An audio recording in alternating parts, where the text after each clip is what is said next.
this is the International Council of Ophthalmology, which has launched the World Ophthalmology Leaders Program yesterday. The Leadership Beyond Borders in Ophthalmology, in collaboration with All India Ophthalmological Society.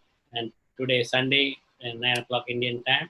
And we have with me Professor Awa Hussain, whom she will be co-chairing with me, and Dr. Ashiana will help me, and Dr. Namrata will join us anytime. So I have the privilege of introducing Jeff Tabin. So he is a Fairweather Foundation Endowed Chair and Professor of Ophthalmology and Global Medicine at Stanford University. He specializes in cornea, cataract, and refractive surgery. And Dr. Tabin graduated from Yale College and earned an MA in philosophy at Oxford as Master's Scholar, followed by an MD from Harvard Medical School.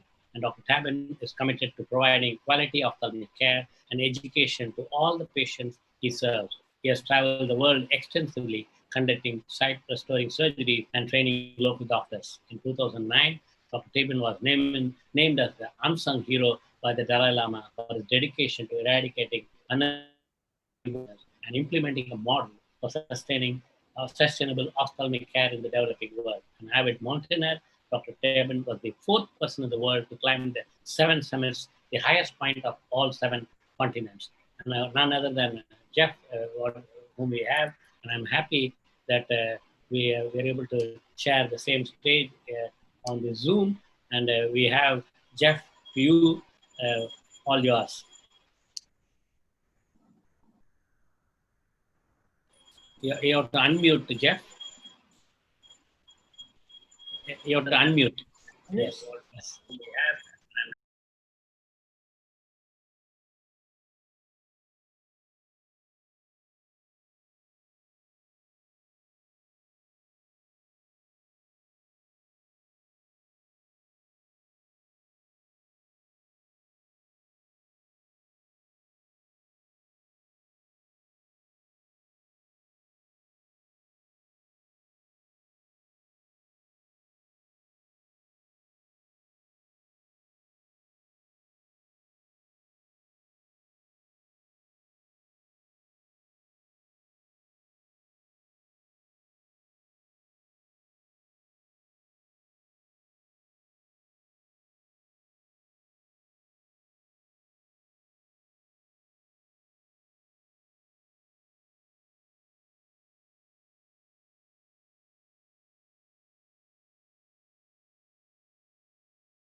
Mostly into Tibet, and we've trained 32 ophthalmologists from Tibet in Nepal, and then moved also equally seamlessly into Bhutan. We began working in Bhutan in 1999, and we've developed a system of complete school screening, complete distribution of vitamin A to every child in the country, spectacles to everyone who needs it, basic health units in every village, and training the basic health workers.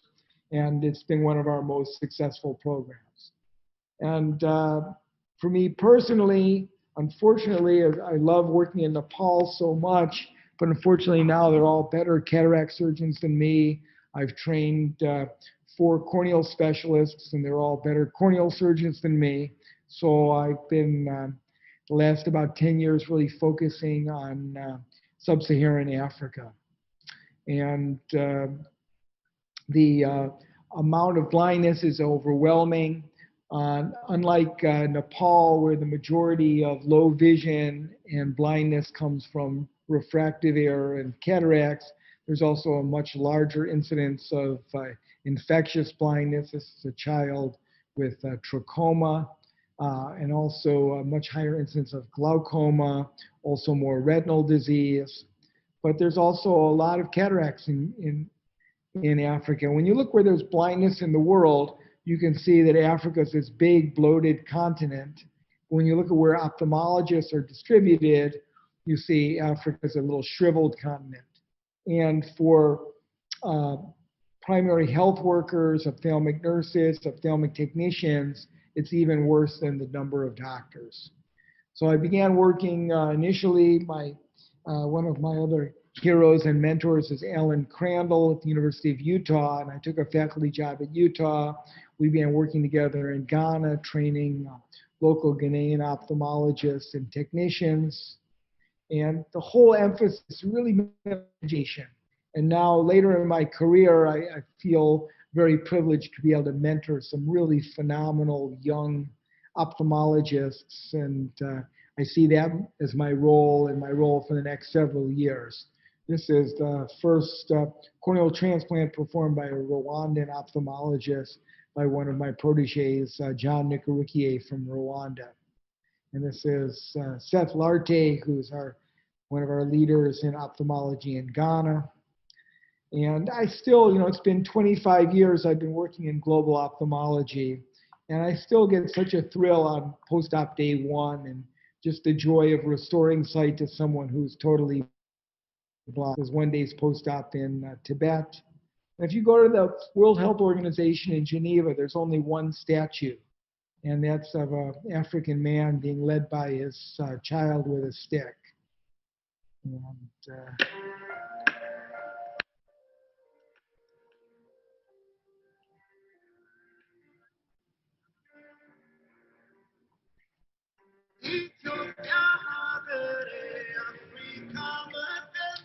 Ethiopia still has about 600,000 people bilaterally blind from cataracts.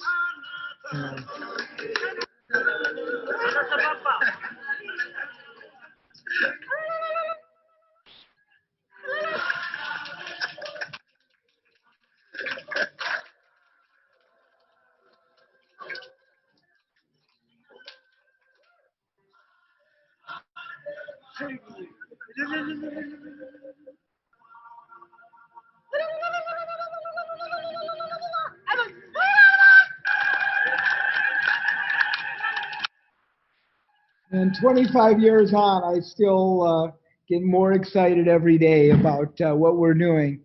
And I think blindness really is one of the low-hanging fruits of global health. And one of the exciting things is that while we're working, each person is no longer a statistic. Each person we cure of blindness is cured 100%.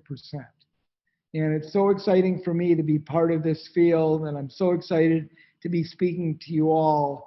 And working together, the elimination of avoidable blindness is really a goal and something we can do. And just one step at a time. And thanks so much. And I think I'll be happy to take questions if anyone would like to.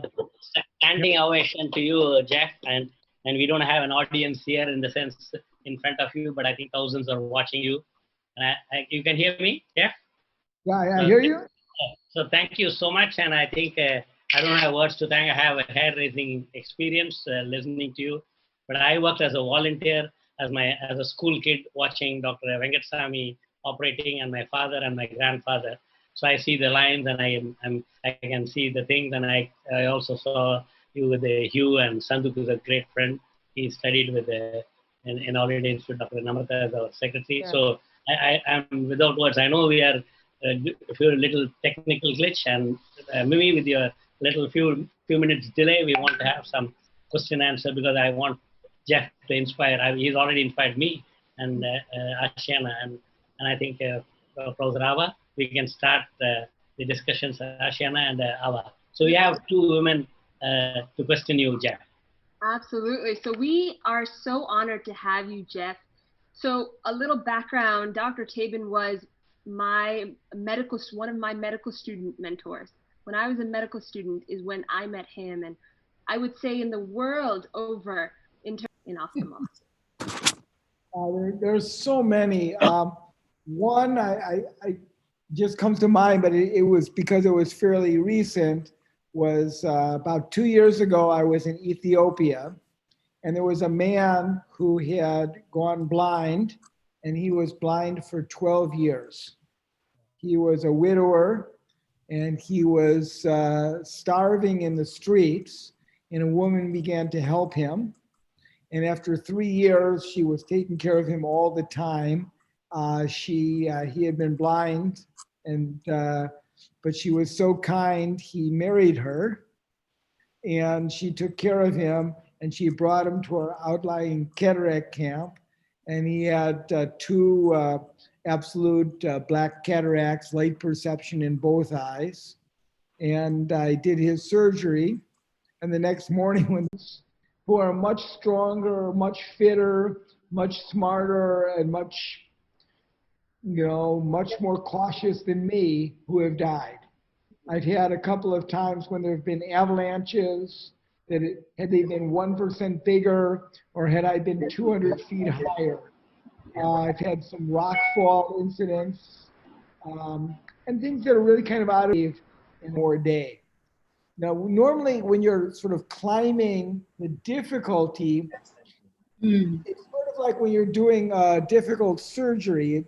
Rock climbing and surgery are fairly similar, and you're kind of focusing on the moment and doing the best you can at the moment. And you can't be a good surgeon and paralyzed by fear.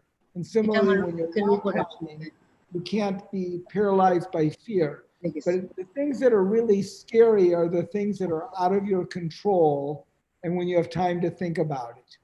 So things like the weather. So what's your advice to the young people? I mean, many times, anyway, I have conquered the fear, but I think many 99.99% are not like you, and everybody is there for something. You need to develop the skills and the confidence. You need to spend the time in the wet lab. You need to really practice your skills. You need to become the best surgeon you can be, and you need to do thousands of routine cataracts until you become really smooth, really comfortable. And it's the same thing with rock climbing. You focus and you train, and you train your body to do the maneuvers. And so when you're actually things within your limits, the thing that gets hard is when things get out of your control. Like in a surgery, if you start to have an explosive hemorrhage during a corneal transplant, gets out of your control and gets scary. But the big thing in climbing is when you actually have time to think about it, because while you're actually doing the climbing, I stay so focused in the moment of just the next step and the next hold. Great. Jeff, I have a question. I know Jeff since his fellowship days. Hi, Jeff. How are you? Because Jeff and Dr. Vajpayee were co-fellows, Dr. Rasik Vajpayee. So I know him since that time, and he's done book chapters for us at that time, and has been doing it even now. And Jeff, I wanted to understand one thing, that you became an ophthalmologist, and you are into ophthalmology with great passion. When did this Himalayas thing, and how did it strike you? And were you athletic right from the very beginning, or did this come to you, just offhand, or was it, when you were a child, you thought you would do it, or how did it occur to you? Certainly the Himalayas, as I said in my talk, I never thought I would do. I was always very athletic, and I began skiing and going to the mountains and hiking with my dad when I was a very small child. And I began rock climbing when I was a young teenager and became very fanatic in university, but I never thought it would go very far. And it was really just kind of that serendipity of going to Oxford. And my partner and I weren't really the best two American climbers in, young American climbers in 1980, but we were the only ones getting funded to go to remote areas. And I was just so lucky to get, invited during my first year of medical school to go to Everest. And then, we having just incredible mentors in the climbing world. And it was nice, and it sort of brought my interest towards Nepal, and then became kind of full circle when I met Dr. Sandakruit, and through my fellowship, I was able to move into ophthalmology. And since I began my ophthalmology training, my focus has really been world blindness rather than climbing. But I still go out and enjoy the mountains on the weekends. I think the great answer, because I would like to the youngsters have. Yes, madam. Yeah. thank you, Jeffy's amazing presentation. I have a question. What is your feelings when you achieved the goal? That is, you were in the top of the Everest. At that time, what is your feeling? My feeling wasn't that much. You need to get down, and it really wasn't that different from lots of other mountains I've been on. It's sort of the whole joy of the experience. And, Everest is kind of a nice name, and it's been kind of a nice thing to be able to bring into a talk. But it really is, I just love climbing. And it was one of many climbs. And actually, on the day I went to the summit of Everest, it was really a more or less it wasn't one of the maybe 100 most challenging days I've had in the mountains. And it was really, you get to the top and it's wonderful, but then you have to get down. And I get a lot more long-lasting joy out of what I've been doing in ophthalmology. And as I was talking about mentors and mentees, I'm so grateful to my mentors, both in climbing and in ophthalmology. And I get such joy out of watching what the people who I've been working with and the trainees, and seeing what they're doing, and sort of gives me a much deeper feeling of satisfaction than climbing a mountain. But when I was in my 20s, it seemed very important to me to climb mountains. Yeah. But we also have another, actually, it's an interesting fact. There are only 2 ophthalmologists who have climbed Mount Everest. And the other ophthalmologist who's climbed Mount Everest is actually on this talk. She's a panelist tonight. It's Dr. Erin Lally from Aspen, Colorado. She's there. Erin, you can say hello. Thank you, Erin, for joining us. But I think 2 great questions and 2 great answers for the young people. One is, as Namrata asked, I think the opportunity strikes everybody, but 99% don't recognize it. And I think you're climbing. Well, I think if I can cut in, one thing that's really important is for the young people is to take advantage of those opportunities. Yeah, that's right.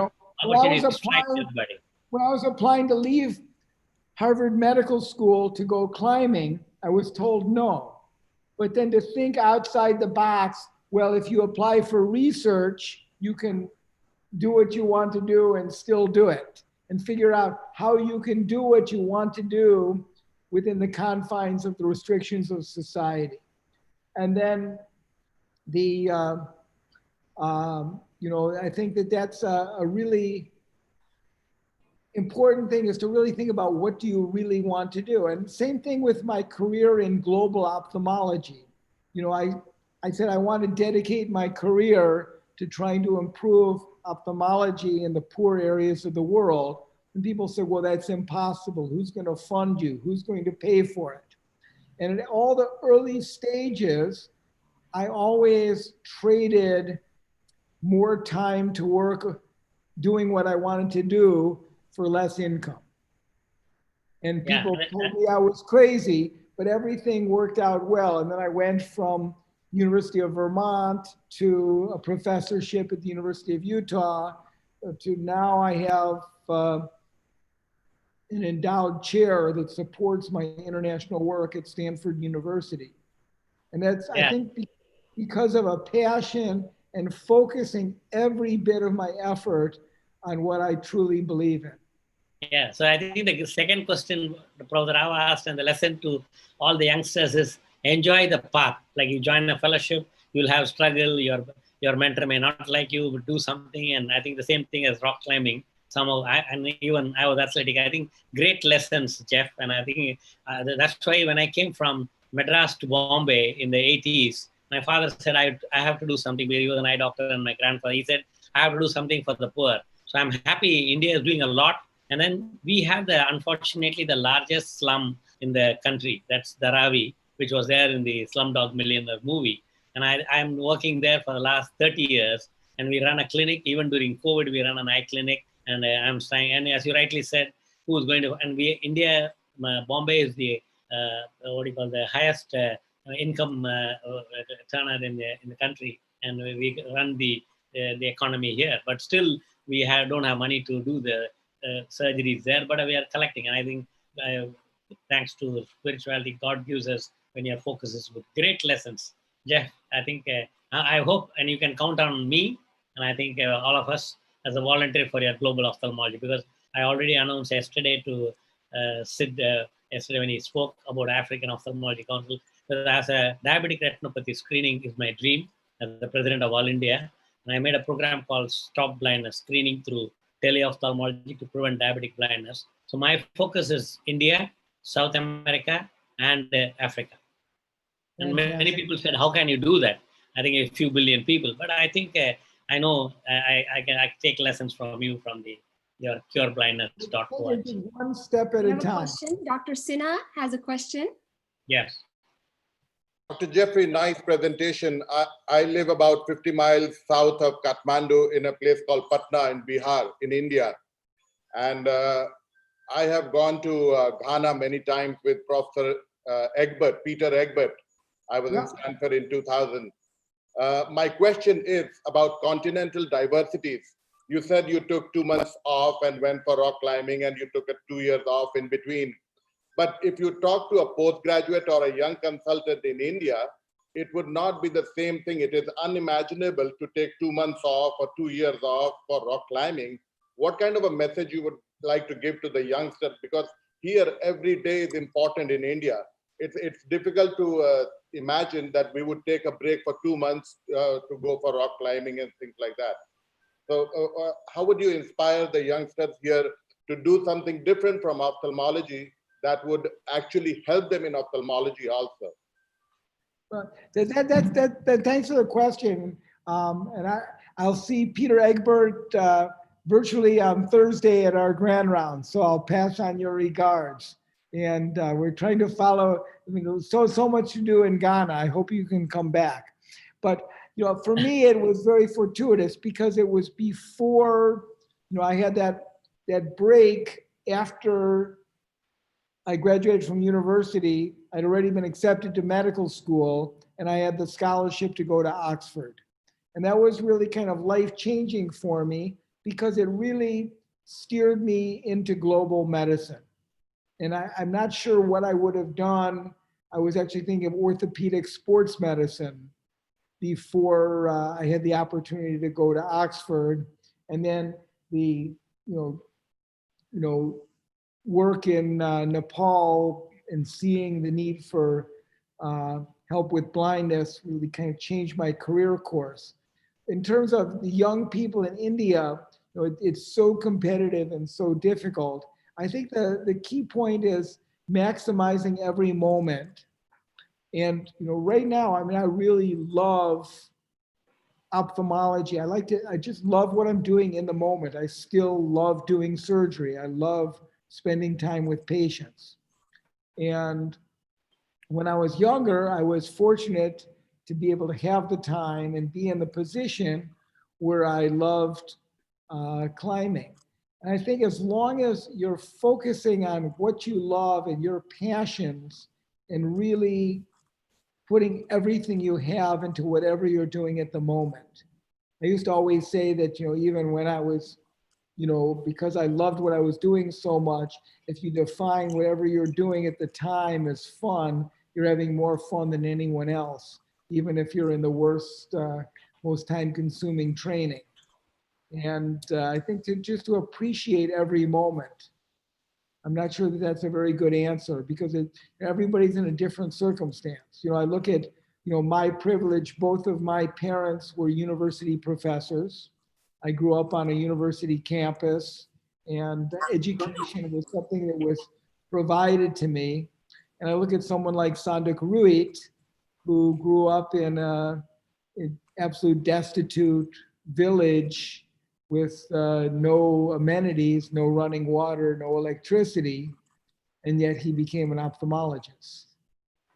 Yeah. And I think wonderful, Jeff. I think the answer is great. I think the answer to Satyajit is whole world has come to a grinding halt for the residents in India too. And we had a session with the young ophthalmologist about 3 weeks back, I think.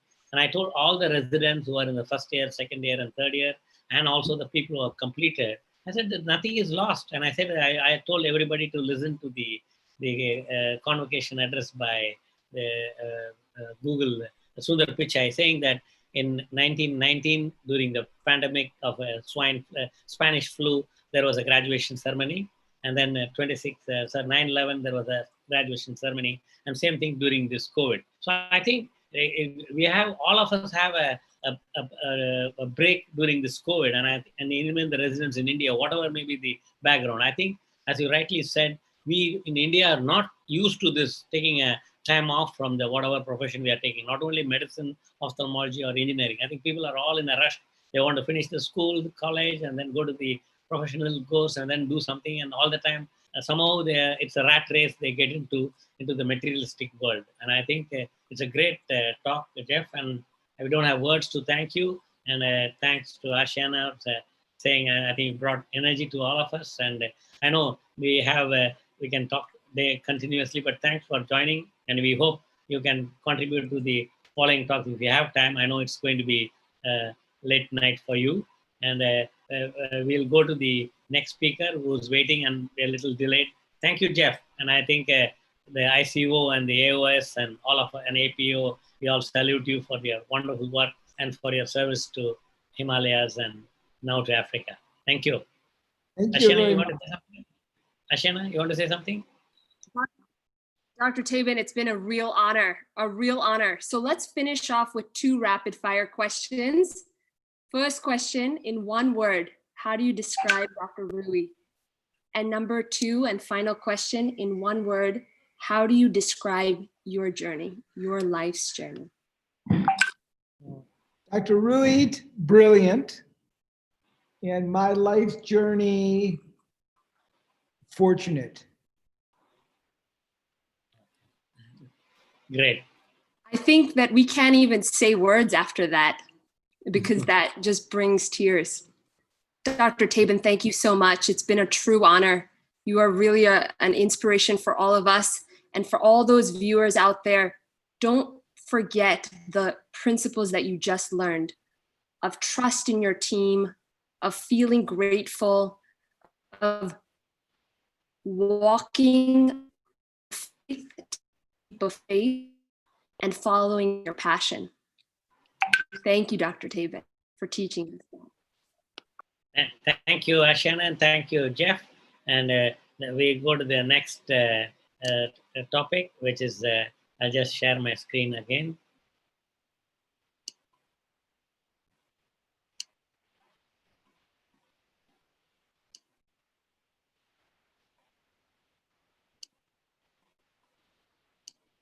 So we have Mimi Donaldson, a speech coach. We introduced her yesterday, but today again we have a different audience. A master's degree from Columbia University Teachers College, human resources specialist at Walt Disney Company, Northrop Aircraft, and Rockwell International, superstar in the speaking business, keynoting with celebrities for audiences of thousands. Mimi has created speeches for executives, celebrities, entrepreneurs, and sales staff. Mimi is an official speech coach for TED Talks and TEDx Talks. To date, she has coached 14 speakers to the TEDx stage and author of Pitch Perfect, Speak to Grow Your Business in 7 Simple Steps, Bless Your Stress, It Means You Are Still Alive, Necessary Roughness, New Rules for the Contact Sports of Life. And I hope, yesterday I didn't tell Mimi that I want to be the 15th speaker she will be training. And whoever wants to contact her, she is Mimi at mimidonaldson.com, and you can visit her website, mimidonaldson.com. And over to you, Mimi. And as I said, I wrote in the Zoom, and I want to tell the people that you are like a sunshine on a cloudy day. It's really in Mumbai, it's cloudy today. Over to you. Thank you. Thank you so much. I feel like I'm in the mountains now. I'm so out there with you. And now I'm going to take you back into the small clinic environment. My topic is creating a positive clinic environment. And this was the most important thing I learned when I was training nurses at a very big hospital here in Los Angeles. And the registered nurses were giving tasks to the junior nurses, and yet there was some resentment. And in the Los Angeles Times, there was an article of the research that showed when nurses were arguing and gossiping above the patient's head, and the patient was on machines, even in comas, the vital sign machines went crazy, negative effects. And they brought in me, who had been a trainer of managers at Northrop and Rockwell and Disney, to hopefully build team and create that positive hospital environment for these nurses. So I learned how important that was, because they had the statistics to back it up. That gossip not only kills organizations, gossip can harm your patients. And so I always have steps. I'm a real process person. So I've made it into 5 steps. And the most important step in creating a positive clinic environment is the leader needs to be clear about your expectations. Whether it's the doctor or your clinic manager, whoever it is, you need to be very clear about what you want. And it's not always easy to do. In fact, the research shows that leaders think they're way more clear than their employees think.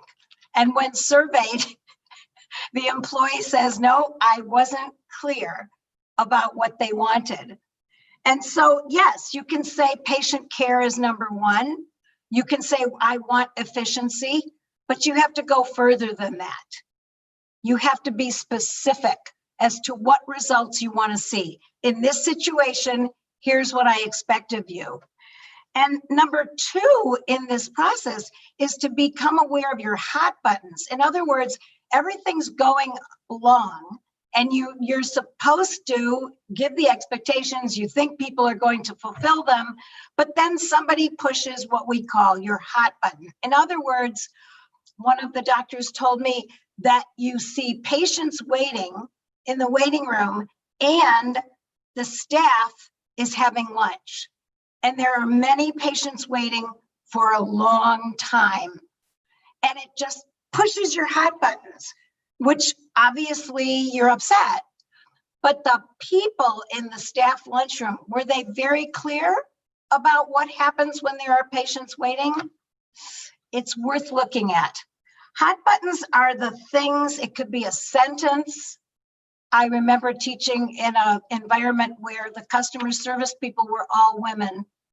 And one of their hot buttons was, what are you gals doing over there? In other words, it implied that they were being lazy. Oh, hot button.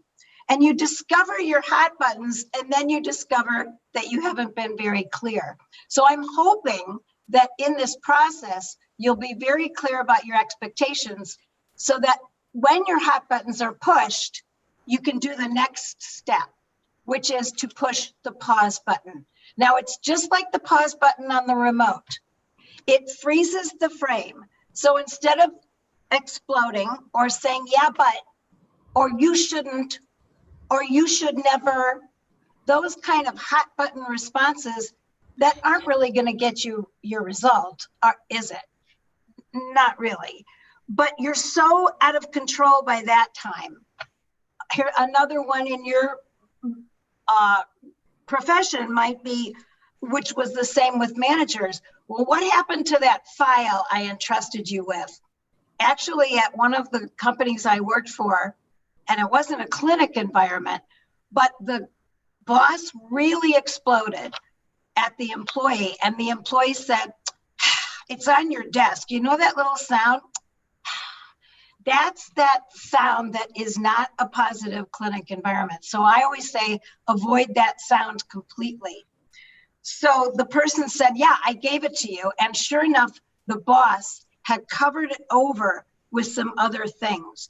So be careful when your hot button is pushed that you don't explode before you've really researched all of the possibilities.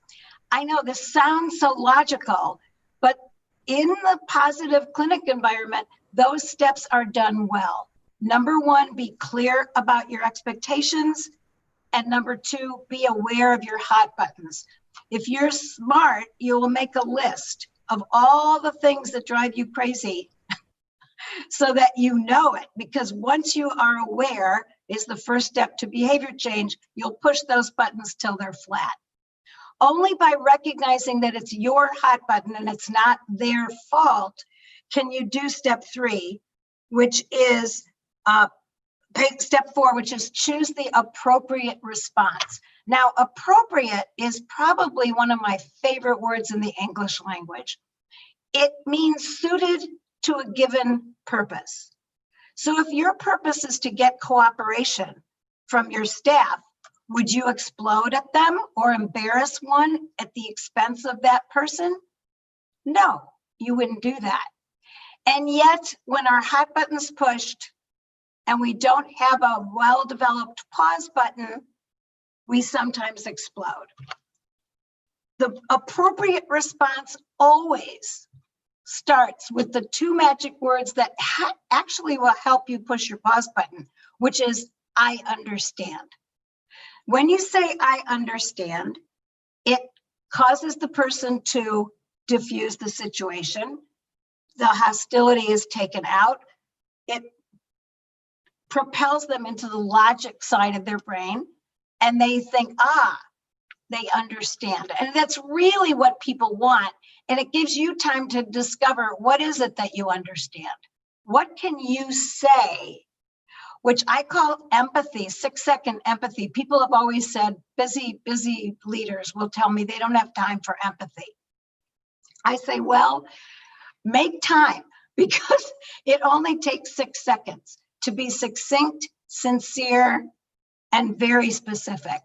So a couple of examples. I understand how frustrating it is not to get the information when you want it.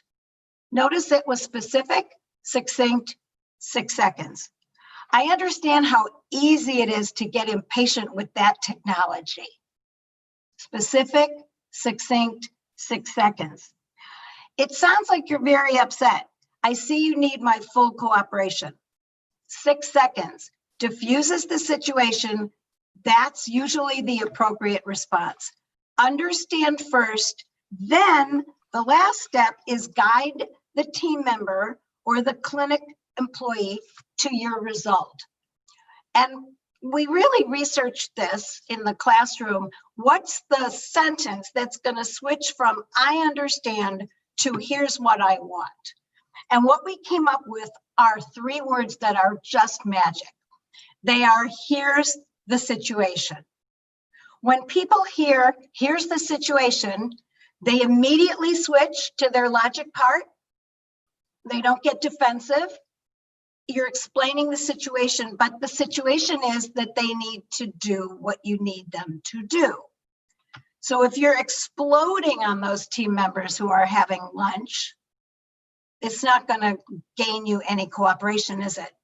But if you say, here's the situation, patients are waiting, I would love you, one of you, to always be checking to see if there are patients before all of you take a lunch.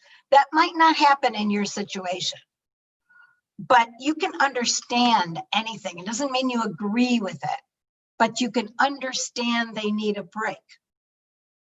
That's a human thing. Now, in the appropriate response category, I made a separate subject for you to be able to say no and get a thank you in response. People are very hesitant to say no, and there's most of the things that employees want and people on your team want, most of them you can grant, but sometimes you have to say no. And I learned this when I was in human resources, and there was a team member, a fellow trainer, we'll call him John. And I learned this by actually saying the right thing by accident, and then I made it into a thing. And it's called the 4A action method. And the 4 A's are acknowledge, advise, accept, or alter. And here's how it goes, very logical. Acknowledge, you analyze the request. So John was one of your got a minute people. You know those people who say got a minute, but they're not going to take a minute? Well, the story was he was in the middle of his second divorce, and he loved to talk to me. I don't know why. I was a single person back then, but I was his sounding board, and we wrote courses together, and I really needed his cooperation. So every time he would say got a minute, I would look in his face, and instead of saying, sure, John, come on in, and then be upset that he was taking my time, I actually acknowledged the request, and I said, it looks like you're really upset. His eyes were filling with tears.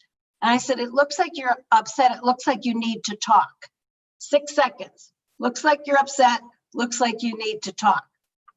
The eyes dried up a little bit, and he went, yes, I do.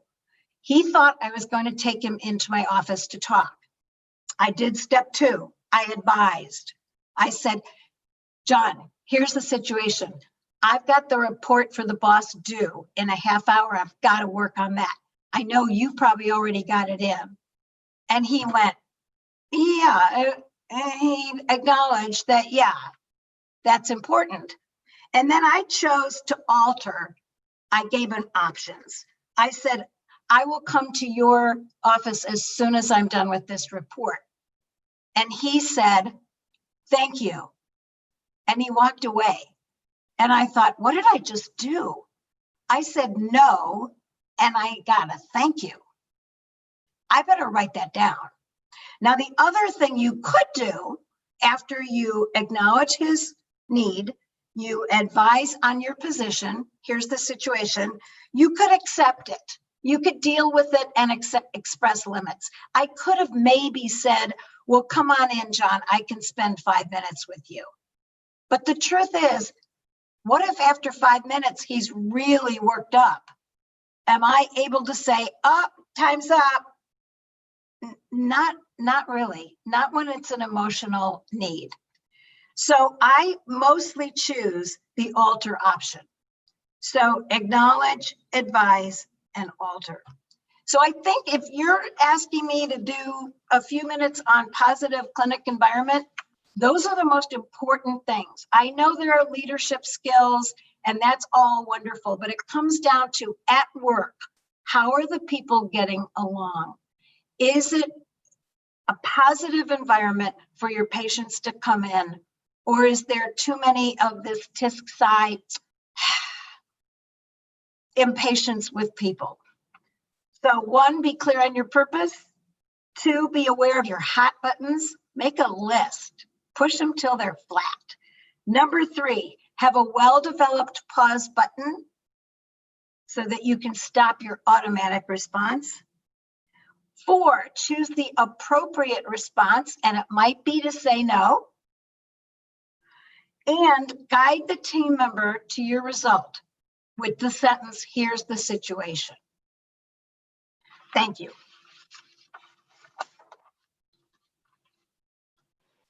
Thank you, Mimi, for creating a wonderful clinic environment. And so I'm sure you're going to be there with us.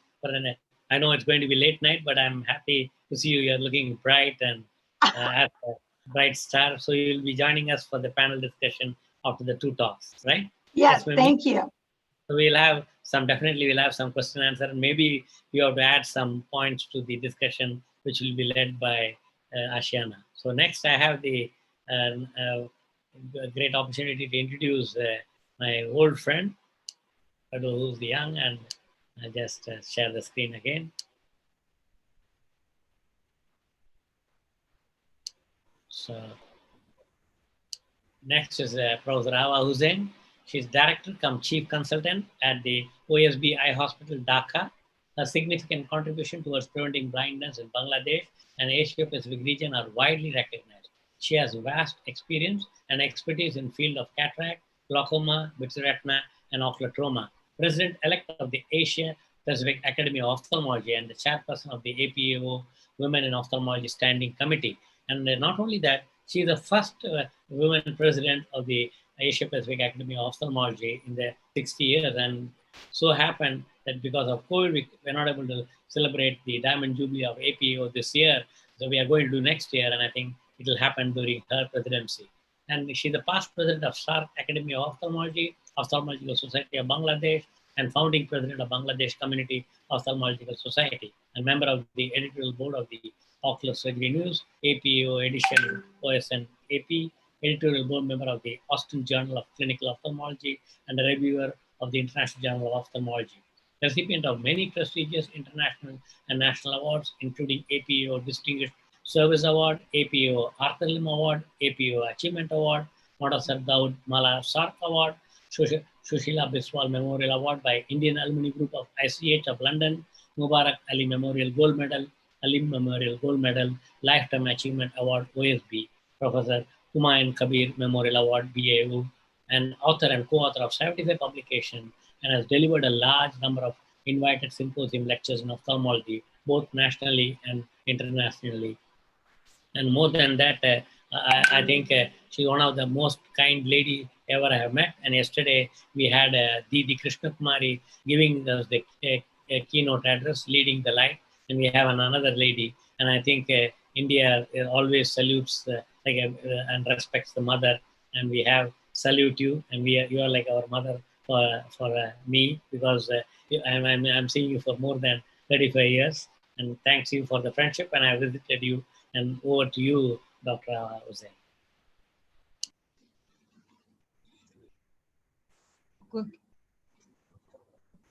Thank you so much, Professor Natarajan, for your so kind words for me.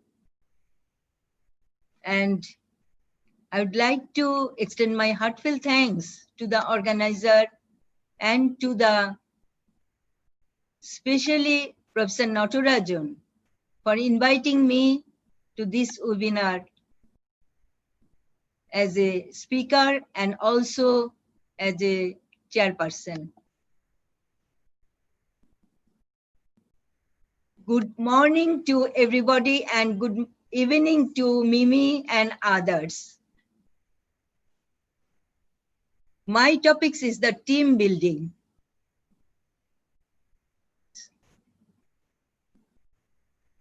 It is not easy to get the players, but getting them to play together is not so easy. But you see, there is a team. This is the National Youth Football Team of Bangladesh, and they are celebrating their win. After winning the match, they are so happy. So this team is a fulfilled team. And initially it was not that easy to form the team, but now it is a fulfilled team to win the match. Conflict free team is the key to success, but working together is not always easy, like this type of conflicted way. So always we should try to do a team without conflict or conflict free.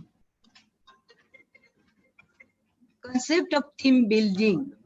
Since people began forming groups to accomplish goal that they could not achieve as individual effort, so they want to try to their individual effort to make a group and to accomplish the goal.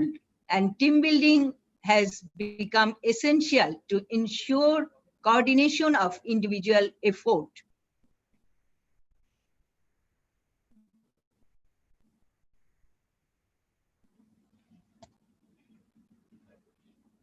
Team building is a process of organized activities of people towards some purpose.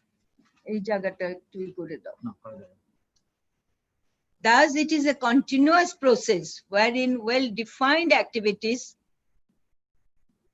effective and meaningful changes in human behavior to... Just a minute, please. I'm right.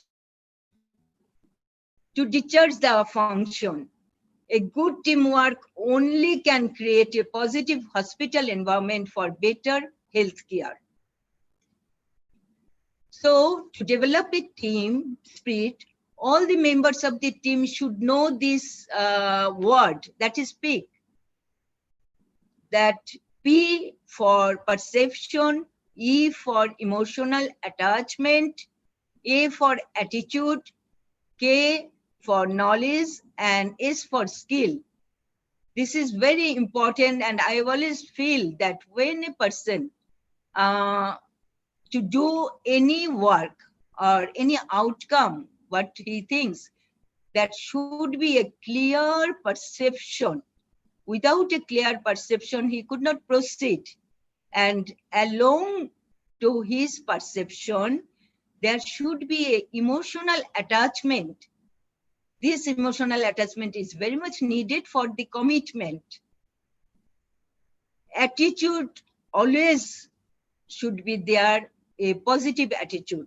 And that positive attitude can make him or her to high altitude even and make the dreams come true. So he should gain the knowledge and skill from his leader, from any other person of the member of the team, and then they this knowledge and skill they provide for their success accordingly. There are 6 key attributes of successful teamwork: commitment to team success, team members should share common goals, values. What is that? Can you hear me, please?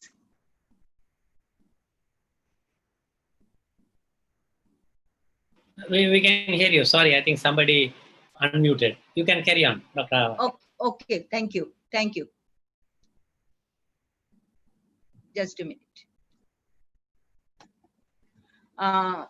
Commitment to team success. This is very important attributes for successful teamwork. Team members should share common goal, values, belief, as well as commitment and motivation to succeed. Each team member has to strive for perfection. Commitment to team leadership. Team members should have the commitment to comply decision of leadership when the team leader delegates tasks and keeps track of progress. That should be compiled by all the members of the team. Interdependence. This is no success for an individual if other members of the team fail. As for example, a surgeon cannot do a surgery alone without the help of skilled surgical team. Interpersonal skill, that means respect to each and every member of the team should be there, and support and realistic mutual expectation amongst team members are a must. Open communication, giving and accepting feedback, as well as cultivating team spirit of constructive criticism is paramount. Appropriate team composition. Specific tasks required specific talent and specific skill sets. So these are the 6 attributes of successful teamwork. Now, to achieve a high performance team, there should be a clear vision on the expected outcome. Each and every member of the team should have this clear vision about their work, about their goal, about their outcome. Common goal and clear understanding. Everybody should know that there should be a common goal. Individuals have no goal themselves, but there should be a common goal and a very clear understanding of every member of that team. Trust have to be built between all team members and leader. This is a very important part, that there should be trust between the team member and the leadership. Motivation plays an important role in determining the level of performance. Initially, when the members come to join the team, they are according to their way, and the leadership has motivated them accordingly what to do the work. According to the work, they are motivated, and this motivation plays ultimately very important role for the performance of the team. Effective communication and feedback. This is another achievement achieved for a high performance team. Positive relationship is very vital. Each and everybody, that means I have told initially that there should be emotional attachment to the work, to the team member, and that grows each other with a family member like relationship, and which is very vital to work. And Jeffrey has showed how his team working together, climbing to the Himalaya Everest. All the team members are working very much, concentrating and sincerity, and with a very close relationship. So everything is fine. So everywhere, this positive relationship is very vital. Respect and support to each other. Always there should be respect, and each will support to other work also. If anybody cannot do work to other member, then they should support the that person to do the work in nice way. Ensure access to needed data. The data which is already there, and we should ensure that everybody can access to that data. So that is always a good thing for a high performance team. Productive regular meeting for update information. This is very important for everywhere in our everybody's clinic, work, hospital, and in office, everywhere. The regular meeting always updated the information, and this is very important part. participatory decision making for problem solving. We can't solve the problem alone. So for to solve the problem, there should be the participation of all the members for a decision making, problem solving, any problem that we should solve in that way. Delegate responsibility with clarity. The responsibility should be with a very clear idea that should be delegated to the member.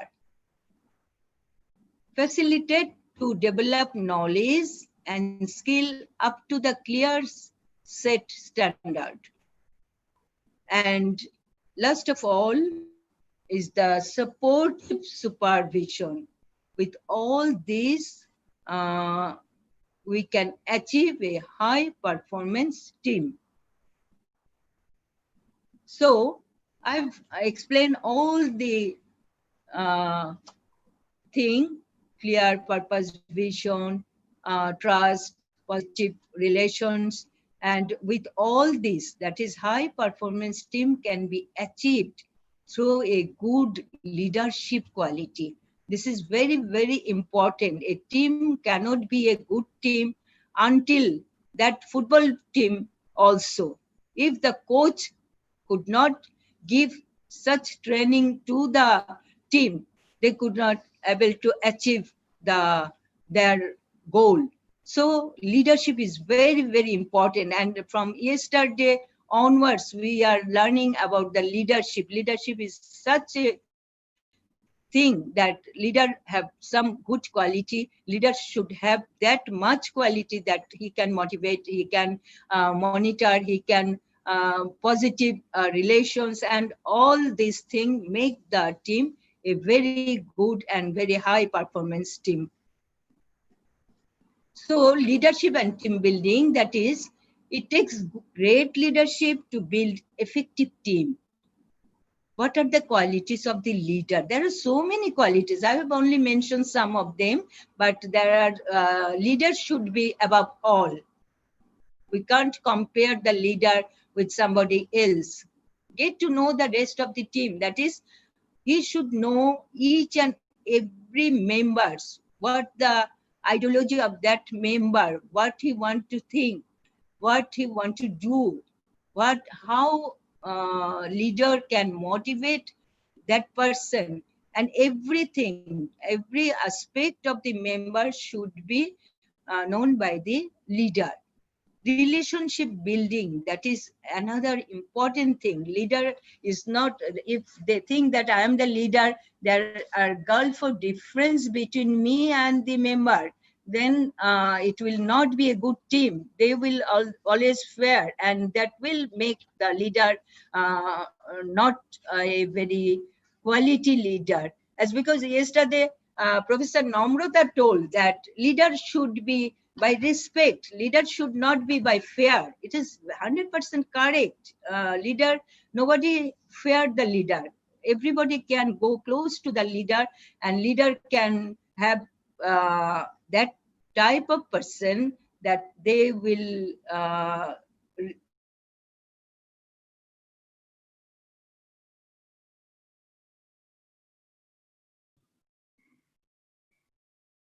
a relation in this way, not that they will think that I am the leader, I am the master, I am the mentor, and you are my student, you are a trainee, you will behave like that, not that.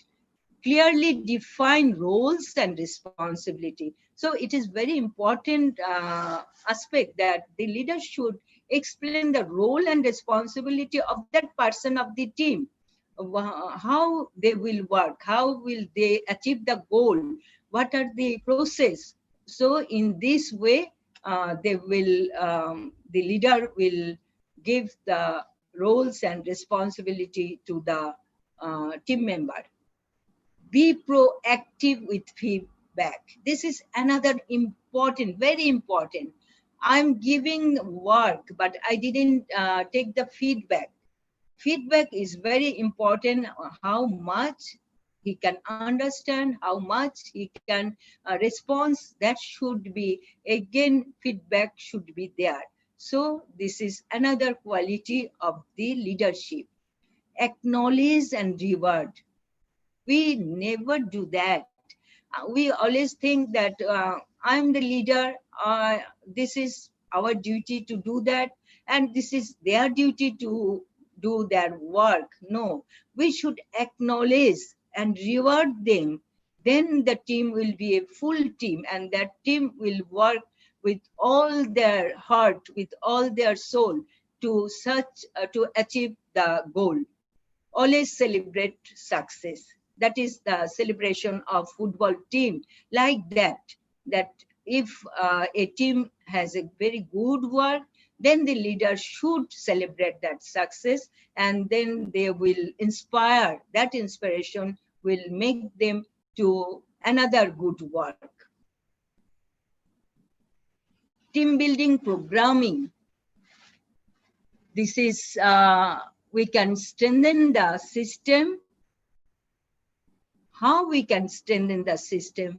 By making capacity building, by enhancing coordination among the key stakeholders, engage other relevant stakeholders to increase the coverage, design and redesign and implement activities, evaluate progress and share the findings with key stakeholders. That means all this together to form a team building. These are the parts for the team building. Keeping the team momentum, that is another important. Team has built, but how it will be momentum, that is supportive supervision is very, very important. Always leader will supervise the teamwork, and then that team will be in a very good momentum. Development of the team, motivation of the team, and evaluation of the team. Then we can have current practice to the best practice. This is the way keeping the team momentum. Now comes the stages in team building. This is the forming of the team, storming, norming, and performing. That is, during formation of the team. What is a team? Definition of a team, individual role, tasks, and strategy that should be explained to the member, as because that is the time, the former time, the team formation, nobody knows what to do. So everything should be explained in such a way that they can feel that this is the role, this is the task, this is the strategy they should do. Develop trust, communication, and norms. Another important for the formation of the, from the very beginning of the formation of a team, trust should be there. Trust should be with all the members, each and every members. They should trust each other. They should trust the leadership, and leadership also trust the member of the team. What is expected from the team?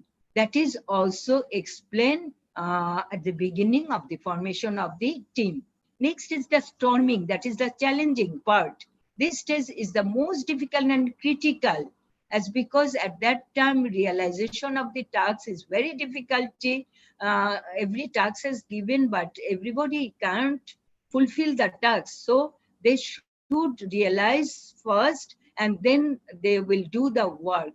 Fluctuation in attitude about chances of success and poor collaboration. This is another thing.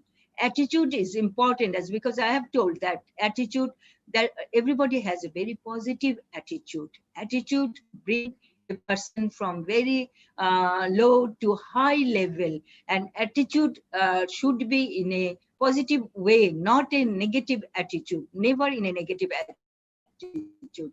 Yesterday, Didi Krishna Kumari has told lot of things about the attitude also. To get through these days, members must work to overcome obstacle. So these days, to pass this storming stage, every member should work to overcome every obstacle. Then comes the norming stage. That is, the everybody at that time accept the team and the individuality of the fellow member. They are friends, they like each other, they have a relationship, so they are at least normal and they can work with their full spirit. Members start helping each other. At that time, each other can be very helping attitude will be there. And team performance increased during these days as members learn to cooperate and begin to focus on team goal. This is the time that the performance increases day by day, and the members can learn how to cooperate each other and how to cooperate and begin to focus on the team goals. And last of all, performing. They perform to do the tasks, to do the work given by the leader. Teams are able to function as a unit as they find ways to get the job done smoothly and effectively without inappropriate conflict. Without conflict, if there is the work, then that should be very soundly, smoothly, effectively, that will be worked out.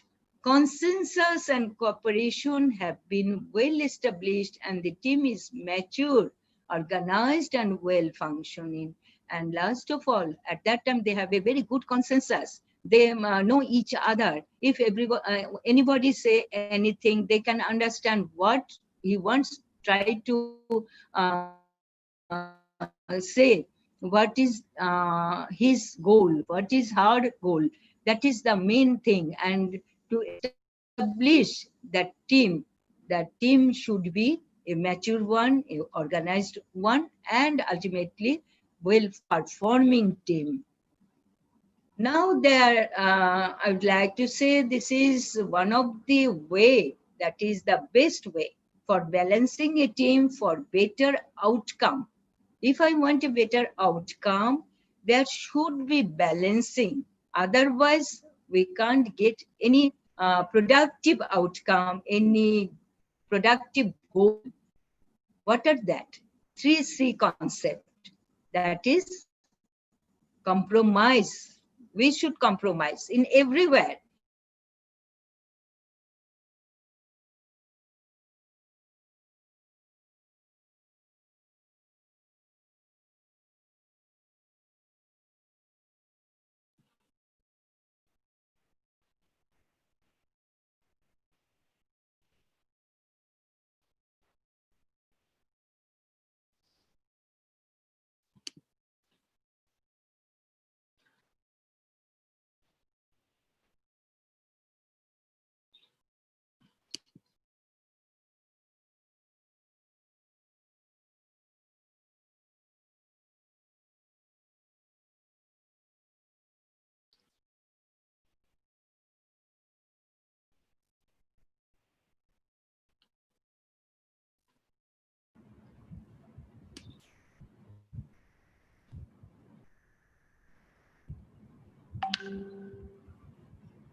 Can't hear, Auntie. Yeah, I think so. Doctor, I think she lost contact or something, right? Doctor, she's not there right now. You can't see Doctor. Dr. Ava Hussain, yeah, can't see. Can't see her. Probably she has some internet issues, I think. So maybe when she joins back, I think we'll start with the next talk. In case she comes back, I'll request her to, in case she may be having the last part of the slides, I think. So now I think I wanted to thank Dr. Abu Hussain for the team building talk. And I think every slide which she had has a wonderful points, and she's going to lead the Asia Pacific Academy of Ophthalmology shortly. And so thank you, Dr. Hussain. I hope you'll join us back. And now I want to introduce the next speaker, who's a silent worker and who's working with me. Professor, Yes. Professor, Yes. if I may interject, if I can ask for a favor, if you can not, you can, in the spirit of silent leadership, if you cannot introduce me, I'd appreciate that. Oh, because I'm not the silent leader.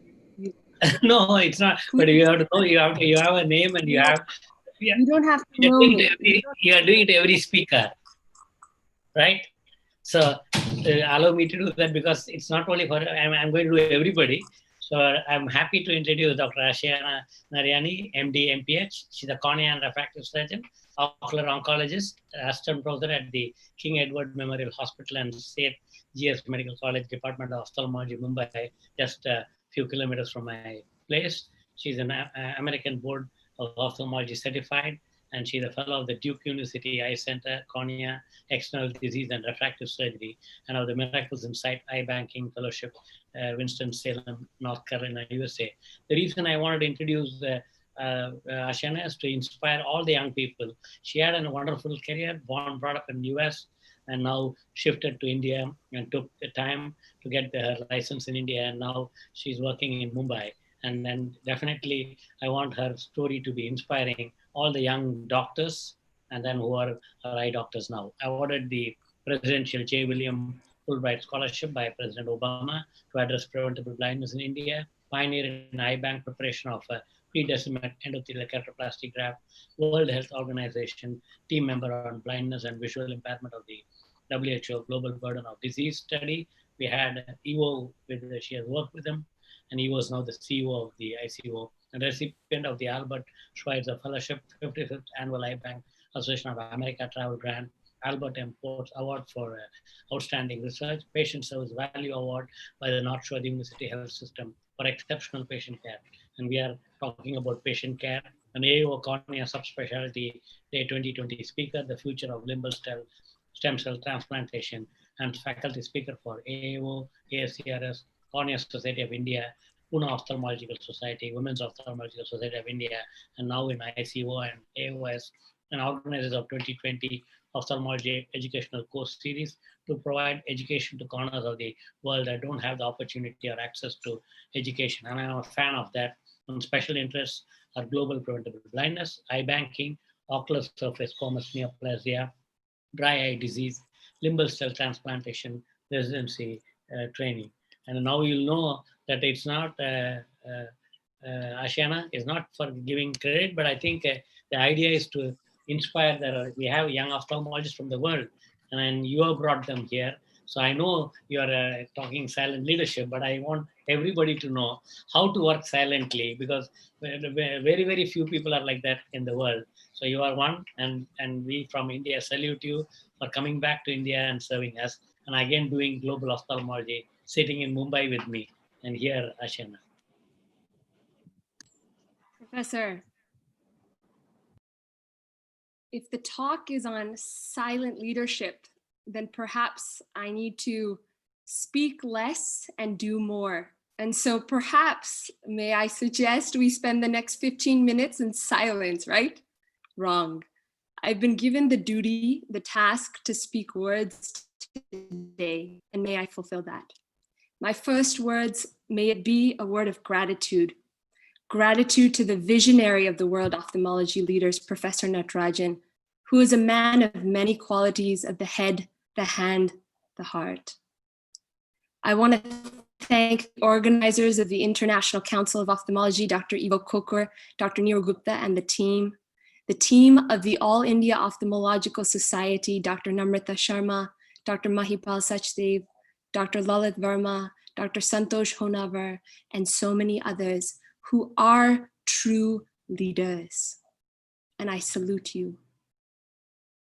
Let me start by a show of hands of how many of us have ever felt, I want everyone to know how great I am.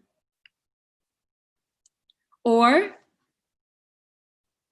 I have an MD, MPH, don't I? How cool would it be if I added another degree after my name, say a PhD, so that I may be considered more smart in the midst of my peers?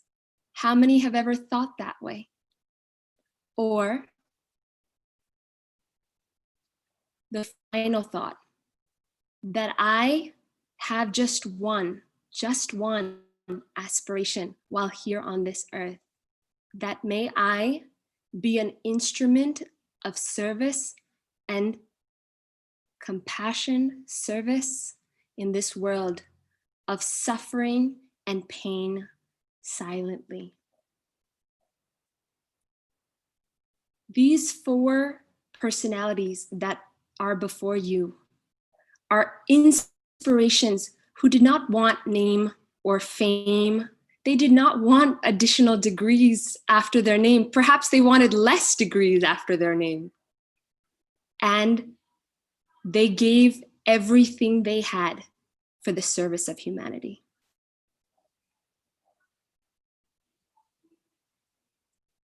In the words of my spiritual master, Sadhu Vaswani, and his closest disciple that you see on his lap, Dada J.P. Vaswani, whose meditation we heard yesterday, the words are, "Where there is hatred, dear child, may you ever sow love. Where there is despair, may you send a ray of hope. Where there is the darkness of ignorance, may you spread there the light of knowledge. And where there is suffering, may you, even like a star, point the path of joy and peace." Friends, I don't stand before you to tell you that. I stand before you to tell you that before me are the photos and the images of my role models, who are the epitome of silent leadership. They lived their life hidden in the hidden God, as we like to say, in the service of humanity, not wanting their names to be known. So where it says here, "And where there is suffering, may you, even like a star, point the path of joy and peace," I asked myself, where is that where in the world is there the most suffering?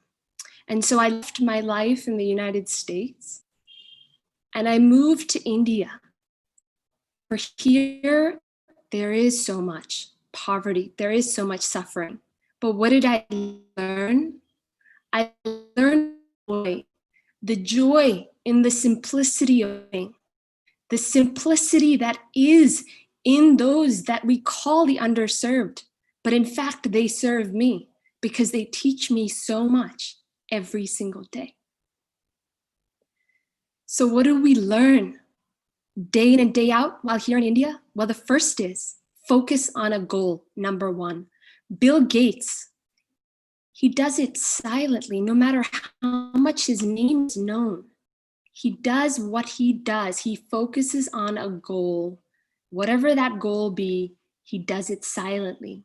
So much so that he spends weekend retreats away from the world, away from his wife, to be with his own thoughts silently, to understand the complex problems of this world, like poverty, like hunger, like COVID-19, and finding solutions on how to make this world. And what does he say? Don't compare yourself with anyone in this world. If you do so, you are insulting yourself. Lesson number 2, take a leap of faith. Dr. Albert Schweitzer, as we know, is an inspiration to native of France and Germany, and he moved to Lambaréné, Africa. He's actually a musician and a theologian as well, but he moved to Africa to serve the underserved. And what did when the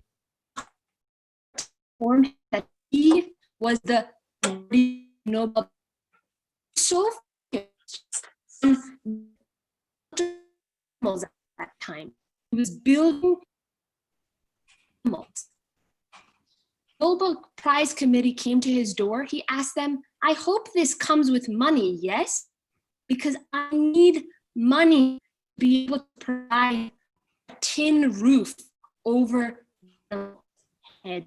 So much so was his focus, so much so was his leap of faith into the uncertainty of Africa.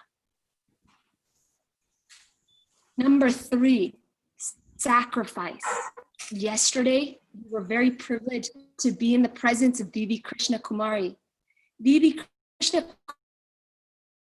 Kumari, with 2 or 3, to serve her masters silently. Her master Sadhu Vaswani and Dada J.P. Vaswani, she served selflessly, tirelessly.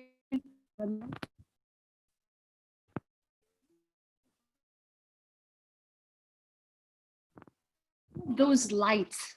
She has the light that is light eternal within herself, and she is lighting the hearts of. Number 4.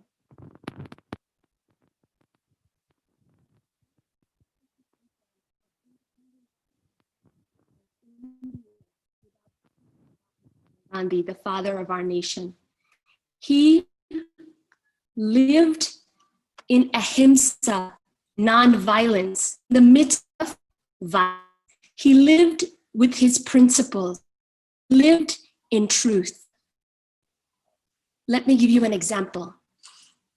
When a mother came with a child to Mahatma Gandhi and said, "My child will only listen to you, and my child has a disease, you need to intake and stop salt intake actually. Can you please talk to my child and tell my child to stop taking salt?" What did Mahatma Gandhi do? He said, "Give me time, I will get back to you." Days passed, and Mahatma Gandhi,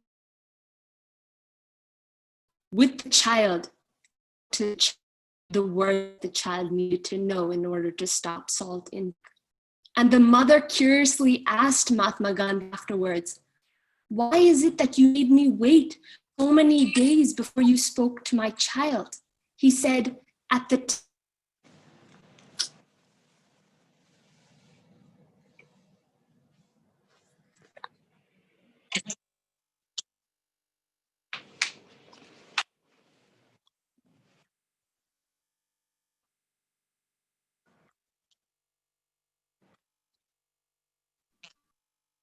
can you hear me? Can everyone hear me? Or did I cut out? Yeah, no, the voice was breaking. Yeah, now we Dr. can hear you. Natarajan, can you hear Yeah, me? we can hear you, but it was Okay. breaking. It was breaking in between. Maybe you can do one thing. You can put your video off and Okay. have your share screen. Absolutely. Absolutely. How's that? Yes, you can hear you well. Okay. So I don't know where I left off with Mahatma Gandhi. Gandhi is all about going against the grain. And I was just sharing the story of how a mother with her child came to Mahatma Gandhi. And the mother asked Mahatma Gandhi, "Kindly, please, sir, you are the only one that will make my child stop taking salt. And without stop taking salt, my child will be at risk for very fatally resulting problems." And so what happened of that is Mahatma Gandhi said, "Mother, please give me a few days and I will come back to you." So what did Mahatma Gandhi do? He called the mother back after a few days. And the mother then was very happy that Gandhi spoke to the child, but was very curious that, "Gandhiji, why did you not tell my child then when I previously met you to stop taking salt?" And what was Gandhiji's response? He said, "Oh mother, at the time that you asked me to stop taking, to tell your child to stop taking salt, I did not live by that principle. I was taking salt at that time in my diet. I had to stop taking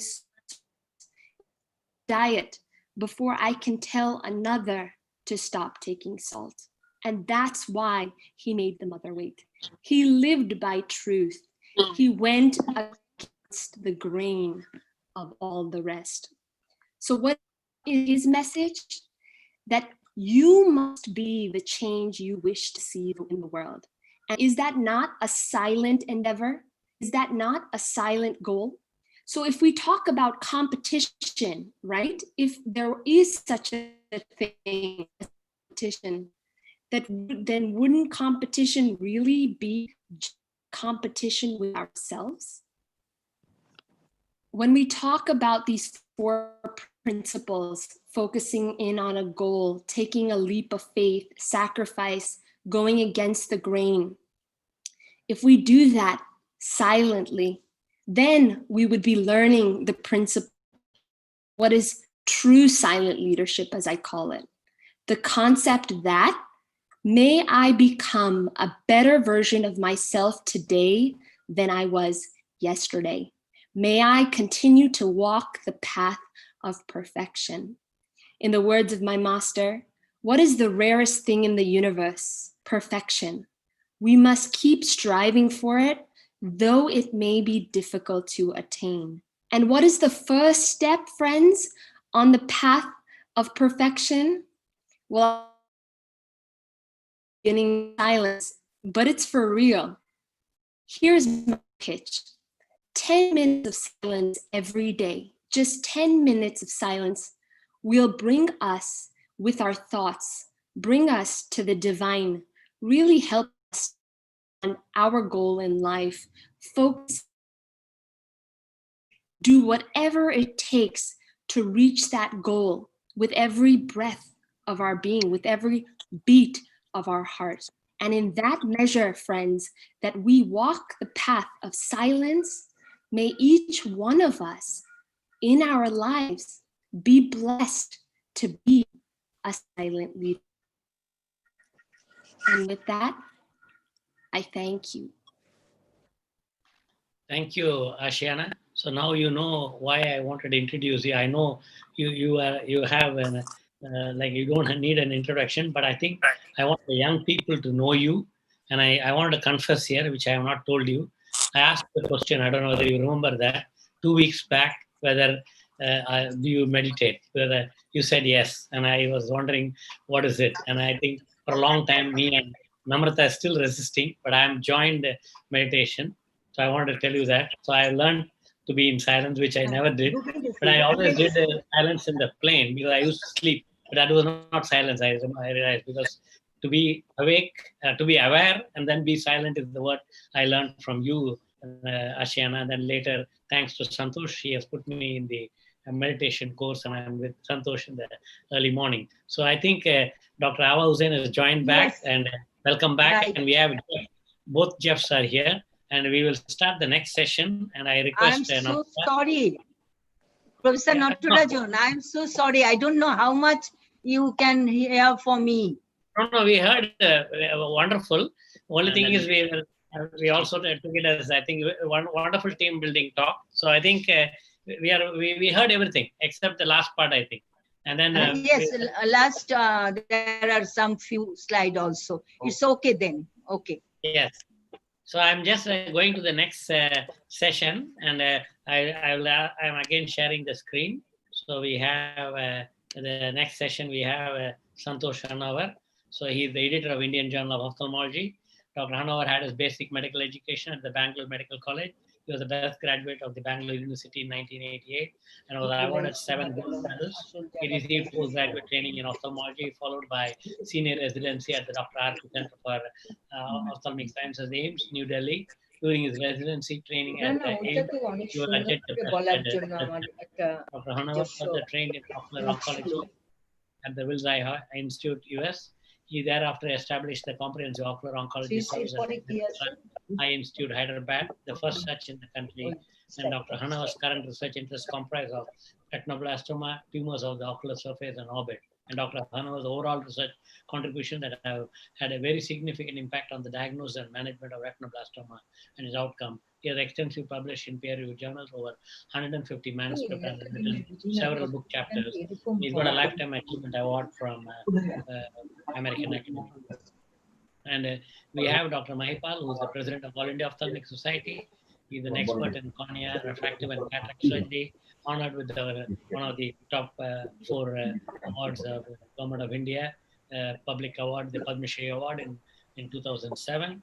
And in the year 2017, he আনবো, অবশ্যই আনবো, কারণ তোমার জন্য Dr. Mahipal অনেক was one of the একটার first পর to একটা introduce glass সেট and করা ওইটা taking দরকার, কিন্তু মিটিং এর মধ্যে অবশ্য কন্ট্রিবিউট করব, কিন্তু আমি আর কি can you admin, can you unmute everybody except for Dr. Natarajan, please?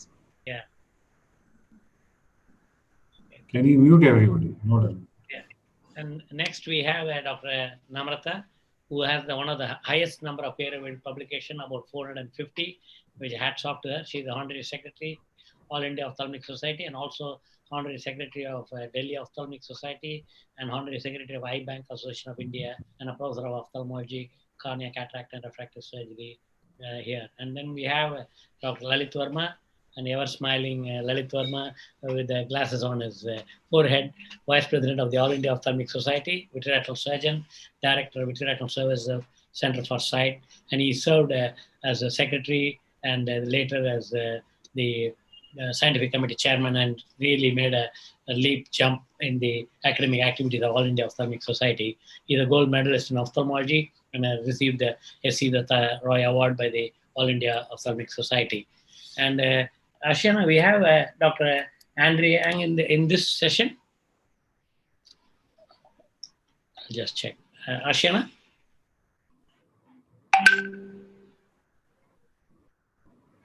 No, I think. Yes, sir. No. Yeah, Andre, okay. Yes, sir. So we have Dr. Andre Ang from Australia, I think consultant ophthalmologist at the Lions Eye Institute and Royal Perth Hospital, Western Australia, refractive corneal and external disease specialist, director of training, Royal Australian and New Zealand College of Ophthalmology. And we are happy to say AOS has got an MOU with Ramsco, Ophthalmic Basic Sciences and Knowledge Examiner, CPD committee member and Surgical Task Force committee member, Ramsco. Presents at national and international conferences, author of book chapters and scientific papers, reviewer for international journals, Myanmar Eye Care Foundation volunteer, corneal anterior segment and external disease fellowships at Cincinnati Eye Institute and Singapore National Eye Center, Master of Public Health from Harvard University, Fulbright Scholarship, gold medal for top medical graduate university of Western Australia. And we have Dr. Digvijay Singh, who is the MD FACO. He's the president of the Young Ophthalmic Society of India, and his special interest is pediatric ophthalmology and strabismus, neuro-ophthalmology, and glaucoma. Holds to his credit 20 awards, 75 publications, 20 book chapters, 1 book, and 60 abstracts and proceedings. Has delivered over 100 lectures in 8 international, 16 national, and 24 state conferences, apart from virtually delivering over 20 lectures and webinars. Great interest in technology and eye care, and is the co-founder of technology company Gulf Innovations, where he has developed an AI tool for glaucoma diagnosis called RIA-G, and research guide, co-guide, and advisor to over a dozen students in different universities across the country. He is currently the president, EOC, and treasurer, Indian Neuro-Ophthalmology Society. He is the director of Noble Eye Care, Gurugram, HOD of Ophthalmology, Narayana Super Specialty Hospital, Gurugram, HOD of Madhukar Rainbow Children's Hospital, New Delhi. And we have Erin Lally, the first woman ophthalmologist to climb Mount Everest. Thank you and salute you, Erin. We have 2 ophthalmologists who climbed Mount Everest, and we have Jeff Tabin and Erin Lally here. She's a residency from Wills Eye Hospital, Philadelphia, medical retina fellowship from Duke, Durham, and current anterior segment surgeon and medical retina specialist as Retinal Diagnostic Center in Northern California. It's late night for her. Thank you. She was there yesterday too. She was there for the trial. Thanks to your energy and international work in Tenbek Mission Hospital in Kenya, Jimma University Hospital in Ethiopia, and research clinical investigative for numerous macular degeneration, diabetic retinopathy, and retinal vein occlusion studies. Interests are mountaineering, running, skiing, and cycling. And we have Jeff Petty, MD, MBA, specializes in complex cataract surgery and post-traumatic anti-segment surgery. Holds multiple national committee positions, including chair of the Young Ophthalmologist International Committee, YO, American Academy of Ophthalmology, and an appointed member of the Young Eye Surgeons of the American Society of Cataract and Refractive Surgeons, founder and medical director of Operation Sight, a surgical outreach program at the John Moran Eye Center in Salt Lake City, Utah. And research interests include improving eye care delivery in resource poor settings, understanding how to improve effectively train eye surgeons, and improving cataract surgery safety and efficiency. Over 45 published peer-reviewed articles and authored 3 book chapters. Reviewer for Ophthalmology, Journal of Cataract and Refractive Surgeon, Eye and International Ophthalmology publication. Recipient of multiple distinguished honors, including AAO's Artemis Award and Lewis A. Peterson Humanitarian Service Award. And he is Associate Professor at the John Moran Eye Center, University of Utah, Vice Chair of Education, John Moran Eye Center, University of Utah, Residency Program Director, Co-Medical Director, Global Ophthalmology Division, and Chief of the Ophthalmology Salt Lake City Veterans Affairs Medical Center. And we have Swati Tomar, Fellowship in Cornea and Anti-Segment Services from LV Prasad, Adjunct Faculty at LV Prasad, Hyderabad, Director Swanitra Eye Hospital, Jaipur, and Professor NIMS Medical College and Hospital, Jaipur, Medical Director, Eye Bank Society of Rajasthan, Jaipur, India for 15 years. First women corneal surgeon in state of Rajasthan, India, to have done maximum corneal surgery for eliminating reversible corneal blindness in Rajasthan. We have numerous female achievers in this group. Young Achievers Award in the year 2017 for excellent work in field of medicine and helping in eliminating corneal blindness in India. Founder, member, Women Ophthalmology Society of India, for which I'm glad I'm a patron. Founder, member, Women Ophthalmologists Worldwide, member Cornea Surgeons Task Force of Sight Life USA, special interest in cornea, ocular surface and refractive surgery, publications in national and international conferences. And we have Dr. Meena Lakshmipathy, graduated medical school from Stanley Medical College, where my father was a professor of ophthalmology. Completed Masters in Ophthalmology from Madurai Medical College, Madurai, 2001. Specialist in cornea and anti-segment from LV Prasad, Hyderabad. Currently Senior Cornea Specialist at Shankar Nethralaya, my alma mater. Special interest in microbial keratitis, pediatric cornea, and laminar corneal surgeries. And I think I wanted to introduce all of them. For this, the reason is I think everybody has something to contribute. And over to you, Ashiana, Namrata, and Santosh to take the discussion.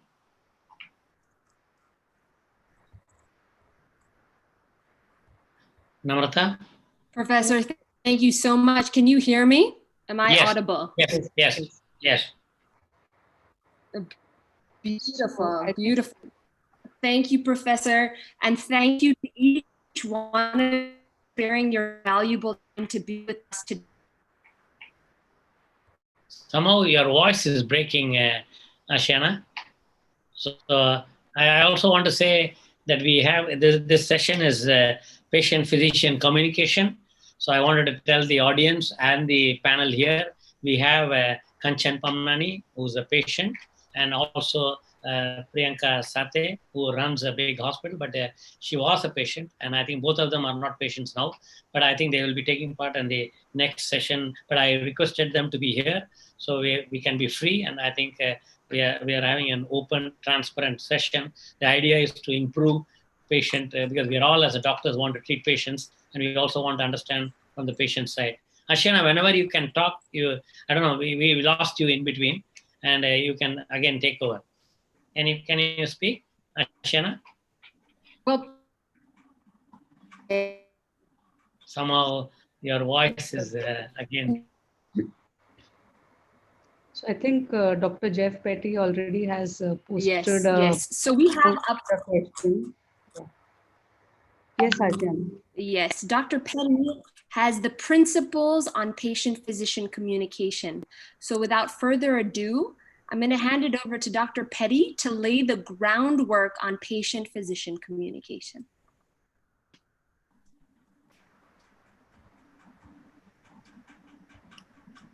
Jeff, you can, Jeff Petty. Jeff, you have to unmute yourself. Thank you, everyone. Can you hear me? Yeah. This is a distinct honor. I Yes, will Jeff. forego naming all of the wonderful people who have made this possible, but on behalf of all the panelists, thank you, everyone. It's an honor to present patient-physician communication. I'll be doing this in a way that hopefully will bring a bit of light fun to our presentations today. Patient has a fractured fibula. Can you hear the audio on this video? So I could be able to go Yeah, on. yeah, we can. He's so excited.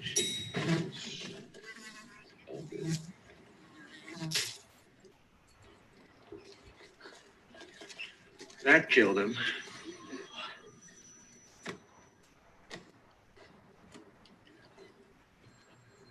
Paging Dr. Palmer, Dr. Barbara Palmer, dial 452. Patient has a fracture.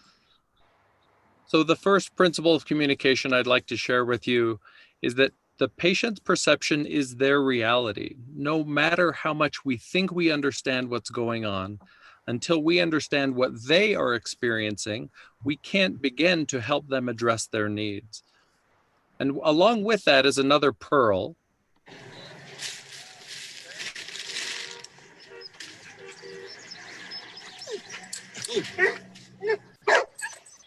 Look at the cute dog.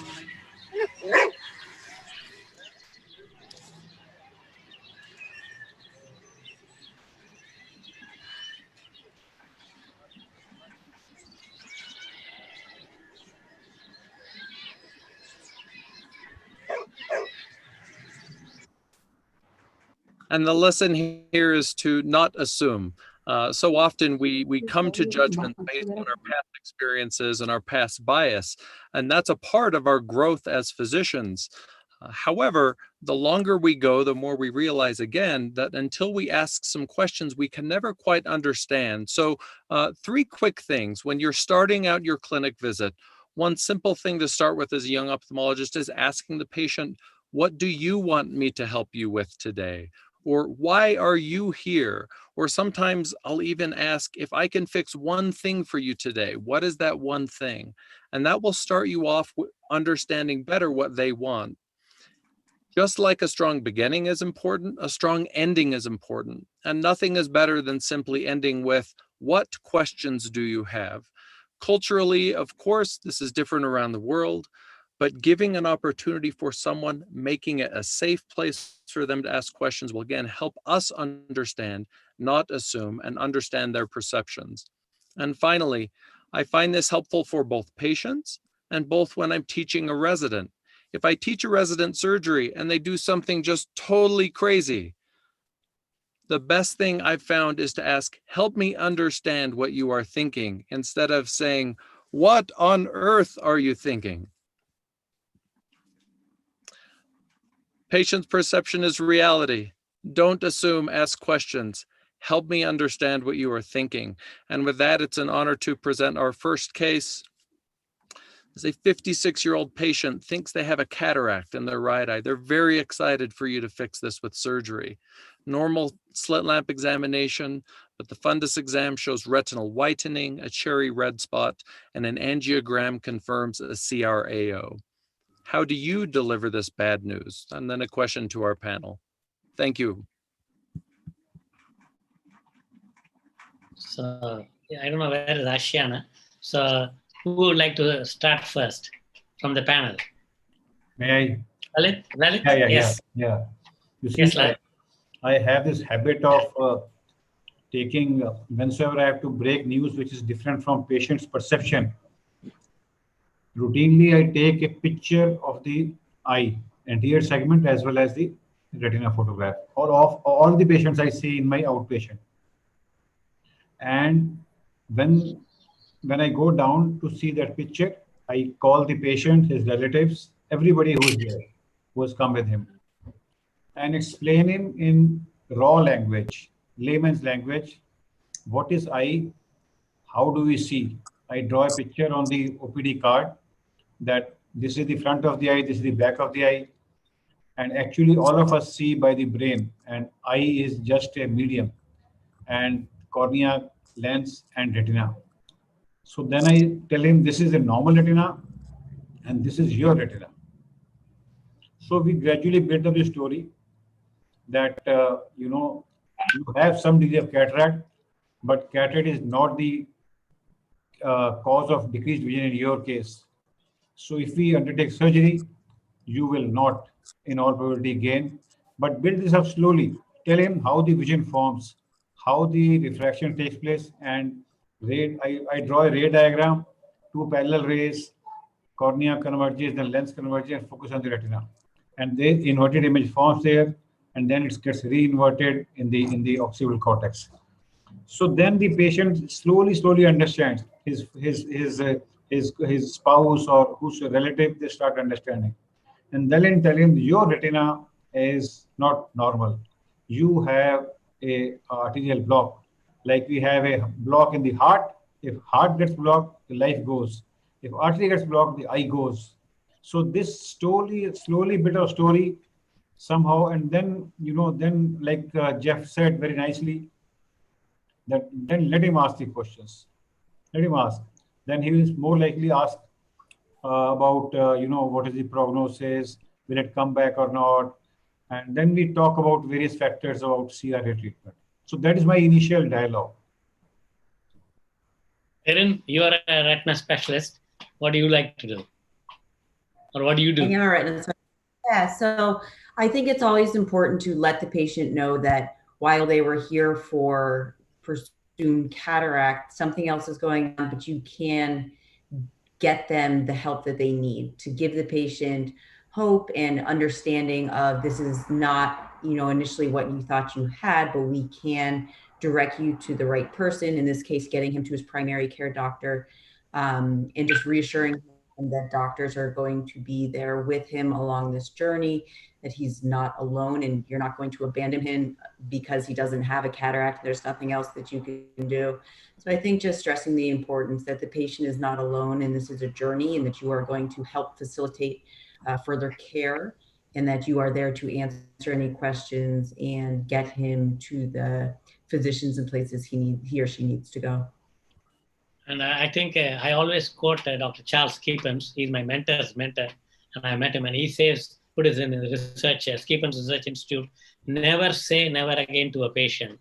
So I think that word you have to avoid to the patient. But I wanted to tell both of you that there is an experimental treatment, which is not still peer-reviewed, where we can do a vitrectomy for a central retinal artery occlusion. And we have my colleague in Mumbai who's done pioneering work on doing a vitrectomy and opening up the clot in central retinal artery, and I've done, but none of them have improved. But I tell this patient that we can try, but we don't know. But I usually do a paracentesis. Sometimes the patient go from pillar to post because they want to see somewhere they can get. So I think you should keep the hope. And they ask me, can you do artificial retina, or can you change the eye? I mean, they ask all sorts of Bollywood questions, but I think somebody has to listen. So we have also a clinical psychologist in the practice, because I always tell, as a vitreoretinal surgeon, I take up very bad cases, and I'm a vitreoretinal psychiatrist. And so, which is what because I spend a lot of time talking before surgery, and so that I think the patients are convinced. Anybody else wants to add? Ashiana? I just want to add one thing, Dr. Natarajan, and that is, as anterior segment surgeons, we are, very thankful to the posterior segment surgeons, because the moment there's a CRO, we say, refer to the vitreoretina specialist, and he will explain it to you, how things are, because we don't see much beyond cataract. So that is a thing. But I think it is important that even when you're doing cataract, you have to tell them all the possibilities, that your optic nerve, which is not seen, may have a problem, or your retina may have a problem, or you need to do ultrasonography to see what is the back status of the eye. All those things are there. But then, yes, for us, the vitreoretina specialist is a great, boon to refer to. Andrea, you want to add something? You have to unmute, Andrea. Hi, everyone, and thanks for inviting me to be along today. This is a real pleasure. Yeah, look, I think it is important to support the patient along the way, even if it's not your area of specialty. And yeah, patient perceptions are very important in this case. I don't know if we wanted to move on to another case, but I had another case to discuss with the panel today. I just saw this patient last week, actually, and it's a typical case of a second opinion. So I see this, she's a 72-year-old lady. She comes with her husband, and she had a cataract surgery done with another colleague, and she is very unhappy with the outcome. And I look at her notes and I see that she's seeing 6/6 unaided in that eye, and yet she is very unhappy. She says she can't see, her vision is fuzzy. And on examination, when I look at her eye, she has an IC8, so one of those aperture lenses placed in that eye, and the rest of her retina, her macula looks healthy, and it's a nice centered lens. So interestingly, I speak to her further. I ask her if it was discussed with her what lens was going to be placed in her eye, and she said she had no such discussion with her surgeon. And then I ask her if she can read, and I test her reading vision, and she actually can read fairly well unaided. So this is a case that brings into illustration a patient that has actually probably had on paper a good outcome, but from her perception, she's had a poor outcome. She feels her quality of vision isn't very good. And I think one of the difficulties with this is discussing it's a second opinion, and how do you approach a second opinion, and what the patient's perceptions were versus what was discussed with them the first time around. So I would open this up to the panel and ask them how they manage second opinions. Thank you, Dr. Ang. That was fantastic. I want to get Dr. Honavar's expertise on this. Second opinions, when they come to you, Dr. Honavar, how do you handle that situation? How do you, being an ocular oncologist, how do you handle that? Well, I think the first aspect is to know what is the expectation of the patient at all in a given situation. I don't deal with cataract, I don't deal with intraocular lenses, so I don't know much about what has happened in this particular situation.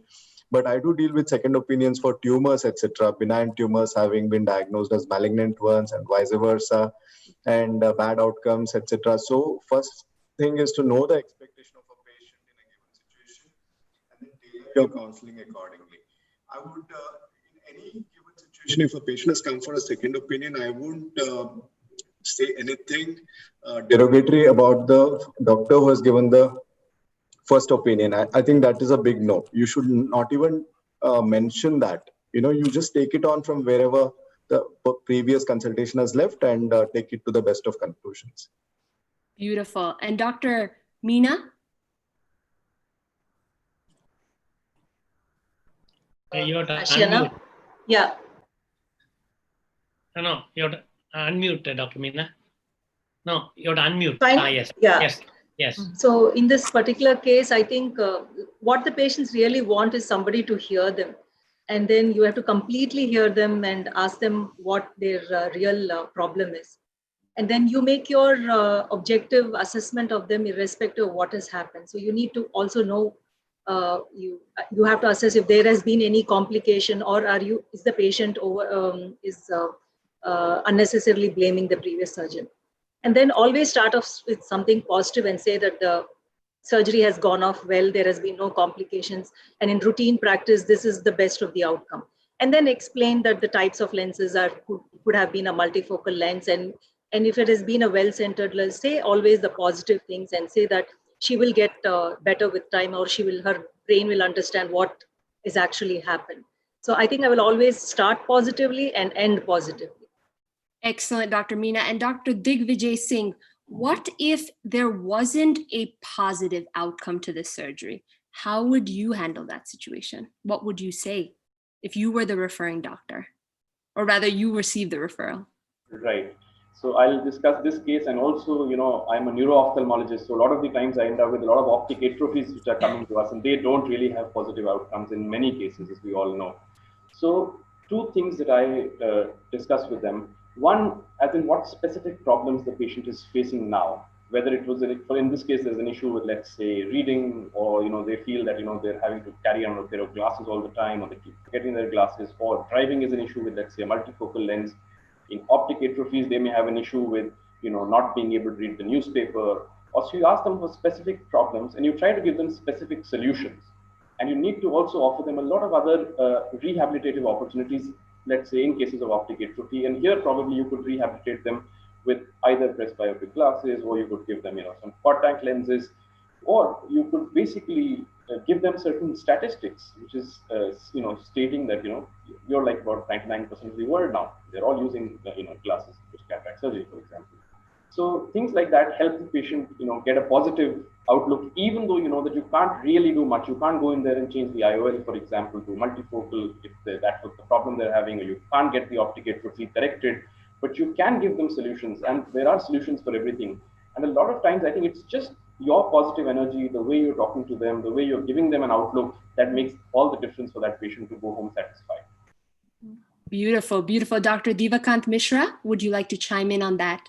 Referring to you, bad outcome, how do you communicate? Right. So I'm a retina surgeon. So a lot of times I get such patients, failed surgeries, being referred from other centers. So yes, it's indeed difficult, and at times these cases are such where you cannot help them. So I had a patient where he had some form of macular degeneration, and he had received a lot of injections, and finally he came to me for some solution. So though I was not able to help that patient, but something that I found that a low vision trial was not done for the patient. So you have to look for ways where you can probably add something to the patient, but sadly there are some cases where you cannot do much.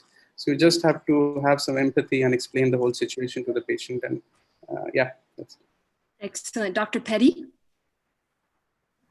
You have to unmute.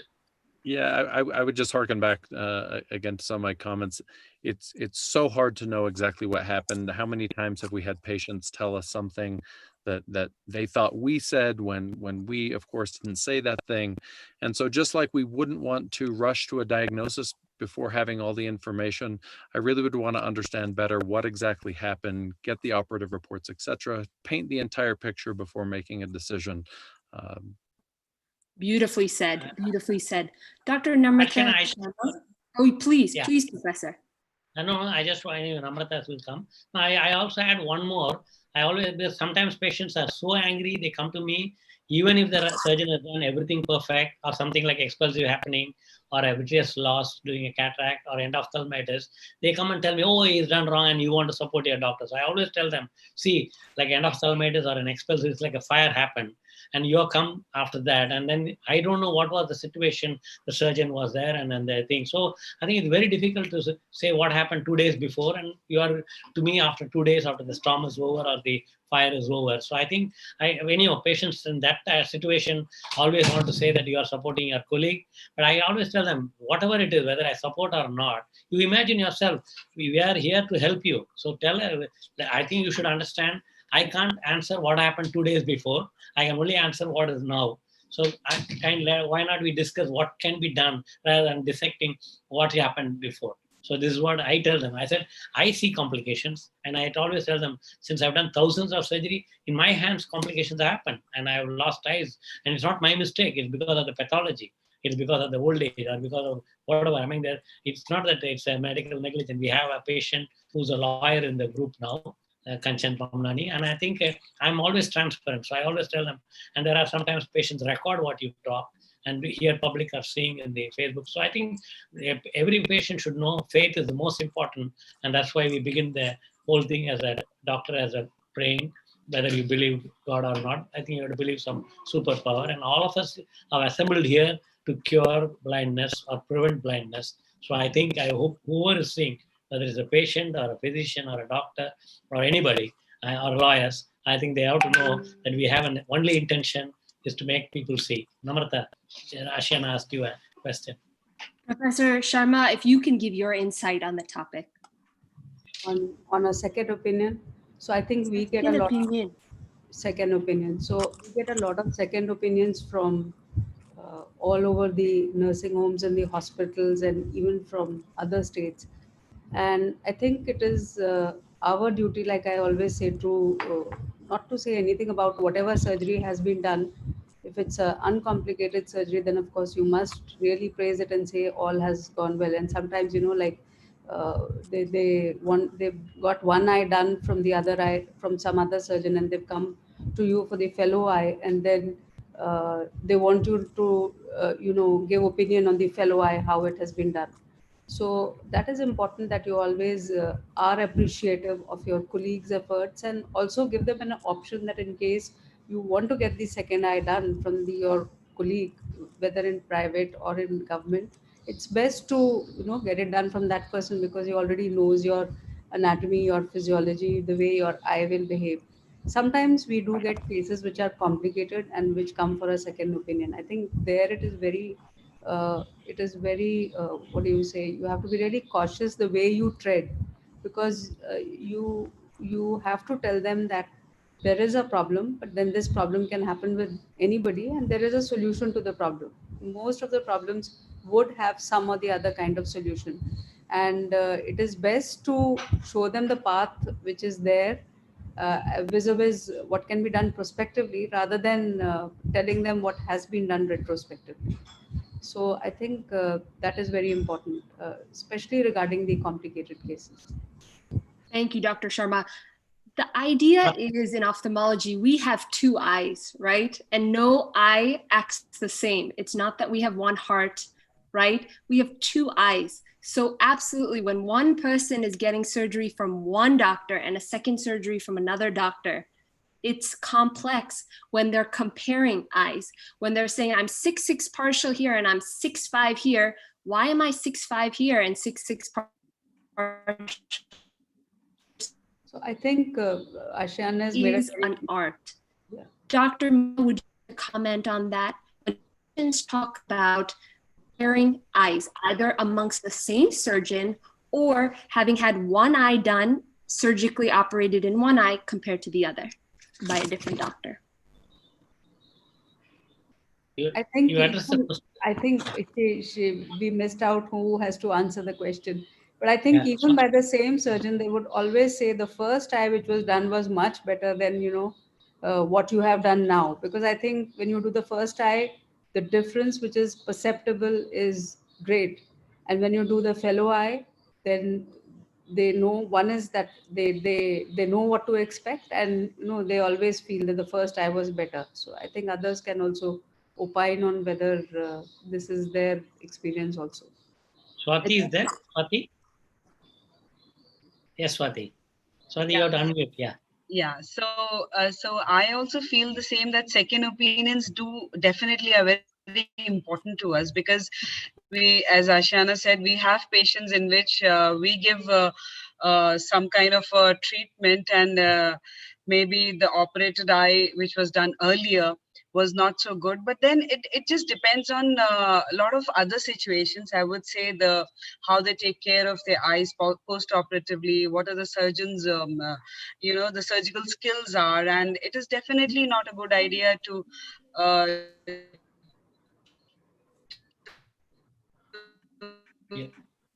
Having internet connection. Speak negative about the surgeon. It is just that you have to opine at that point with the patient.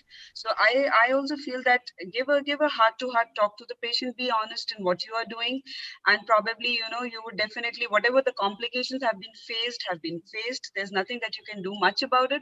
But also, as Dr. Namrata said, that we can always refer back the patient to the surgeon, assuring the patient again that probably he's the surgeon, he did a great job. Probably you can go back to him and tell him that he just had a second opinion, and he would like to get operated again by the same surgeon.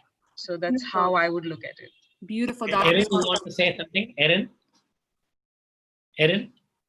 Yes, so I would, going back to what Ashiana was saying about two eyes and one eye always being superior or better seeing than the other, I would take that as an advantage also to show the patient, try to spin it so that you can say, if you're a little bit myopic with your second eye, say this is going to be a little bit more of your reading eye, and show the patient that yes, you may have a little bit decreased vision for the distance, but for up close, this is going to be your dominant eye for reading.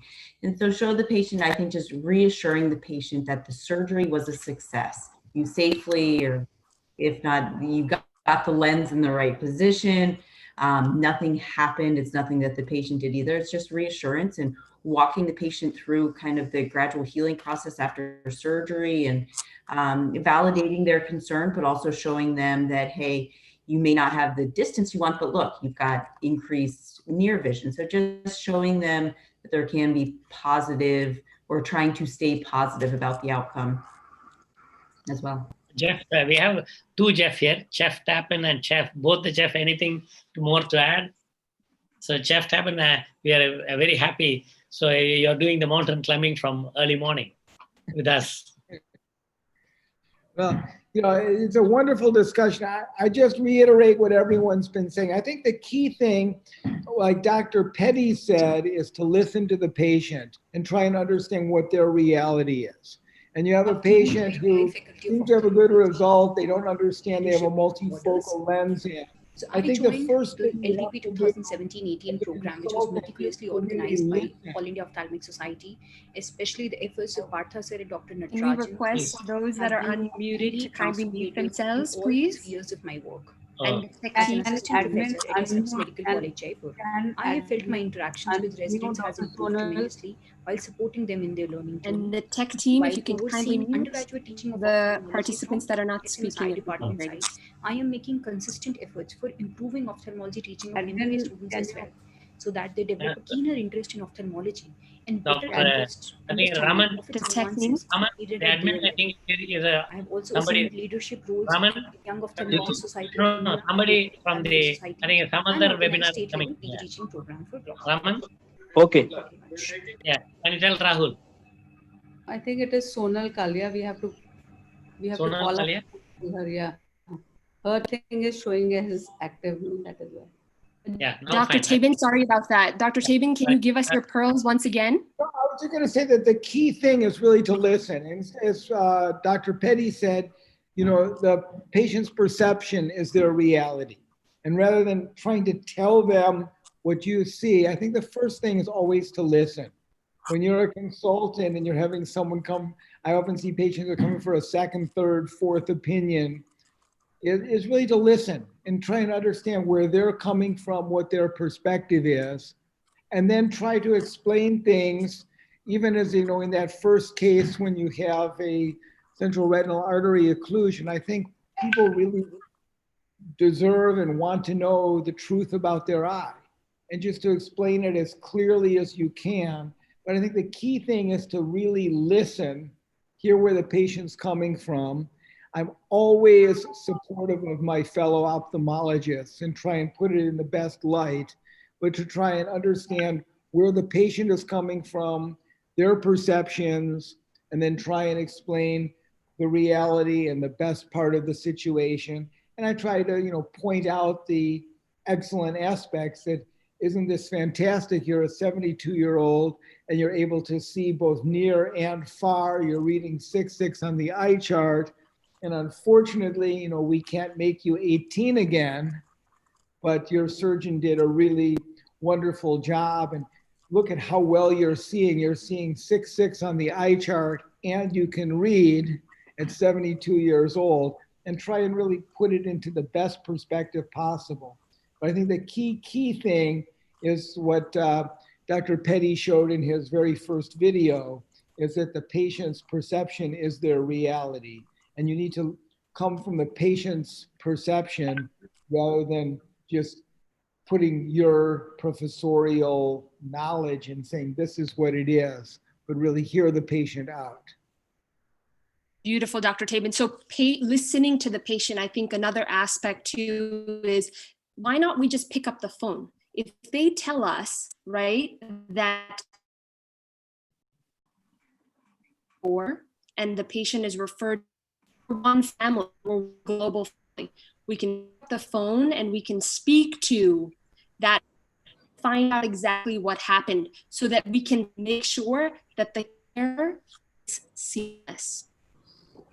So moving forward in our last couple of minutes, I want to open it up to Dr. Divakant Mishra to talk about anticipation, right? We don't want to speak for the patient. We don't want to assume what the patient wants, but how do we anticipate their needs? Right. So before that, I'll talk about the previous scenario. So I had a different experience operating both eyes of the same patient. So the first eye I operated, it was a posterior polar cataract, and I had a lens drop. I took the patient again for surgery the other day and took out the nucleus and implanted a lens. Then I operated the second eye of the patient, which was a routine topical phacoemulsification.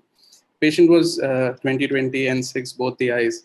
But then he came back to me after 1 month and complained that you took a lot of care for my first eye, where you operated me twice, bandaged me, but my other eye you just operated in few minutes and didn't even put a bandage. And I'm having a lot of itching in that eye. So I had a really hard time explaining to him that no, I've done a better job in this eye. But that's about patient's perspective, and maybe some of the seniors can comment how to tackle such challenging situations. Maybe Jeff Petty, can you add, or Erin?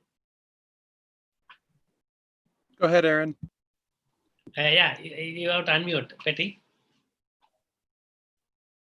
No, you have to unmute, Dr. Petty. Yes. No, I just want to reiterate that in these type of situations where there are so many dynamics at play, understanding again where the patient's coming from, what their expectation is. Oftentimes it can be as simple as them just wanting a straight answer. Other times, again, they just perhaps need to get some emotion off of their chest. So again, trying to clearly understand what it is that they are thinking. Once I can arrive there, then it helps me to understand whether I'm the right doctor to help them medically, or if perhaps one of the specialists on the panel would be. Erin?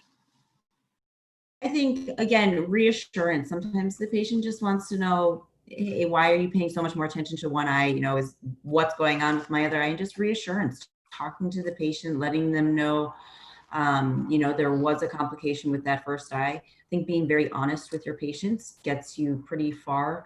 And just, you know, letting them know that the first eye was not a perfect, I wouldn't use the word perfect, I would say your typical cataract case, and it required a little bit extra attention, and we have to go back in to correct whatever didn't go, I say, beautifully with the first surgery.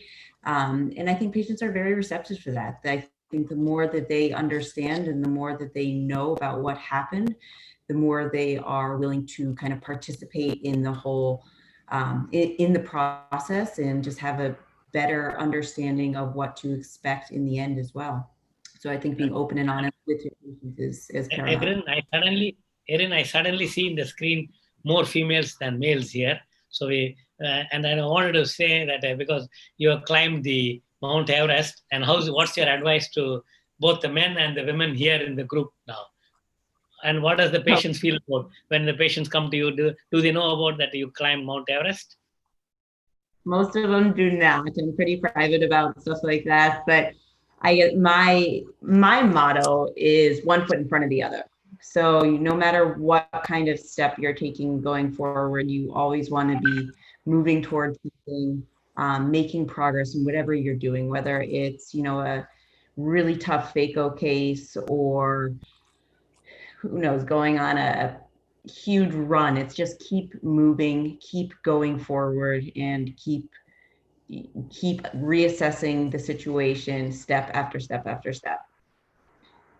And I think when we're that real with our patients, when we are that honest and transparent in our own lives, the way Dr. Lally is, and I know her dearly, when you're that transparent, it translates to your relationship with your patient. It's that real. It's that much like a family member, because you care, because you are a real human being, right? And so that is very important, to be yourself, to be transparent. We all have faults. It's not something to shy away from, but we're here as helpers, as servants, as I like to call it, for our patients. And so if we use that philosophy that we are not better than you are, we are here to help you, then the patient feels that. And they know that you're genuine. Dr. Eng, any final comments? Yeah. Oh, look, I've really enjoyed today's session, and I would reiterate what everyone has said. what Erin was saying, one step at a time, I think that's so important. I think we've all had situations where we're operating and you run into a complication and it's so difficult and you actually literally feel like giving up. But you just kind of have to get back into the moment one step at a time. And, you know, having complications, what Professor Natarajan said, I remember when I was a junior consultant and I had one of my first complications, I was, you know, distraught, upset. And one of my mentors said to me, Andrea, if you never have a complication, it means that you don't operate. So we all have complications. And I think being open and honest and discussing it fully with patients so they understand what's going on is the most important thing. And they are receptive and open to that. And that actually helps with, it helps with the management of that complication, and it helps you and the patient, actually, not just the patient, but yourself, if you're open and are able to work through the problem with the patient. So I think it's, as everyone says, understanding the patient's needs and being open and transparent. Swati, you being the pioneer of women ophthalmology, I think Mohita may be joining. Are you going to climb the Mount Everest following Erin? I wish, I absolutely wish. I am, I'm an avid snowboarder. I'm an avid snowboarder, but I'm not sure I'm a mountaineer. Erin, I am so glad that I could meet you, and probably that is the hardest part. And you know, it is harder than breaking any kind of a brown or a jet black cataract. I would feel that we derive a lot of inspiration when we do other things than you know, just being pursuing our profession, which I feel is still easier. And then doing all the, we are so impressed and so inspired. I think we should have you as one of our inspirations in the women's society. No, she's the inspiration for men's society also. And we have Jack. Okay. So we are inspired. Dr. Tabin and Dr. Lally both. Dr. Tabin and Dr. Lally both. They have not only climbed the pinnacles in career success, but the pinnacles of mountain success on this earth. And so it's really a fantastic day that we get to have both of them and all of you here together. I don't think the words on a slide can tell the true depth of leadership, the true depth of that patient-physician communication that all of you show day in and day out. And so thank you for sharing your pearls with us. This is something that's going to be shown to the public world over. It's on recording. And so may we all learn from the pearls that we learned today from each one of you and use that in our practices. It's not difficult.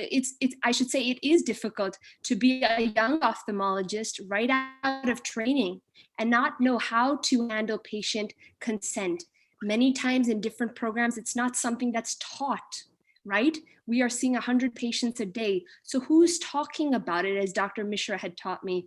The idea is that may we use this recording as the base foundation for learning what we need to do, and through our experience in day-to-day life, become better and better at communicating with our patients. So thank you very much.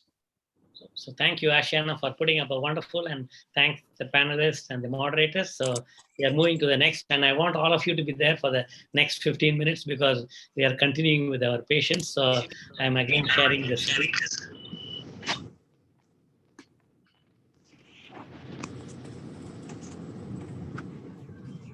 So we have Priyanka Sathe. She's become a friend now.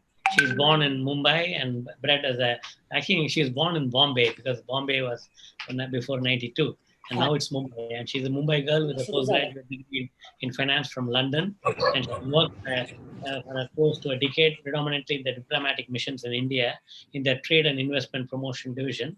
Presently, she's a trustee and managing the administration of a 102-year-old NGO that her father revived while being a practicing anesthesiologist in Mumbai. And she's an avid reader, foodie by heart and mind. She comes from a fourth-generation family of doctors on paternal and maternal slides. And no matter what she's given is the one which I know now is a great writer. I follow her in the Facebook, and she writes amazingly well. And I think if somebody is enjoying English, and I think you should read her posts, which are amazing. I think she writes well. And we have the next speaker, Kanchan Pamnani. And Kanchan, hello, nice to have you here. And I am happy to see you after a long time. And I think I'm a good friend. You're an advocate and solicitor, BCom LLM, and you're a national award as a role model by President of India, Women of the Year by Zonta Club, and Louis Braille Award by Sri Siyusha Pragnya Shakshu Mahila Seva Kunj Gujarat, and Award of Excellence by National Institute for Visually Handicapped Dehradun, and several other awards. And Kanchan is an advocate and solicitor, mainly practicing in the Bombay High Court, and has appeared in Supreme Court of India and other courts. Her work encompasses corporate, testamentary, property, and disability law.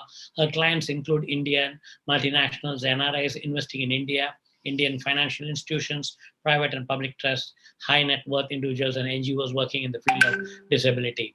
Kanchan is highly qualified, being a graduate in commerce, BCom from Sydenham College, a postgraduate in law from LLM from the University of Bombay, a solicitor from Bombay, and has completed the Qualified Lawyers Transfers Test, England. She has also completed 2 courses from the World Intellectual Property Organization, Geneva, and a course in arbitration from the Indian Merchants Chamber, and a diploma in intellectual property law from the University of Bombay. Actively involved in various social causes. Currently, she's on the boards of CREA, an International Feminist Human Rights Organization, and NCPEDP, National Center for Promotion of Employment for Disabled People, and was DRR for RI District, that is from Rotary International District 314. She initiated and drafted the representation on behalf of the Visually Challenged to National Securities Depository Limited and the Indian Banks Association, which has resulted in guidelines that have benefited thousands of disabled people. And her interaction with the Reserve Bank of India promoted them to issue a circular regarding facilities and services to the visually impaired. And I think I want to correct it. I hope I'm right. I think the new word is for visually impaired is, I think, visually. What is that word? Ashena, can you help me? I forgot now. It came to my mind and I forgot. Or maybe Kanchan should tell that. I think we don't use the word visually impaired and visually handicapped. There's something else, I think, the new word for this. And she enjoys reading, swimming, photography, and traveling. So to first, Priyanka, you can go. Hello, everybody, and thank you so much for giving me this opportunity to speak to eminent doctors worldwide. So I was a patient of retinal detachment of Dr. Natarajan, and this happened to me very suddenly. And just to brief you that I did not have the typical symptoms of retinal detachment. I was driving my car around, but I felt something amiss in my eye. And that's when I went to Dr. Natarajan and I had a shallow detachment. Talking about patient and the patient perspective about a doctor, there are just 2 things that I'm going to, actually highlight. One is that the patient-doctor connect is very important, because once a doctor speaks to a patient, I personally believe, coming from the background that I am, half of your disease is almost gone. The doctor speaks to the patient, and the mental state of a patient takes a different turn, because I was a very anxious patient myself. I was convinced, and I think that helped them a lot on the table, because anxiety is what takes a toll on the patient, and it affects the procedure as well. And a doctor connect is very important. So that is what happened to me at Aditya Jodh. Dr. Natarajan spent time with me. I actually broke down and I cried in front of him, and I'm being very, very honest about it. But he was actually very convincing, and so was his senior retinal surgeon, Dr. Jaideep. So they answered every question of mine now and later. So a doctor connect is important. Like one of the doctors just pointed out, a heart-to-heart talk. It makes a huge difference to the patient's mindset while undergoing a surgery. That's one part. And the next part that I want to really highlight is the entire procedure. Like what is pre-op that you need to do? What do you do? What will happen during the surgery? What will be done? What is post-op? And what is in the time of the recovery until you are given a go that, okay, now you don't need to come back to the hospital for any checkup. You are fine. So those can be helped in terms of success stories that many patients can give a video or a write-up, connecting patients to different patient groups with the similar problems and how they have overcome it, maybe tutorials that every patient can make of his or her experience and share it with the hospital that they were operated at, and then the hospital can share it with them, and a constant interaction. I understand that doctors there's paucity of time for doctors, but I connected via email because I did not want to buy their time in the OPD. And my doctors replied every word. Dr. Natarajan himself replied to every question of mine. And, you know, patients should feel free to ask any question to a doctor. I mean, I apologize that I know some of my questions might have been really, really stupid, but they really, really were practical because I have to run a house. I'm a female, and there are a lot of things that go around if a female has to get operated. So, you know, a male perspective of a patient versus a female perspective of a patient varies. So these are just two things, and I think that will bring about a huge change in a doctor-patient connect. That's all a patient needs, because I have seen in my family, when my family of doctors, you know, have just spoken to the patient, and the patient is like, okay, when do you want me to get operated? Right now, I'm ready. You know, that is the kind of a connect. A doctor who connects with the patient sorts his disease more than 50%. And the recovery is amazing. And my recovery was very exceptional for a change that we were caught in COVID. I was caught in a COVID period where I must tell you one thing, that Dr. Natarajan was very, very particular. He said that Bombay is down with coronavirus. I do not want to expose you. So I will do a video consultation with you, but you will only come when the curve flattens a little bit. And as the curve flattened, he called me for a follow-up. So an ideal 6-week follow-up, my follow-up actually happened after 2 months. But this kind of a convincing that he gave me over video consultation really, really helped. So at these times, patients get a little hyper. Oh, my consultation has not happened. My follow-up has not happened. What is going on behind my eye? But a connect here in these kind of pandemics absolutely works wonders on a patient's psyche. A patient's psyche is very important, I personally feel. So that's all I have to say. And thank you so much for giving me this platform to talk to all the stalwarts worldwide. I am absolutely grateful to all of you. Thank you so much. I just want to give an advice to all the doctors here, including seniors and juniors. One thing you said, patients' questions are not stupid, because this is what I think. When I started the career, I remember that I learned from my mentor, Dr. Badrinath, that no question is stupid, because it may be silly for that patient, but it's not silly for the doctor. It should not be. And for me, it may be a routine, because I think I'm doing 38 years of retina surgery. It is a routine for me, but it's not a routine for a patient. And I understand that. And that's what I tell the young optometrists. And I hear most of the doctors are half my age, and maybe their age is my experience, surgical experience. But I still tell them, I think that no question is silly. So that's what I want to convey publicly, that may look silly sometimes, but I think all the questions are relevant, because as a doctor, we want you to do well, and we want you to be totally normal. And I think we have retina surgeons here, Erin, and everywhere. So we want you to go back to the normal. We want you to do mountain climbing. We want you to do jumpy, whatever you want to do. I think that's what the modern medicine is about, except diabetic and other conditions. So next, I think maybe any other thing you want to say about the previous session. You are there logged in, about the doctor. Oh yes, your previous session gave me a lot of highlights, you know, about second opinion, about standing by your doctors, about just one suggestion. So when you send back a patient to the previous doctor who's known as anatomy, I mean, it's a very good thing if you call up that doctor and say that, you know, your patient had come, I have spoken to him. This is my suggestion. Maybe that doctor is lacking some kind of a connect. Maybe the doctor is lacking something which you can see. And that could really solve the equation. Because what has happened is, one thing I want to let everybody know, that social media has become accessible right down into the rural regions of every country. And patients are very educated. They may not be educated on paper, but they know how to access social media. And, you know, putting up a negative post about a doctor is the first thing that they that patients do resort to if they are unhappy. So this can actually, this kind of a patient connect wherein unhappy with the previous doctor, if he is highlighted upon what is missing and if he corrects that with the patient, what happens is a lot of negativity and a lot of animosity comes down. And it definitely helps in the long term. Yeah, I agree with you, Priyanka, and I think I do that as a practice because, again, I learned from Dr. Badrinath. One is even a patient referring another patient, I have a habit of calling.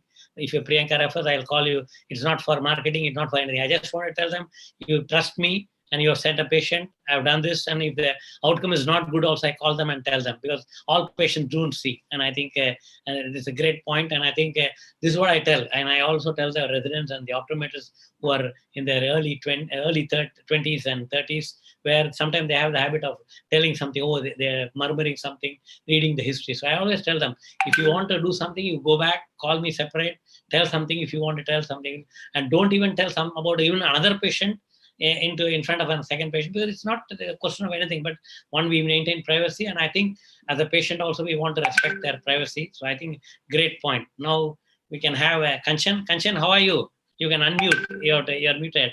You have to unmute, Kanchan. No, you have to unmute. Somebody can help her, Kanchan. Still, it's muted. Okay. Oh, yes. No, again muted. No, again muted, Kanchan.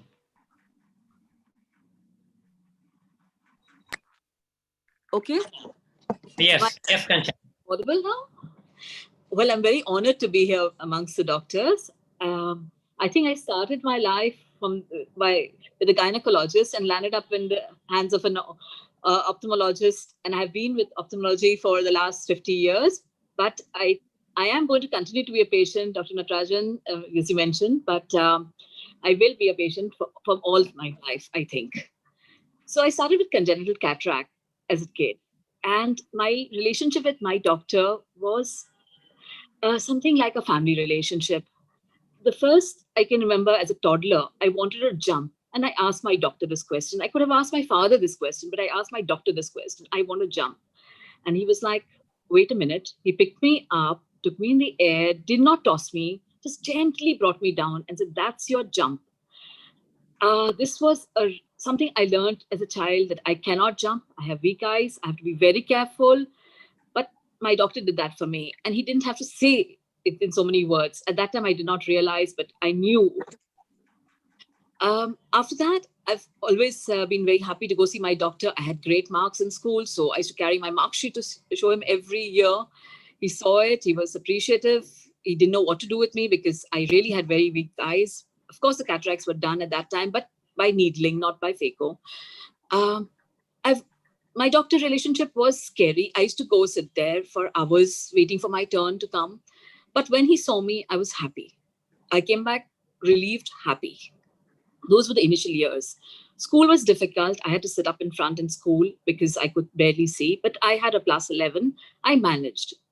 My number kept coming down a bit, and I was a little happier, but I think my doctor was not so happy that my number went down. I don't know what the myopia situation, but I can't explain it, that you all will understand. Subsequent to which, I was in college. I enjoyed college more than I liked school because I could sit right behind in class and there was no need to sit right up in front because nothing was written on the board. Difficulties did arise at different stages in career and in my school and college life. Doctor was part of it. Every year I saw my doctor religiously. Nothing changed much except the number. When I moved on from glasses to contact lenses, that also soft contact lenses, hard didn't work with me. Soft contact lenses, I was so happy to be without glasses. I really, the squint and nystagmus, nothing bothered me. I was so happy to be without glasses. After that, well, then the needling, the debris came back of the cataract, some needling had to be done. Then I had my giant retinal tear. And immediately my doctor flew me to England. He said, I can't do it for you. You really have weak eyes. Please go to the specialist there. So I went off to Cambridge to Mr. Scott, and he took care of me. Subsequent to which, I had another surgery in India with Dr. Badrinath. I didn't recover my one eye. My second eye, I started having a problem when Dr. Shroff wasn't there. My regular doctor, my lifelong doctor wasn't in the country. I went to another doctor in Bombay. Well, when you talk about second opinions, just now I heard a lot of comment about second opinions being good surgeries, etc. I had a very bad surgery. I mean, it was good. It was a retinal detachment. It was sorted out. But within 15, 20 days, I started having, I stopped seeing properly. My Dr. Shroff was back. I didn't go to my old doctor, to the surgeon who had operated on me. He looked at my eye, he was horrified at what had happened to my eye. And basically PBR had set in. And I was flown back to England. My doctor there was horrified again. And these were both doctors. Okay, they could have kept calm and they could have called the doctor and said, great surgery. But no, they were honest people. And in a way, that was great for me because I didn't want to go to any malpractice or anything of that sort. I wasn't interested. I'm not going down that line. But I was happy that I knew the enormity of the problem because it was really serious. And I was scared and I didn't know what to do. And my father was shouting at me, walk straight, walk straight. And I couldn't walk straight because I just couldn't see. So he understood there was a problem. And we went back to England. And Mr. Scott looked at me again and sorted out the problem. It took him 2 surgeries to sort out some of the problem. And I recovered some sight. The perception and reality of a patient. I was sitting in his waiting room one day just before I left for India. And I was reading with my magnifying glass and he was watching me. I didn't know he was watching me. And he's looking from there and saying, oh, wow, my surgery has been successful. Because there I was sitting with a magnifying glass and reading. And he had never expected that to happen with the kind of eyes I'd brought in. But, well, I was happy because he was happy. And actually, I could see. So he had done a wonderful job. And I was back. Over time, with macular degeneration, I lost my sight. Initially, it was difficult to accept, but it was very, I had no choice but to accept. And the doctor supported me. They kept checking for my pressure and my cornea started having problems after that. But while I had the macular degeneration and I started losing sight, doctors could not tell me how soon I would lose sight and how much sight I will keep. Well, that's okay. There's nothing much you can do. But of course, there is a choice of telling patients what are the options available. Today, there is so much technology. I'm living on technology today. I am a solicitor. I practice law. I appear at the Bombay High Court. I was scared when I was low vision. I couldn't see the faces of the judges. I didn't know what the expressions were, whether they wanted me to sit, whether they wanted me to continue speaking, or whether they were not looking at me, but looking at the papers. I couldn't see all that. Now, I'm not bothered. I make a few mistakes. Maybe the judge will shout at me, sit down, but normally they don't. They have accepted the fact that I cannot see and I am going to do my work. I have decided I'm going to be a solicitor. I'm going to practice. I love arguing in court. That is my commercial work. I do that for a living and I enjoy it. And I give my heart to that. There is another part of me that now knows that there is, maybe there will be more complications with the cornea later. Maybe there will be a retinal fix in the future. I do not know, but those I keep aside for a later day. What I think of now is the world is blind, when there is cataract in the country and we do not have enough doctors doing it. We have people who are blind when they shouldn't be blind. I am blind because I am blind, but others who have available, I mean, there is a solution. I don't know why we cannot give it to them. And therefore, I really appreciate people like Ashiana coming back from the US when she need not have come and really giving back to this country where she didn't take from this country because she studied there, she's grown up there, she's born there. So she need not have been here. But anyway, there are other reasons that I go back to my disability work. I have done a lot of writing for the disabled, getting rules changed. And this country is very wonderful on that. And I hope the doctors know that we can do a lot of things.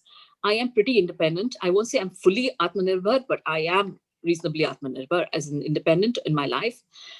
COVID has taught me that, yes, there is more technology to be learned and it has to be learned quickly. I wish doctors would try in their practices to know what is available and not put up their hands. I had this experience with my Dr. Shroff, my wonderful Dr. Shroff. When I had my first retinal detachment, I didn't know it was a retinal detachment. I'd never heard the word. I went to see him alone. That was the first time I probably saw him alone and not with my full family towing along. We went there. I mean, I went there and I sat there and put his head in his hand the minute he had examined me and said, "Oh God, RD."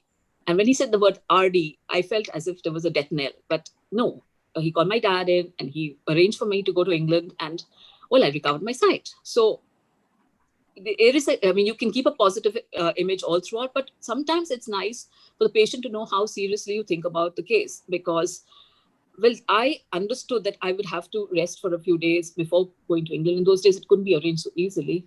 So Dr. Shroff's his head in his hand really gave me that feel that, oh, it is serious. Okay. Otherwise, discussing with your patients how they can go forward is also good. I know now low vision specialists do, psychiatrists speak about it, but even the surgeon knowing a little bit about it. And I had told Dr. Natarajan once when we had met in Hyderabad that once the doctor finishes his work, it is my work that starts, the rehabilitation, etc.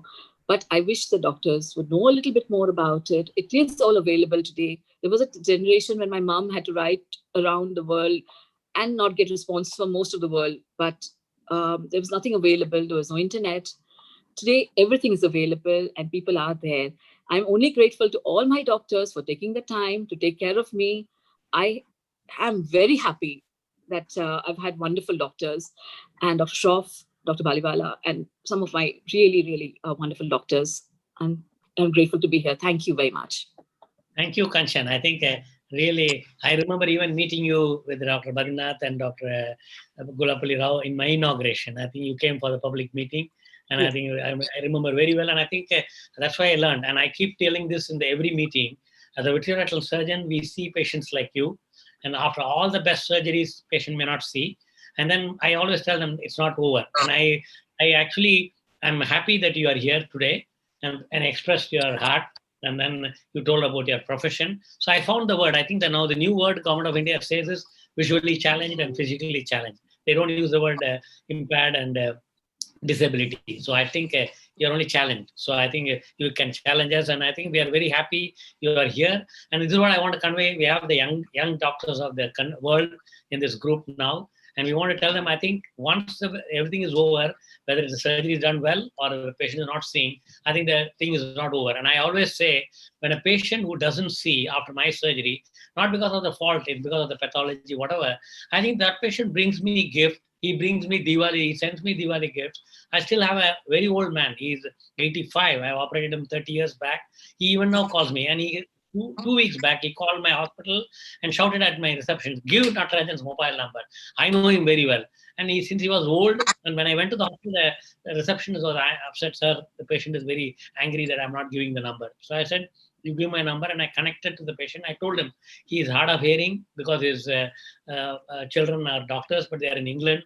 And I called him and told him, "I'm like your son, so no problem." And I said, "I'm sorry, you forgive my receptionist, because generally you don't give the number because the patients don't know when to call and they don't respect." So that's the reason I didn't give the number, but you can call me. I gave my residence number to him because I said, in case you don't get my mobile because of the signal, you call me at the home. And he only said, "I wanted to wish you all the best, take care." Because of COVID, he called me. And it's like a parent, because I don't have parents now. So I think the relationship I've developed, because now I think I can tell after 38 years of my practice, and I've seen Dr. Badrinath working, my father, grandfather working, and I think my grandfather's day was different. And I think when the patient was telling pain, and the doctors used to shout at them. But now I think it's totally different. And I think I've also been a patient in other fields. So I always decided that I'll be a normal person. If I have pain, I'll tell the doctor I have pain. And if I have, so I think that's why I expect the patient, so I can understand the compassion. So I'm happy you are here. And I think in spite of no vision, and as you said, God has opened here some other vision. And this is what I tell every ROP child, because so many ROPs I have treated 30 years back, the technology was not good. They are blind. But even you have the Stevie Wonder, who's a Grammy Award winner, and he's a good friend of Mark Humayun, and he made that Wonder Vision Foundation. Thanks for doing everything, and we are there, myself. And as you rightly pointed out, that's why I read the biodata of Ashiana as an example, not just to appreciate her. I think she deserves more, but I think it's not easy to give up excellent life, that too an academic life in US, and come back here. And I know how difficult. I mean, she had that experience with me yesterday. I was struggling so many things with her, and I learned a lot. So I think finally, as a doctor, we want to make sure every patient is happy. Vision or somebody like getting vision is not the only thing. I think I always tell, whether you get vision or not, if the patient knows that we have done the best, I think the patient will appreciate. And I think the patient and the family. I have several patients like you, Kanchan, who are still coming to me, and they'll come and ask me. I think there are so many people, children I have treated as blind, and because I've seen them with some problem and then became blind, and they are now 30s and 40s. And at the same time, I have operated congenital cataract at the age of 1 in 1986, and now you can imagine 36 years old guy. I went for his marriage. He's got children. So I think there are both examples. So I think I'm happy to be, and I'm always tell, I actually developed personal relationship with the patient. And I remember somehow God has given that. I asked them, how's your grandfather? And I went to some clinics in US, and I know sometimes the receptionists make a note and tell them, I remember, I don't remember who the surgeon, but I think he writes back that he came on a Wednesday, it was raining or it was snowing. And then the next time when the patient comes, he says, when you came last time, it was snowing, and hi, darling, and how are you? And I think it was not artificial. I think I learned a lot in several clinics in the US when I visited. But I'm a pure Madras mate. I'm trained everything in India and no training abroad. I'm happy I'm training surgeons world over. Thanks a lot. It's a great learning, Kanchan. And Ashiana, you want to say something? I just want to say a word of thanks to Priyanka and Kanchan for really teaching us so much. I think, can you hear me, Professor? Yes, yes. Yes, yes.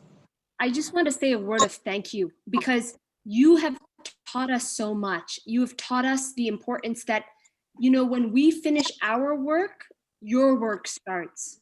And we should remember that. Our work is just in the clinic. Your work is your entire life. And it's not easy. So we must understand that. We must understand honesty, as you said. We must understand that fear is a real thing, and that only if we are ourselves a patient, which aren't we all as doctors a patient in some way, shape, or form? So if we remember what it feels like to be in a waiting room, to be scared, and really put ourselves in the shoes of the patient that stands before us, then maybe we can become as great as Dr. Shroff, as Dr. Natarajan. Thank you for that. Thank you. I think no words of enough to thank you. And I remember my teacher telling me, you have finished your exam, you're a qualified ophthalmologist, but your exam starts from today. I said, why, sir? He said, every patient is your examiner. So I think it's not a fear of examination, but I think we have to examine the patient. That's why it's called clinical examination.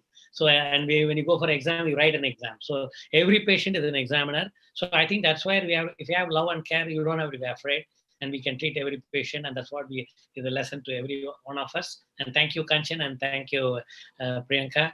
And thanks for taking part. And I wish we keep meeting, and we should have this interaction. So we go to the next session, which I again share the screen. And that's my personal session, which is because I'm a LDP alumni from American Academy. So I started the AOS LDP. So I'm thankful to the leaders of All India Ophthalmic Society in the 2005, and particularly Dr. Satyajit Sinha is here. So Dr. Satyajit Sinha, I want you to special thanks to your father, Dr. Ajit Sinha, who was the one who was when the committee, that time Dr. Tiwari was asking, what are you going to do by doing this leadership? And I'm thanks to Lalit Verma. He allowed me to, somehow Lalit Verma was supposed to go because he was the secretary, and I was the chairman of scientific committee. And Dr. Tiwari asked me, I said, no, sir, I would like to go. He asked me why. I didn't know why, because I said, I want to go. But I knew, thanks to Dr. A.K. Sinha, that time, Ajit Sinha, sir. And Satyajit, you are there? So, yes, sir. So I want to introduce Dr. Devakant. Devakant is a veterinary surgeon, done as a fellowship on ocular oncology, and he's an ROP consultant at IQ Super Specialty Eye Hospital, Lucknow. He has completed his retina training and reputed institutes like Sri Shankar Dev Netralaya, Guwahati, and Byers Eye Institute, Stanford, San Francisco. He holds the position of General Secretary, Young Ophthalmology Society of India, and editor-in-chief of Young Ophthalmologist Time. And I should say that when they interviewed me a few years back, and I think I took 3 months to answer the question. So the questions were framed, so I took time. And he's the recipient of various international ophthalmic awards like Achievement Award by Asia Pacific Academy of Ophthalmology, Bangkok 2019, Ophthalmic Hero of India 2019 and 2018, the Yasutan Award from Asia Pacific Academy of Ophthalmology, Singapore in 2017, and the APVRS Award 2018, Malaysia, Singapore, and IGO Best Award 2017-18. He has published extensively, 30 publications, indexed and non-indexed, and book chapters, and has been invited faculty at various international conferences like American Academy of Ophthalmology, Asia Pacific Academy of Ophthalmology, URETNA, and presented in conferences like WOC Mexico, APO Singapore, APO Hong Kong, APVRS Malaysia, URETNA Vienna, and National Forum. He's a reviewer for PLOS ONE, IGO, IGCEO, and other awards. Best poster in VRSA 2018, KR Datta Gold Medal for Best Research Paper 2018, first prize Dr. Raman Mitchell Gold Medal, OPA 2015, AOS IGO Writing Competition 2017, Video second prize OTSI 2015, and OSA 2016 State Ophthalmology Quiz Champion 2015.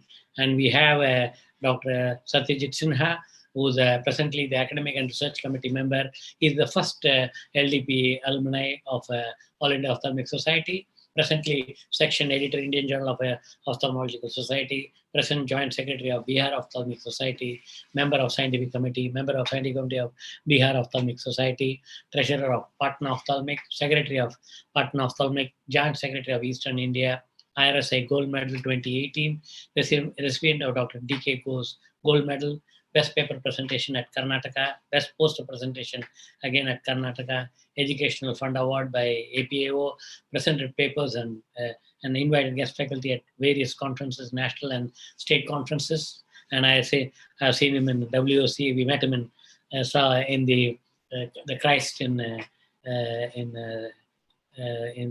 Brazil, chief instructor and co-instructor for various courses. And as we mentioned here, he is LDP alumni 2007-8, nominated by AOS to present in APAO LDP program at Manila and Tokyo, and presently president of St. Michael's High School Alumni Association Patna. And I think I met him when he was in school. And we have Dr. Kirti Jain, who's again a LDP alumni from ASA LDP batch 2019. So she's just a 1-year-old baby in LDP. Health activist and AAO's ARC National Diabetic Retinopathy Campaign, GSI Glaucoma Awareness Program Awareness, Benefits of Yoga, social work for founder Aronya Foundation for People, and will work towards avoidable blindness, environmental conservation, support system for poor, and teaching of yoga. And like Priyanka said, I saw her in the stage in LDP last year, this year rather, in February 20, she broke down emotionally, and I think that's what we appreciated her, that she's really blossomed as an LDP. And we have Dr. Sonal Kalia, and she's a gold medalist and assistant professor from Upgraded Department of Ophthalmology from Jaipur, Vice President, Young Ophthalmic Society of India, Executive Member, Jaipur Ophthalmological Society, LDP Alumni 2017-18. Like how I learned working with Ashiana. See, I work with young people like Dr. Sonal, Dr. Ashiana, and many, because I learned a lot from them. She did the first program with me as an IGO writing competition when I was the editor IGO. And then we have Dr. Devin Prabhakar, and after LDP, I have not met him. I keep seeing him in FB. He's an LDP alumni from 2014, and he did it with us in AOS, IIM Calcutta, and V School, Kerala State Ophthalmic Society Executive Member 15 to 17, and Scientific Committee Member 17-19.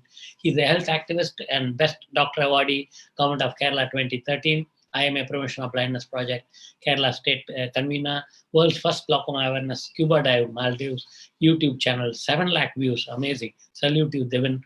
TV channel interview, 100 plus, articles in newspapers, magazine, 50 plus, anti-narcotics campaigns, breast cancer, screening, 1 lakh, social work, Secretary General, SN United Mission International, Convener Swasti Foundation. And I see, Devin, you write a lot about your mother, I think, and Atik Sheikh, and I know his father well, and managing partner Fatima Eye Clinic, cataract and refractive surgeon, academic director Fatima Eye Institute of Optometry, scientific committee chairman, Madras Icon 68th annual conference of TNOA.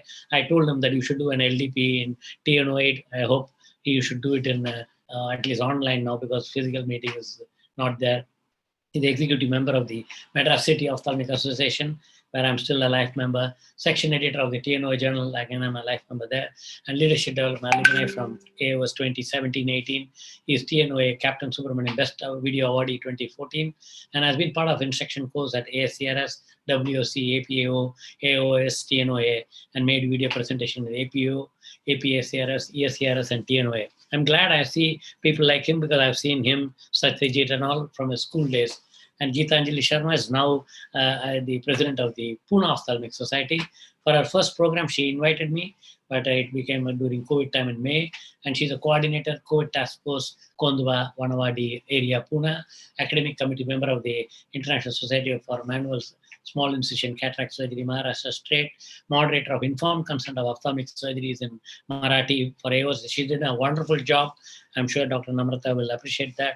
Past secretary and joint secretary of Pune Ophthalmic Society, past president, Kondwa, Vanavadi Medical Practitioner Association. She's LDP alumni, AOS 2011-12, and I should appreciate she has every MOS conference an LDP session. And thanks to her for asking me to come and share my views. And I think she's exposed to many faculty about LDP.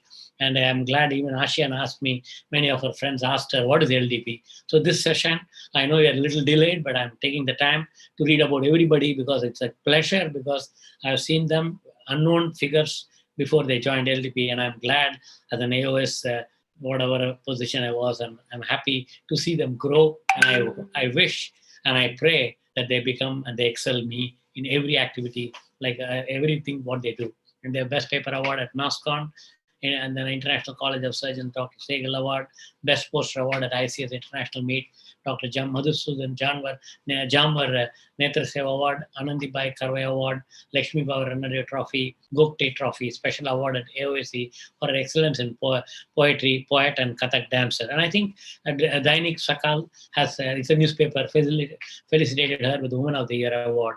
And I learned her from her lot of presentation as how she's wearing various hats. And we have Naina Pota. She looks like a schoolgirl in this photograph. She's professor of ophthalmology in LTMC, that is the Lokmanya Tilak Medical College in Siam, Mumbai. She's a teacher for 23 years. She looks like a 23 in this photograph. PG examiner, fellowship from All India Institute of Medical Sciences, New Delhi, publication in international and national journals, faculty in various conferences. She's MS, DNB, MNAMS, FACO. I've given her a challenge to work on whether she can work on enucleated eyes and COVID. And I gave the same homework to Ashiana. I don't know when I'll be able to do that because of the various problems of COVID. That we don't know what to do with the COVID eyes. And Dr. Mohita Sharma, she is the founder of Tirupati Eye Center. She is the founder of Women Ophthalmic Society. And I'm glad she made me as a she's again an LDP alumni, and she's a retina, cataract, and LASIK. And I didn't myself remember, she came as a 3-day short-term fellow with the Aditya Jyot, and she said she observed me, and she told me that she's taken me as a role model how to practice, because I actually practice like what I practice, how they practice this in US, and I do only my retina work. So she says, you're like a boss, you come, everybody, everything is done, and you see last 2 minutes and you talk to the patient, and then the patient goes mesmerized. How's that? And I think you have listened to the whole session, how it happens. She's the General Secretary of IMA in Noida, UP State Ophthalmic Society, Women Ophthalmology Society of India, Women Ophthalmologists Worldwide Network, ex-president and secretary of Noida Ophthalmic Society, invited speaker for more than 400 national and international conferences, awards, WIO Honorary Award at San Diego. I want to say that I was a guest speaker for WIO in AAO in 2012, and Champions of Change Award, WOC 2018, President Appreciation Award, IMA 2017, Gold Medal by IRSA in 2016, International Heroes Award by AOS in 2018, U Award by Narayan Netralia in 2018, Gold Medal by ISCKRS New Delhi 2019, Gold Medal by iBeach Film Festival in Goa 2019, RP Tandon Oration JHOS 2020, BC Rao Award for Best Secretary UPIMA 2020. And Dr. Trapti Sharma, And it was a pleasant surprise to meet her in the indoor conference because she's practicing 100 miles away from indoor. And actually, it was a nice of her.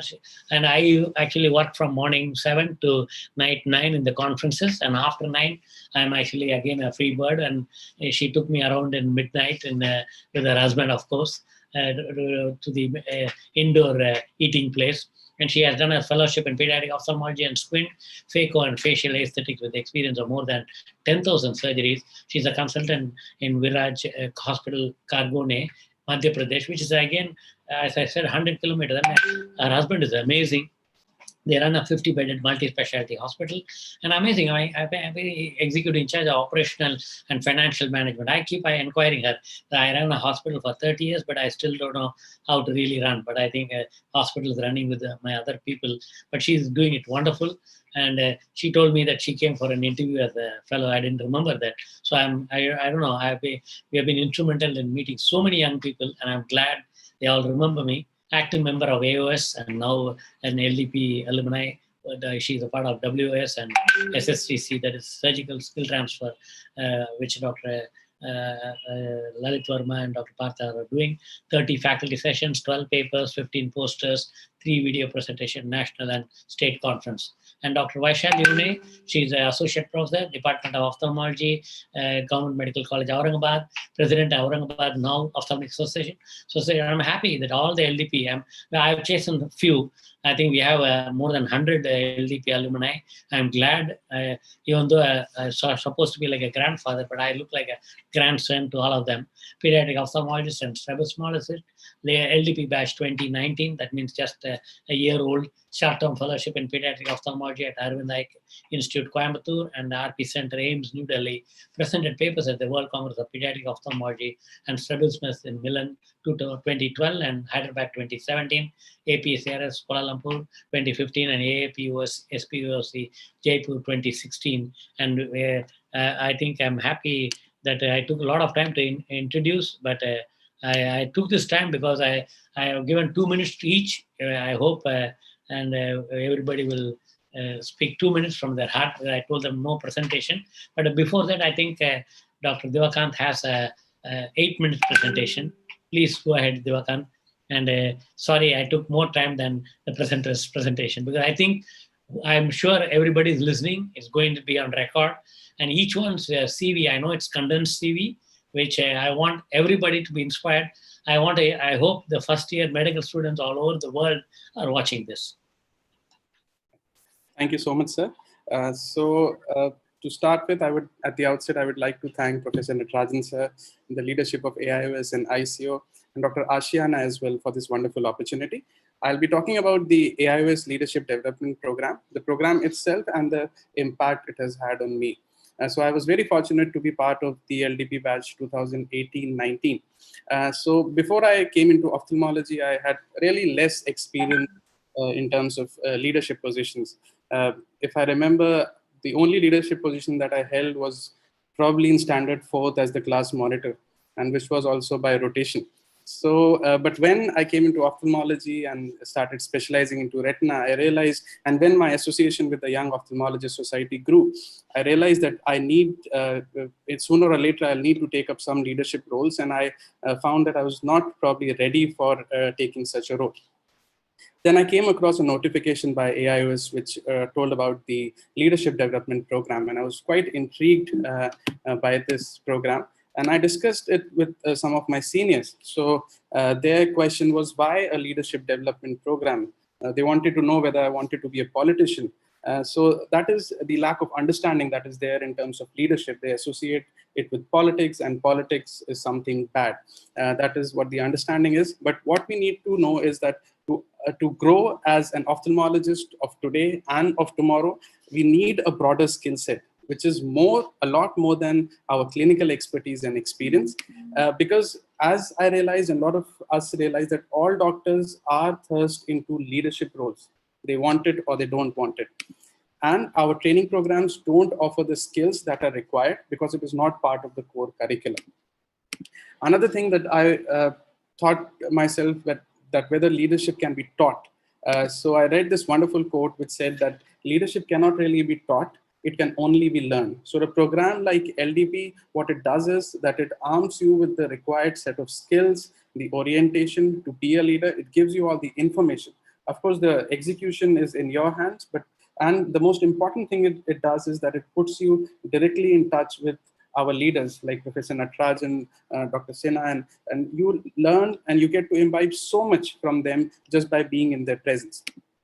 So as we all know, AIOS LDP was started by Professor Natarajan way back in 2008 when he returned after attending the American Academy LDP, and we are so thankful for him to bringing this initiative to India and following it so passionately for the past decade or so.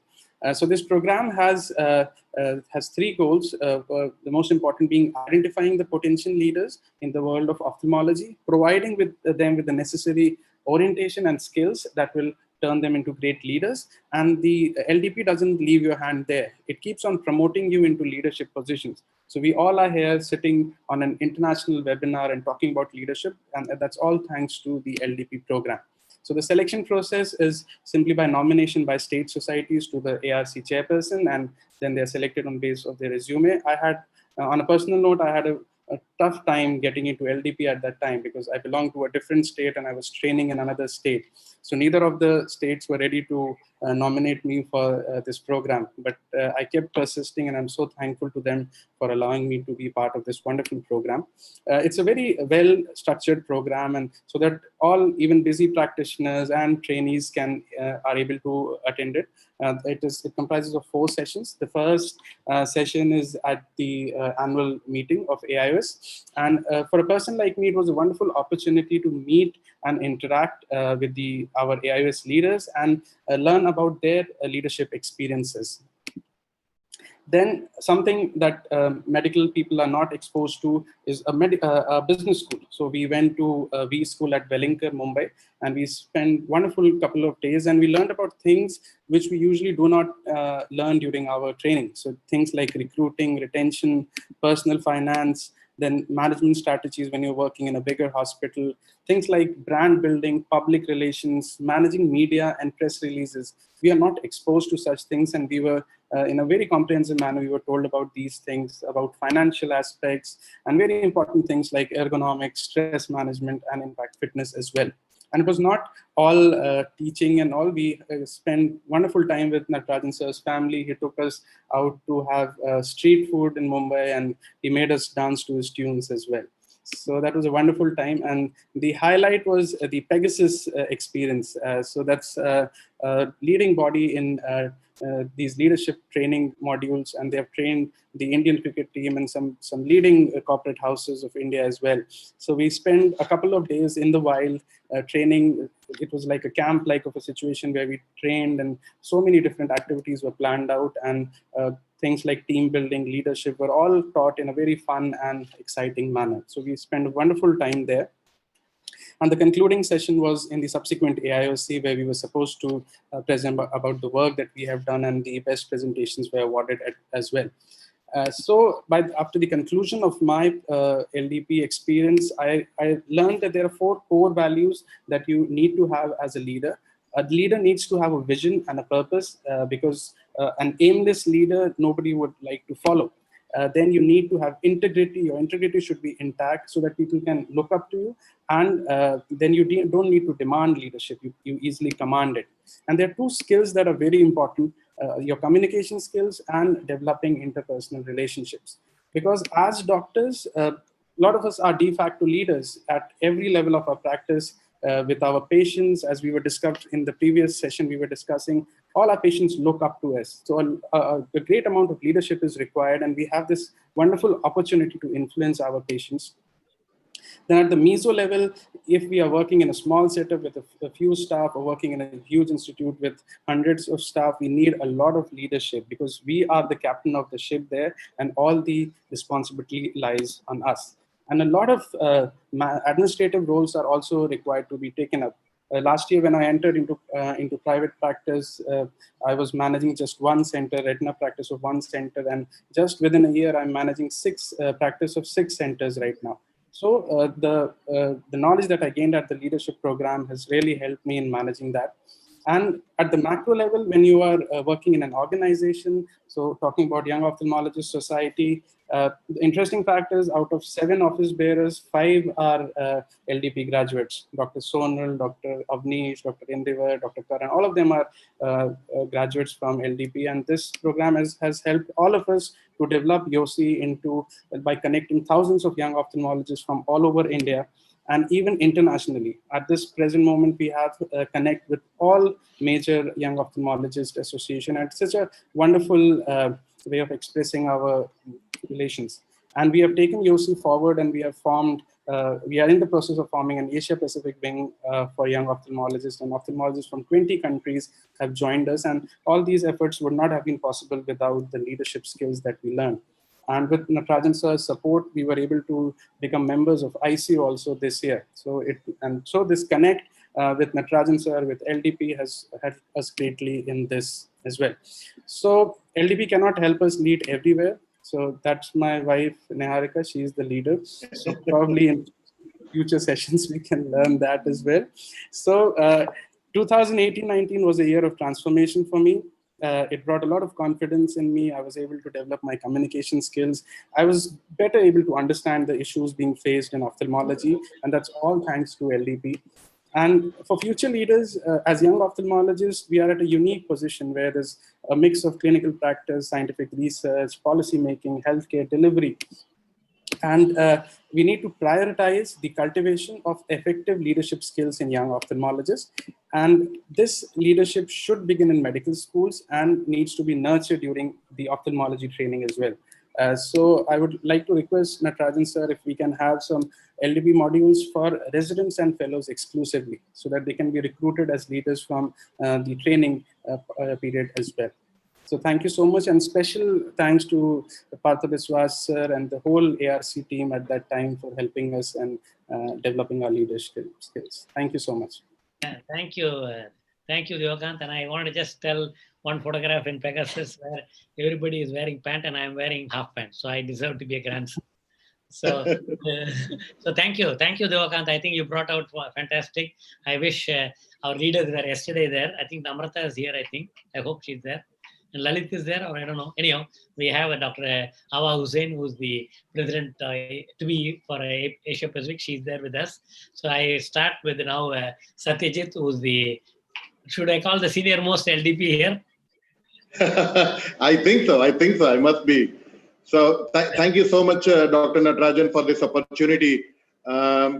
Devakant, very nice presentation you made just now. One of the things we all have to learn from Dr. Natarajan, the way you have grown in 1 year.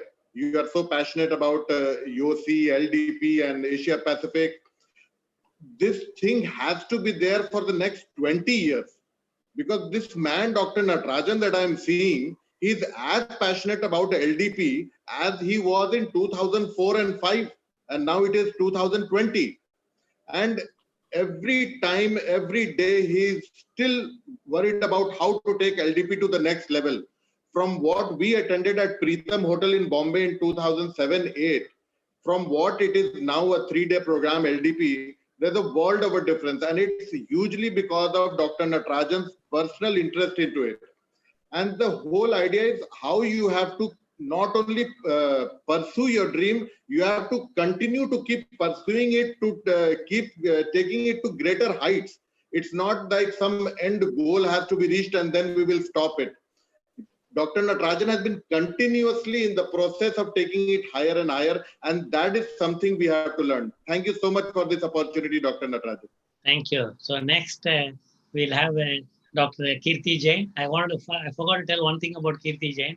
I learned because she said LDP opened her up. Another thing I learned from her is she's a landmark graduate, and I think she will probably, I hope she will tell something about it. I learned, even though she learned lots from LDP, and I think I learned a lot from her. Yes, Kirti. Oh, you have to unmute. You have to unmute.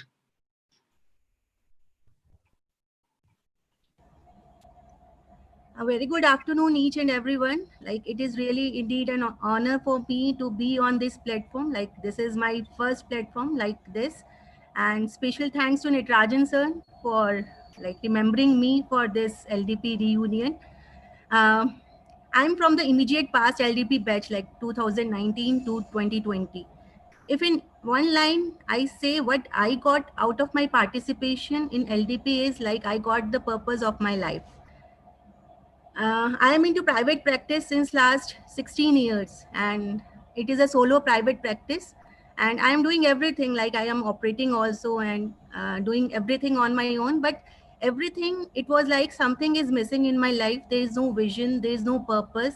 And this is not what I like studied higher education for.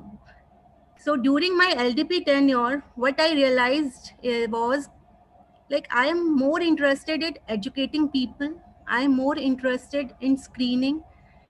Like I want to work towards eliminating the avoidable blindness. I am interested in overall well-being of an individual, both at the mental and the physical level. And I am interested in environment conservation. Like uh, if a tap is open, like it hurts me. So if water gets waste, then it hurts me. Like I'm like this.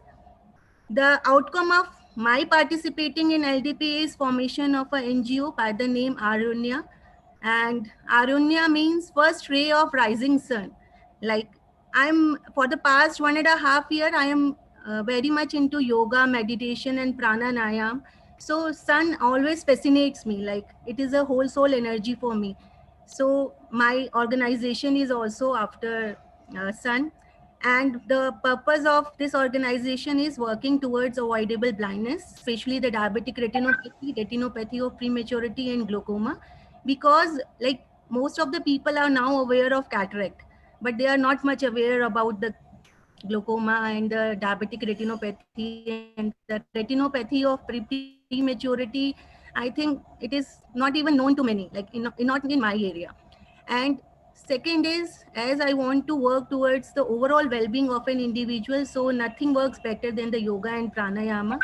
And I want to correlate how it, like scientific correlation of yoga, pranayama, meditation, and like giving it to the masses, like educating it to the masses through my organization only. And the third is the environment conservation. So for me, like participating in LDP is a game changer. Like it's really a life changer for me.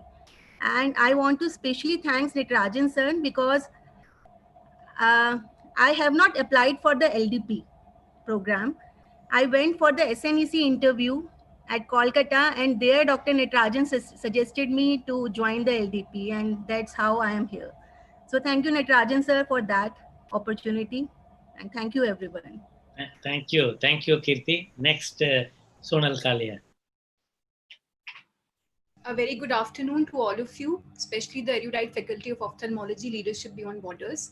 So as Natrajan sir has already pointed out, I am an LDB alumni. I was in 2017-18 program, which was extremely meticulously organized by AIOS, Partha sir and Natrajan sir.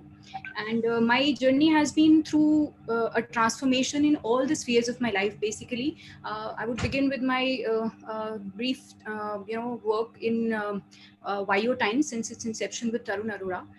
And that was a work which was very close to my heart, but I had not taken up any formal leadership role. But after the LDP, I decided to take up the prominent role in YOSI and the local ophthalmology society. I'm also happy to share that I organized some state level PG teaching programs for glaucoma. And as an assistant professor at my workplace, Savai Man Singh Medical College, SMS, I felt that my interactions with residents have improved tremendously while supporting them in their learning journey. And they have so much to learn in practical interactions, surgeries and theory. And I think with my little bit of encouragement, if some things can be improved slowly, it would be a huge step for one person's life, at least, if I can make a difference in at least one resident's life. But I'm trying to make in all of them, let's see. And while overseeing the undergraduate teaching of ophthalmology from SMSI department side, so I'm trying to make some consistent efforts for improving ophthalmology teaching of MBBS students. Why? Because they develop so that they are able to develop a keener interest in ophthalmology and better understanding of its nuances that are needed at their level. Ophthalmology is a much neglected branch in MBBS level sometimes, I felt, and so I'm trying to do that. And I accept that I'm a work in progress, and leadership development program by AIOS has helped me work on my weaknesses and bank on my strengths more confidently. Thank you so much. I'm really grateful to the great efforts by Natrajan sir, Partha sir, and the entire AIOS LDP team. Thank you, Sonal. Next, Devin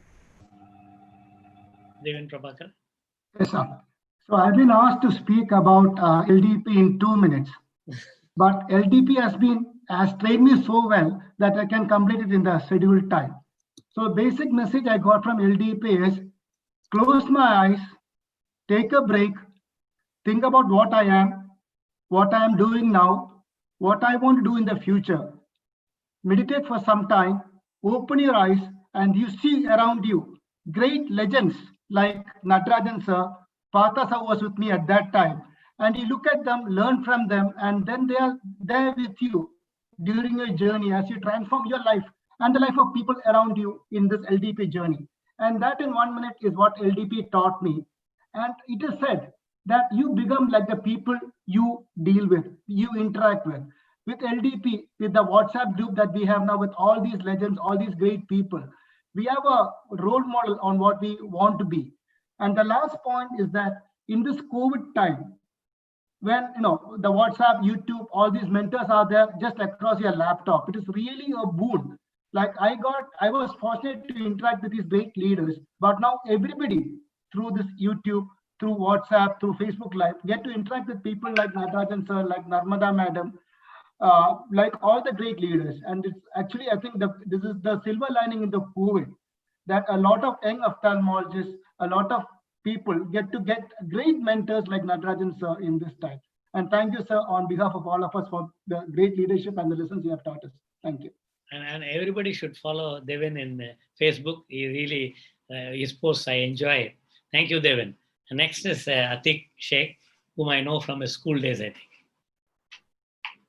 I would like to first thank Natarajan sir for this wonderful opportunity, and special thanks to our team which handled our session, Satyajit sir and Partha sir, for doing a wonderful program for us. All of us used to believe in the phrase leaders are born, but Wellington Business Institute, Pegasus and LDP taught us actually leaders are trained and not born. And a few significant things that happened and the important people whom I met was, one was Mr. Shivanandam. In general, doctors are a little scared.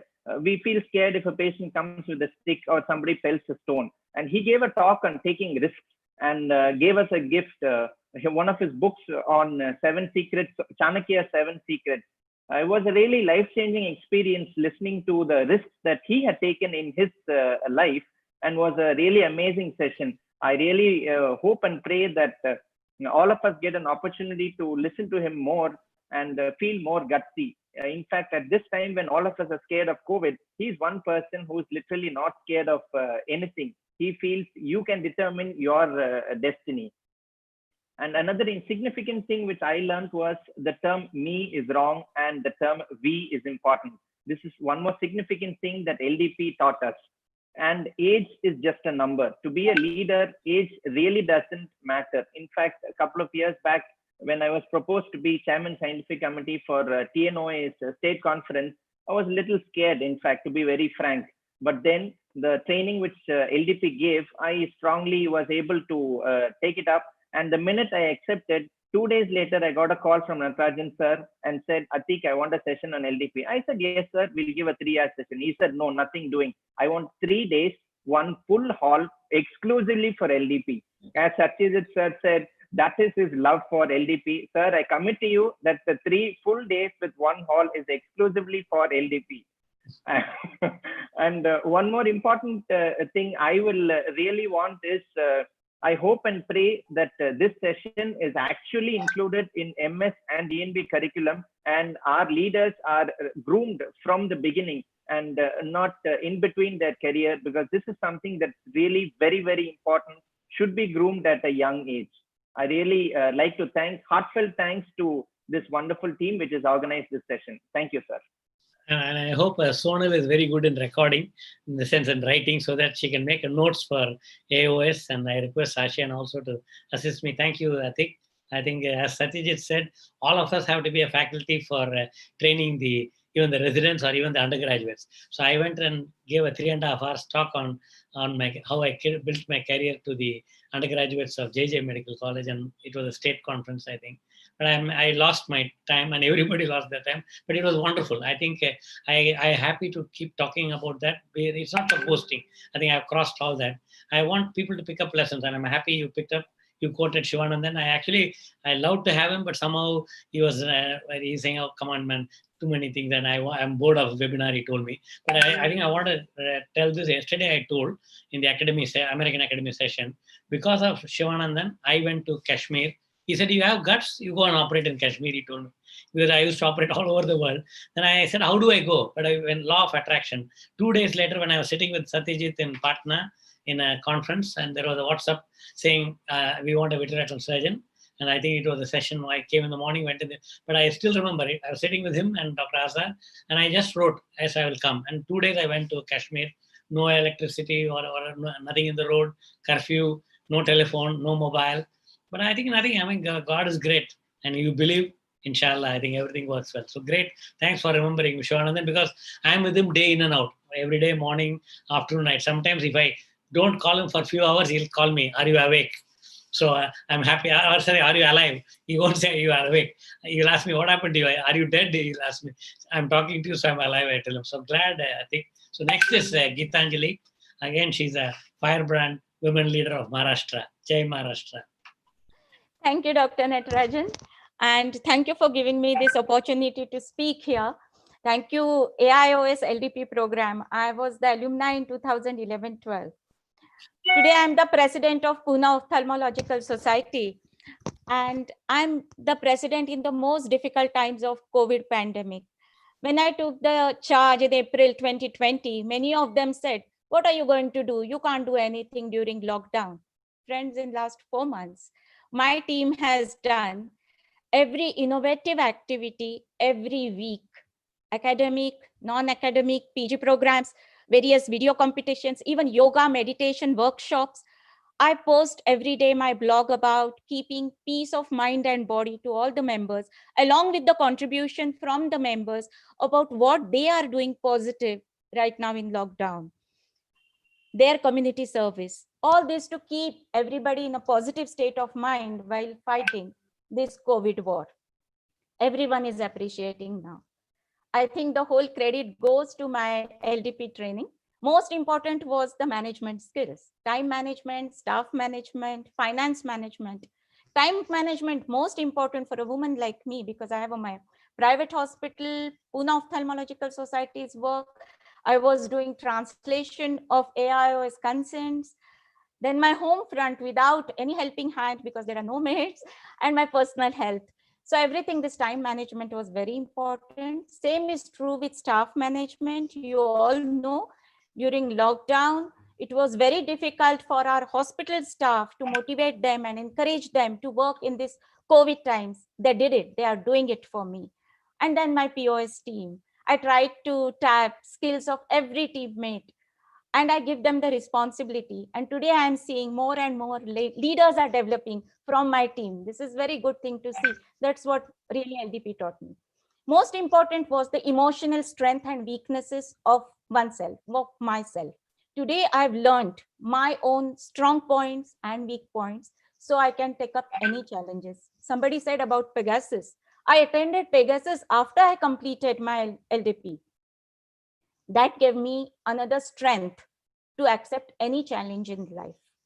Most important, LDP taught me, success is not reaching the goal. Success is the journey, the happiness that you get. You be happy, then the happiness spreads. My name is Geetanjali. I follow Bhagavad Gita. Bhagavad Gita says, Karmanyevadhikaraste ma phaleshu kadachana. We have to do our dedicated duty, devotion. Automatically the results will come. So that's what LDP taught me, to look at even Bhagavad Gita with different aspect with management of life. Thank you, LDP. Thank you, Dr. Natarajan, sir. And I pray God today, let everyone remain safe. We all remain together in this COVID war. I'm also coordinator for the COVID task force in Pune, in my area. So let's all pray God so that we can win this battle. Thank you very much, Dr. Natarajan, sir, for including me. I think always you are inspiring. I keep learning a lot.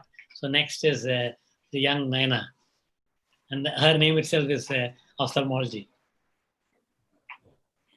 Naina? Yes, sir. I'm there. Thank you so much, Natarajan, sir. Because of the opportunity I'm here as a member of a panel. I would like to say that what I learned was leaders are great, they become great, not because of their power, because of their ability to empower others. The LDP course really refined me and it helped me improve my soft skills. There are multiple things, but I would like to enumerate major 5 things. To start with, first is communication. It really taught me to communicate my vision in a very concise and precise manner. Second thing, I became a listener. I became an avid listener and therefore I improved my patience. I became an empath. Third thing was I learned to delegate work. This improved my efficiency and also the efficacy of my team members. Fourthly, as Gitanjali said, time management. See, time management made me more patient, more organized. I pre-planned things and thereby, by managing time, I became more relaxed, less stressed. So it does help me in stress management. And finally, I would say the most important thing was networking. Networking with people, society. This gave me lots of courage. I contested elections. Now I'm Secretary of Staff Research Society. I'm a part of scientific committee. I'm a part of as a zonal member. So I have moved ahead. It has polished me. It has given me lots of courage and confidence to reach a place where I am today. This really helped me after I got promoted. I wish this LDP becomes a part of curriculum of postgraduate programs and fellows. Thank you, sir. Thank you, ARC. Thank you all. Wish you a safe year ahead. Thank you, Naina. And Naina is actually working in it's a COVID hospital, so she's doing a great job. So the next is Dr. Trapti. Good afternoon, everyone. LDP has been really inspirational for me. And not only, I was taught that life is not only about work, but it is work-life balance. As we see, am I audible? Hello? Hello? Yes, you are audible. Am I visible? Yes, you are visible. Thank you. So it has taught me that it is all about work-life balance. It leaves me amazed every time I see AIOS heroes and AIOS leaders, how they balance their life and how they achieve all these things like managing family. Because being a woman, for me, managing a family is one thing. Over that, achieving your goals and targets, like outshining in your work. And then third thing, being academician is a cherry on cake. So getting all of these things is the balance, and which I call work-life balance. So during LDP sessions, I learned one-on-one from the leaders, and knowing their struggles and their achievements, understanding their thought process has remolded my thought process. So after LDP, I was able to see my goals more clearly. I was more focused. I knew what I want in 1 year, what is my annual goal, where I stand in next 5 years. It has boosted my confidence in various dimensions. For example, I was familiarized with practice management in LDP because while studying, we just know seeing the patient is important, but they taught us that practice management is also essential. For example, taxation, finance, recruitment and retention of staff, marketing, everything is important. And I was able to handle the situations at hospital better, like building rapport with patients, with staff, with colleagues, and learn to say no. Because people don't, sometimes people cannot say no. So one thing I learned from the sessions was learn to say no. It has given me courage to ask to the leaders because they are always eager to help, but you need the courage to ask. And it has given me confidence. I'm speaking, and it has given me opportunities to connect to people in India and global with all the ophthalmologists. It has rekindled my love for academics, and I'm more focused to serve the society now because somehow before LDP, I was like, I have to do something. Every now and then I'll do some camp, I'll do charity work. But after LDP, like it has channeled through ARC programs. For example, diabetic retinopathy camps, they have helped. And then another orientation programs were there. And it has taught me to work as a team, as they say, one for all and all for one. Another thing I have found is a new dimension in work-life balance, and I have got a purpose to life. Thank you. Thank you, LDP. Thank you. And I usually, whenever I go meet any LDP, I make it a point. I learned this from Dr. Badrinath. Whichever place he goes, he'll call his fellow. So same thing here. Apart from my fellow, I have Shankaranatila fellows. Where I'm the president of alumni. And I also call the LDP alumni wherever I go. So I still remember the first day when I went to Indore, I called Tripti and said that I want to go to a disco. She said, how do we go? But I'm glad she brought her husband and she took me to a disco because I love dancing. And I think one way to remain young is to be with young people and then do whatever the young people are doing. And that's what Stephen, what's his name, Deepak Chopra wrote. If you want to be 18, be like an 18. If you're jumping the wall, you're sitting in the bus stop, do that. So I do that even now, and I remain the same 18. So now we have the final, we have Vaishali. I know she is the last but not the least, and I think Vaishali, you. Yes, thank you so much, sir. I know that I'm the last one, probably, I don't know, not the best, but really what LDP has given me and to sum it up in 2 minutes is really challenging. I would divide it into two parts. First thing is like what LDP gave me personally. In the first thing at Wellinger, they told us that about, I remember Natarajan sir told us about the goals. So it was quite late in my life that I joined LDP, and that too thanks to my dearest friend, Dr. Naina Poddar, who insisted me that I join LDP, and I insisted Natarajan sir and Partha Vishwas sir and our MOS president, Dr. Gopal Arora, who gave me the opportunity. So it was really, I was a little, I was not sure whether I should be doing LDP. But then it told me about the goals. It told me how to become a good leader. I was already compassionate about my patients, but then LDP told me that how I should be more compassionate to my fellow colleagues and for my students. Now there is a talk about PG LDP in PG students. So at my level, I try to bring about the compassion and teach some leadership qualities as a PG teacher also. And again, I have learned that a leader is not to be a boss. A leader is supposed to be a leader. So those are the things personally which I have learned and gained. So today, like Gitanjali is POS president, I am Aurangabad Ophthalmological Association's president, and I hope to upgrade myself to right now I am a member scientific committee in the state thing, and it has given me newer goals.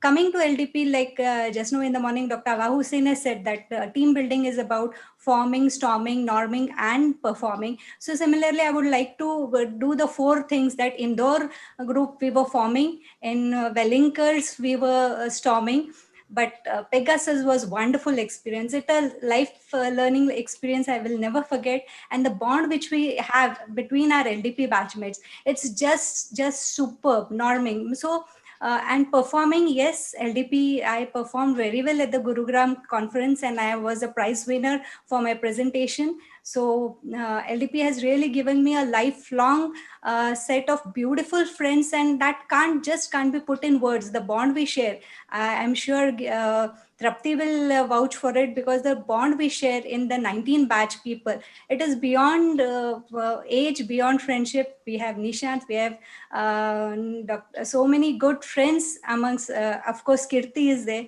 So really, I am indebted to LDP, and I really hope that I spread the message of LDP as a teacher, as an ophthalmologist. And just a last closing remark, Natarajan sir, especially for you, that I was a trained Bharatanatyam dancer, but thanks to your Wellinger session, you taught us the Western aspect. So again, in yesterday's session, someone told us that dance your way through life, and I truly agree. I love dancing, and I share this passion with Natarajan sir. So really, dancing is a great stress reliever, and it's wonderful being a LDP ex-batchmate. And thank you so much, Natarajan sir, for giving me this opportunity.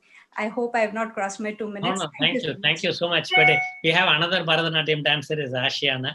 So I'm happy. And then Would like to say. She was just telling me that that how come in India people are not doing Bharatanatyam. I want to tell that time I couldn't tell her that I'm happy you are there. And Dr. Vardhaman, who's the secretary of our Maharashtra Ophthalmic Society, his mother, Sudha Kankaria, has done a 24-hour non-stop Bharatanatyam and is in the Guinness record. Yes. So I think we have a lot of It's an people. inspiration. And I think it's great. So I spoke about yesterday Dancing with Danger, because that's what Kung Fu Panda movie says. So I think but nothing is danger. This is what I've seen Dalai Lama doing. And I always, people ask me when I went to Kashmir.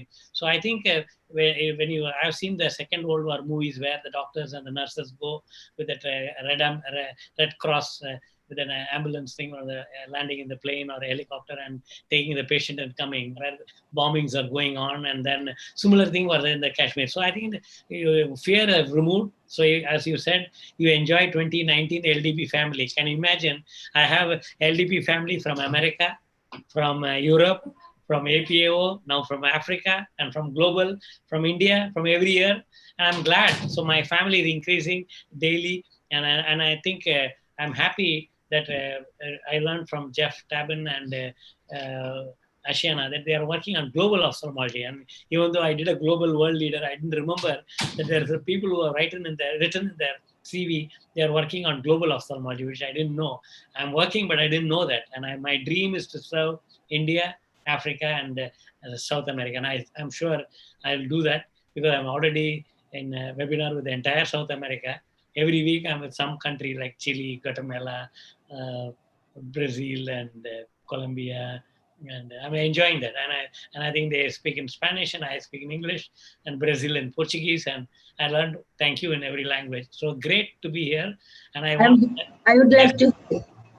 Yeah, you are going to be the, madam, you are going to be the final. So I want to really congratulate and thanks for the patience, even though it was, actually I wish I would have, what is that called, APO also in this. But I wrote to Dr. Ningli Wang and Dr. Clement Tam, but somehow they were busy and they didn't give me the APO banner. But without the banner, Dr. Awa Hussain is there from yesterday. She quoted Didi's lecture, and she quoted the meditation. So that means she's there from yesterday 6 o'clock.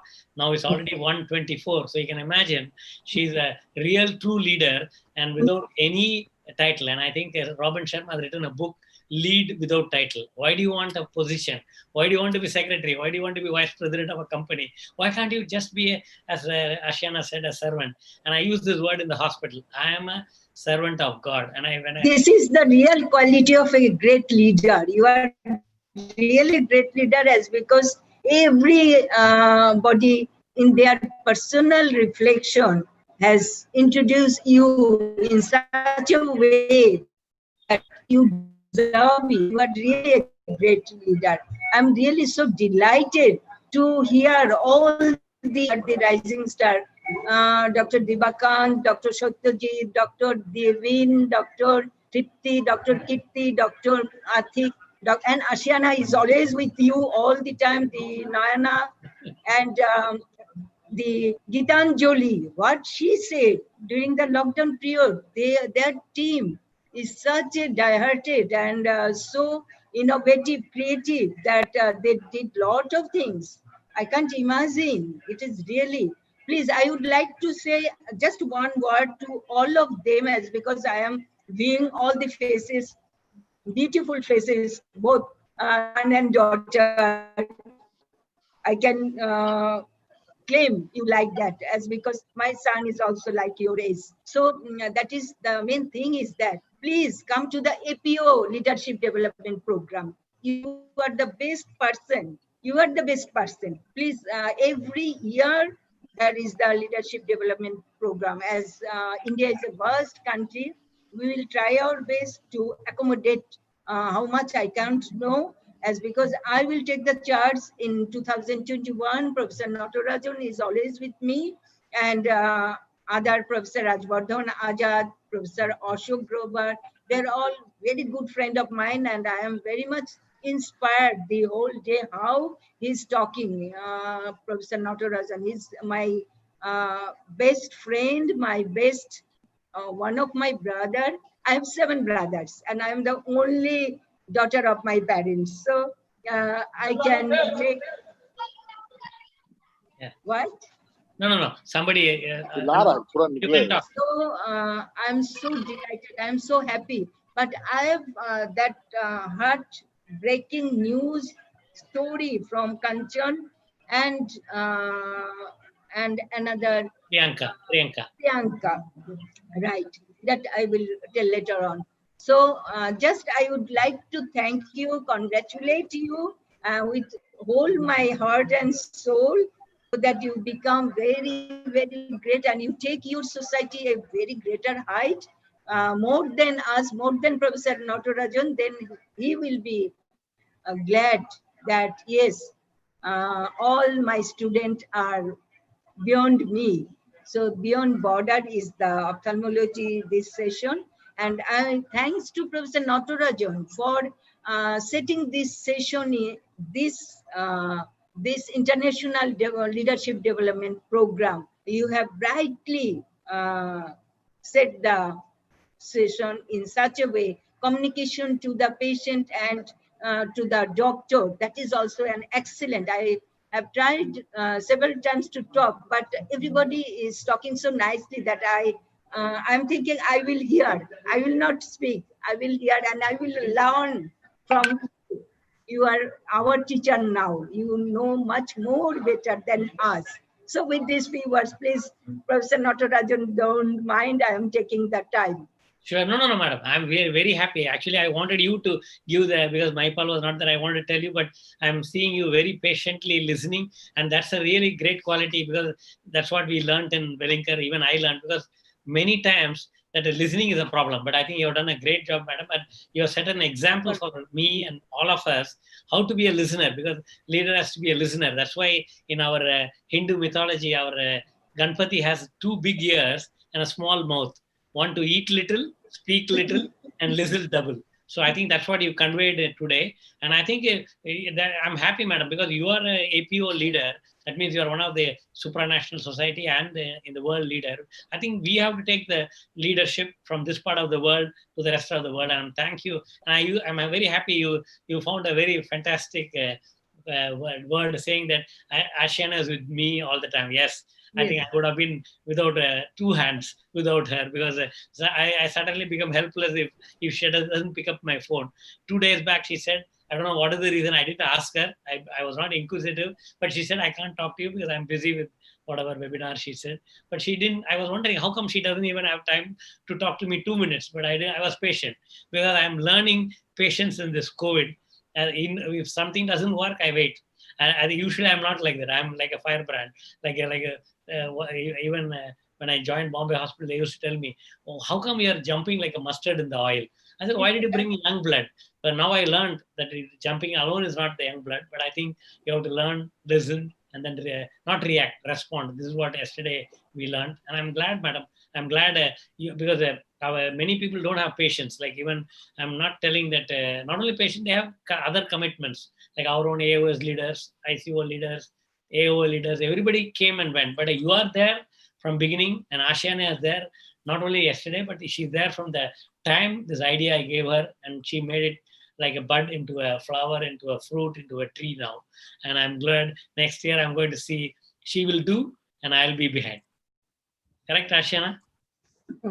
Now, Vaishali wants to say something. Yes, Vaishali. Vaishali, you want to say something? Yes, I just please, I forgot to tell you about Dr. D. Shivanandan, sir. Please convey our gratitude, because his teachings are always forever in our mind. So that point I missed, so I just wanted to convey that. Only that. So he daily questions me, because he's 70 and I'm going to be like whatever, I'm 18. So he keeps questioning me. So 2 days back, I told him actually invited me for dinner yesterday and breakfast today. He said, I'm fed up. I said, I'm calling all friends. So he told me, oh, you're a busy man. You're a big faculty. He said, I said, no, I didn't say anything. But anyhow, I'll definitely convey him. And maybe you all have his number and email. You should write to him saying that even though he will tell that I have not invited him, because I didn't invite him. Because anyhow, yes, Sakita, you want to say something? Yeah, I want to say to Eva Madam, we have met at Kolkata for the conference we have a nice time together. Yes, and we have a lot of pictures together, and everyone from Pune Ophthalmological Society knows you. And we invite you. And I also tell Dr. Natarajan, sir, anytime we can do LDP session for Pune Ophthalmological Society, we are open. And now my whole team is almost the leaders, so they can do a wonderful job. I'm very sure about it. So what I'm I had thinking memories is of we should do we should do online. Yes, Pune, online. Aurangabad, and I told Naina to do for Maharashtra, and whoever has taken, I think they can do. I mean, everywhere, wherever possible, I will join. But I'm very happy. And another thing I wanted to compliment Dr. Awa Hussain is she dresses well like a South Indian lady. And I'm partial to South India because my mother is South Indian.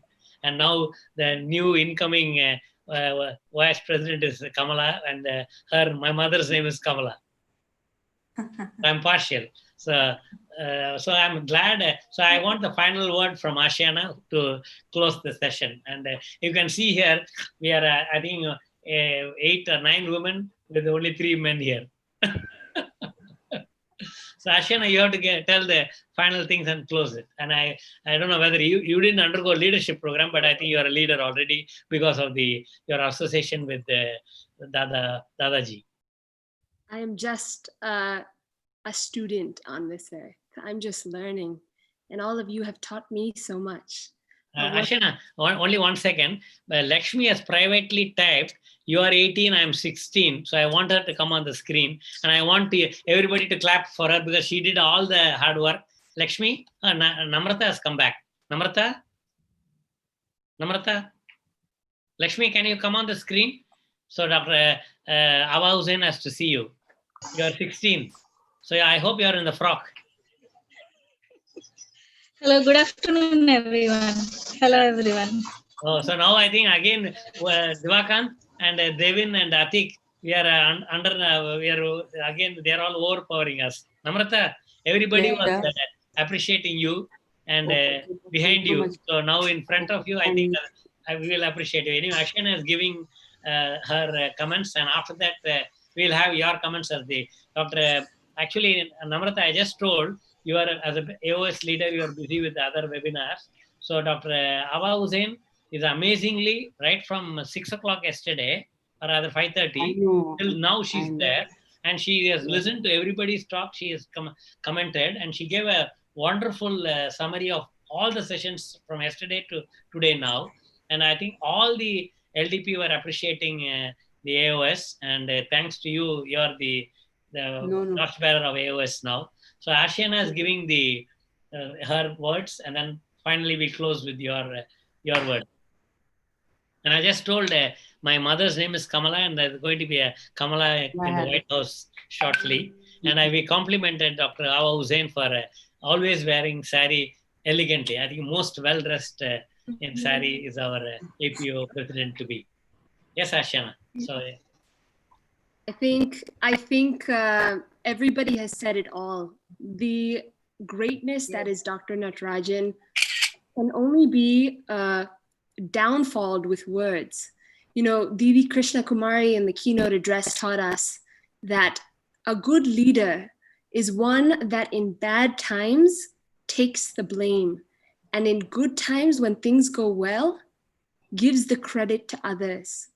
Who better to embody that than Dr. Natarajan, who has put together this fantastic 8-hour across 6 different continents, bringing together the world's leaders to teach us. And so a big thanks to Dr. Natarajan, to the ICO team, to the AIOS team for really, really teaching us what it means to be a leader. We are all working on ourselves. And so when we have these great people before us to teach us and to be role models for us, we can't be more grateful for that blessing. So Dr. Natarajan and fellow leaders, thank you. Thank you for teaching so much. Namrata, you are the final person to, and I want to thank especially Namrata. I wrote publicly in the group also, and without Namrata's support, I couldn't have moved. And I think I'm glad it became an international event of ICO. Thanks to Professor Neeru Gupta, the president, interim president of ICO, EO Kocher of the CEO of ICO, the officers of ICO, and the board of ICO, where I'm a part of the trustee. And I'm glad I got a lot of mails thanking, saying that as a board member, you've done a lot. And I'm happy as a AOS governing council, as a past president, I'm happy that Namrata has given me work. So I don't feel like I'm retired. I'm feeling I'm happy to be active, and whatever work Namrata gives. And I remember whenever the past presidency, when they tell me, if you have any work, give me, I used to wonder why they talk like that. So I have the same feeling today. So as a past president, I'm glad Namrata has given me a lot of work. Thank you, Namrata. Now you are the final speaker. Thank you, Dr. Natarajan, for making this happen. Only you could do it with your, connections, your network, your friendship with the International Council of Ophthalmology, American Academy of Ophthalmology.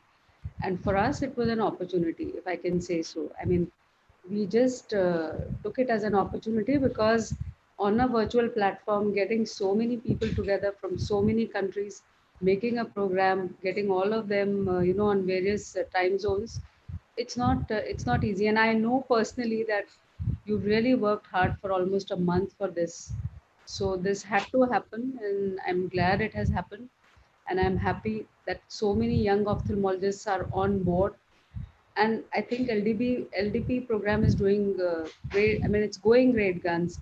I remember my time when we were probably their age, but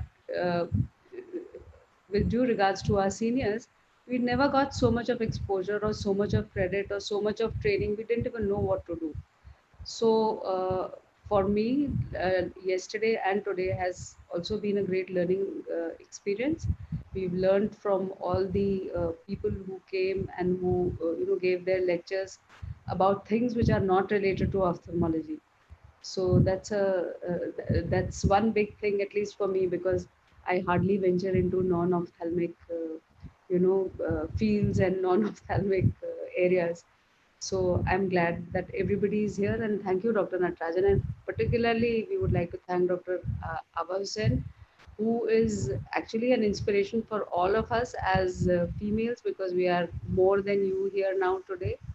And she's a role model for all of us, and always very encouraging, right from almost, I know her now for almost 10-15 years, and I know that she's been very encouraging right from the very beginning. And that really inspires you to do things. So thank you, Dr. Natarajan. Continue to do your good work, and there are so many other things which we are looking forward to that you will do. And you've always been very appreciative of and very encouraging to the young ophthalmologists. I mean, that is something which all of us here would agree. And thank you for being with them, and thank you all of you for being here. Thank you. And Dr. Aba Hussain, madam, we hope we will do the 2024 APO in India. Oh, sure. I always give my vote in favor of India. Last time also, but all on a sudden China has taken that is other policy. So we are always Bangladesh in favor of India, always. And I can still remember the Hyderabad, that is 2013. Yes. The great and Indian Honorable President Pranab Mukherjee was there. So it was so nice ceremonial inaugural session that I didn't see any time in APO that highest of the country is in the inaugural session as the chief guest. So I have done so many for the last 25 years. I am with APO, but I didn't see this. What you have shown in Hyderabad, that was an excellent one. And of course, you will have 2004 in 24. 2024, yes. And madam, right. next year also we'll get the president of Malaysia for you. So next year, Malaysia, I am taking the charge. So I know. So I'm Professor we'll Namrata, try to get the president of Malaysia. Madam, we'll get the president and prime minister of Malaysia. There is a lot of strong Tamil hold in Malaysia. And my first, I don't know what will happen, how they will make us in 2022 in Melbourne. That was my first Congress in Melbourne, along with WOC. And that is very exciting for me, as because I am the president of APO at that time. So along with WOC, so that will be a great Congress. So I will request all of you, if not possible in 2021, but you should join in 2022. At that time, I think we will be in a favorable situation. Vaccine will come and we all are rather safe. I always pray to God for all the people of whole world every day. I don't know when we will be free from this situation, this difficult situation. Keeping in the house, doing everything in a virtual way is not the way, is not the solution. As because our student, I am always thinking our patient, our student, and our people, as because they could not, actual training is not going on. That day, Professor Namrata has shown us, we from Bangladesh, Sri Lanka, Nepal, everybody, they have done their best, but it is not the complete way, as because of COVID difficult situation. So let's try to have all this, may we overcome all this situation in near future as early as possible. Yeah, Madam, so thank you so much, Professor Natarajan, for inviting me to be with you with 2 days. And I have told in my apologies first to all of you. All on a sudden, my internet just out of way, and I have tried, and ultimately I get in, but within that schedule, Ashiana, I'm just hearing the Ashiana's brief profile. So I'm fine, I am very happy, but except some slide, I missed that thing. Otherwise, I can complete my team building. I don't know whether you can hear it properly or not. Yeah, no, we heard it very well, madam. So okay. Even Dr. Sati quoted. So after that, I have missed some portion, I think, but otherwise, I am all along with you. And this is an excellent, this is a so nice session that is from yesterday and up to today till it is in my country it is about 2 p.m. So I think that this is the tallest and biggest and webinar 2 days continuously. And I can give example to everywhere that Professor Natarajan, Professor Namrata, ICO, along with AIOS and this rising sun, all are the rising sun, as because everybody are so young. They are not just like daughter, but more than that. So I'm telling about daughter as because I am very fond of girl. Don't please don't mind. The male are also very much affectionate to me, as because I am fighting in my country for a long time to take all the girls in my place that do ophthalmology. Ophthalmology is the best subject for the girls, for the women, and you can maintain your one who has told Trapati or somebody else that it is a work-life balance. That is absolutely correct. We have to do so many work, which you are not doing. You are doing the largest thing, but a woman is doing home, all home. This is nowadays you can realize that keeping in home how much we are doing for the home and what we are doing for the workplace. And beside that, this sort of international congress, seminar, symposium, all the girls are attending. They are coming up more than the male. They are coming up in such a way. So it is very difficult for a woman to combat everything. And at the time of during their career building, that is the time also for parenting and to see the family, to take care of the child, to take care of the husband, everything. So this is, you have mentioned women in ophthalmology from yesterday onwards, as because I know that you have a very fellow feeling to the Women Ophthalmology Society.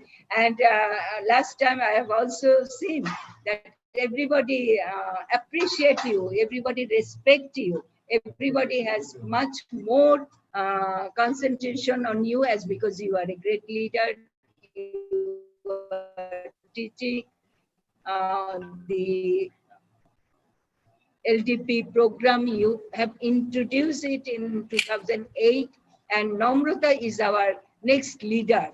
I think after me, another woman will come and she will be Namrata Sharma. I'm Yes. telling this, Yes. you just see, this is time being, this is the time being. Everybody is putting So, thumbs up for Namrata. thank you so much. Thank you all Yes. for patience hearing.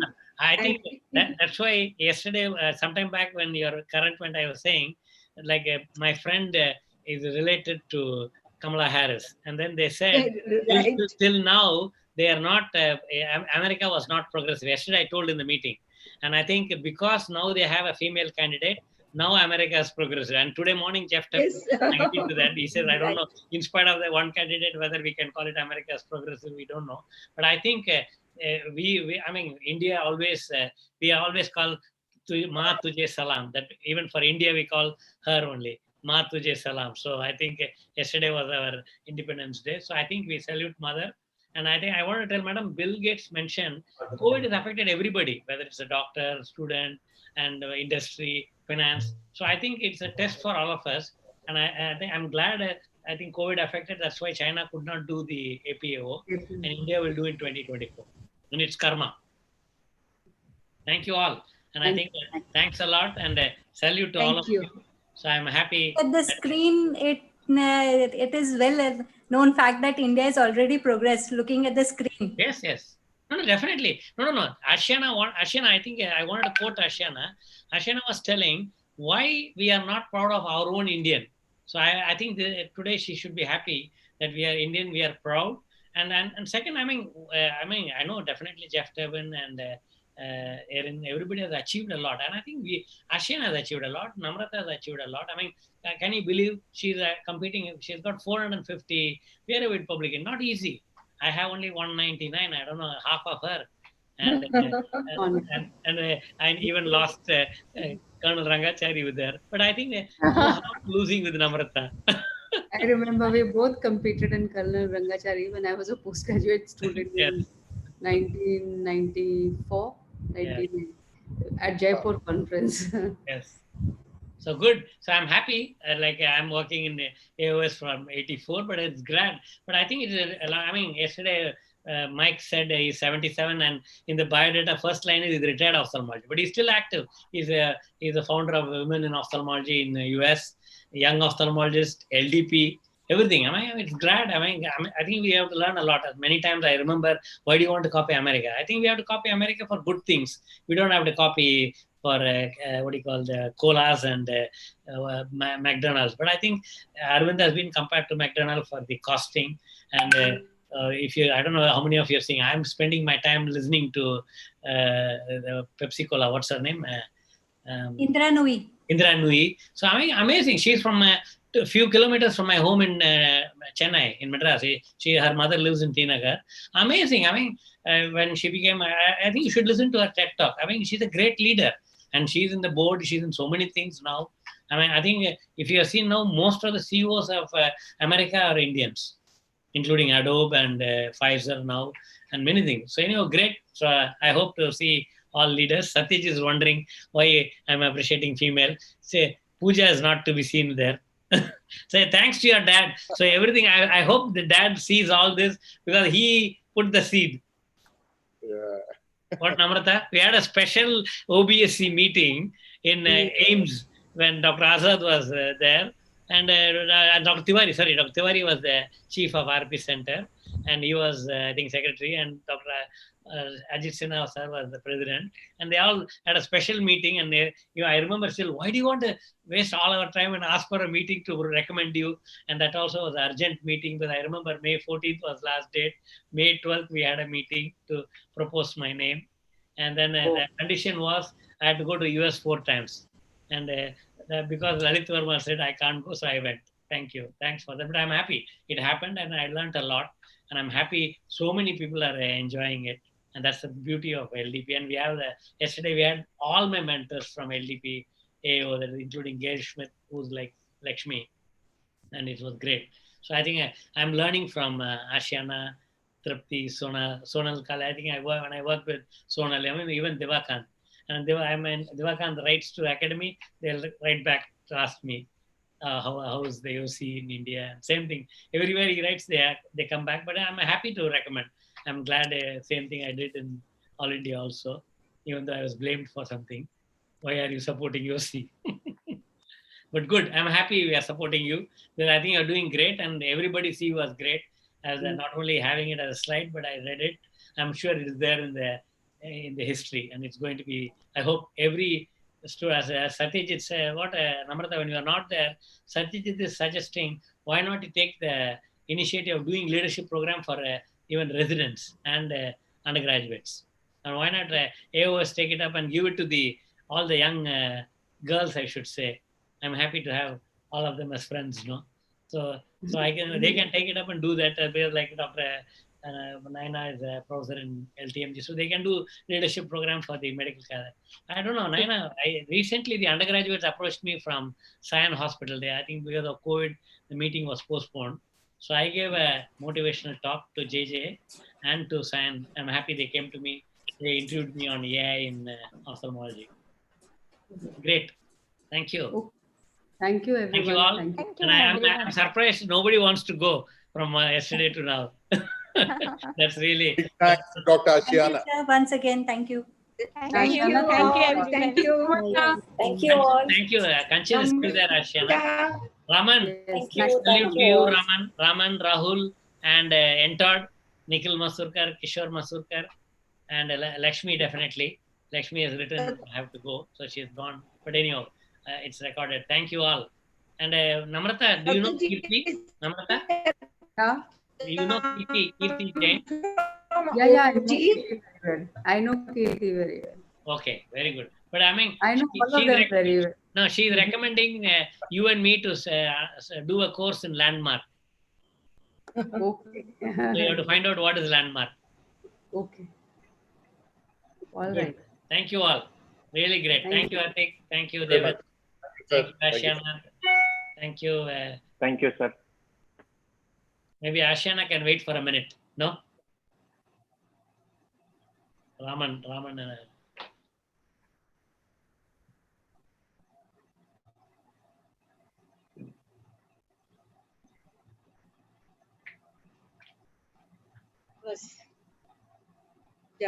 Last of all, অনেক কথা বলে ফেলেছি।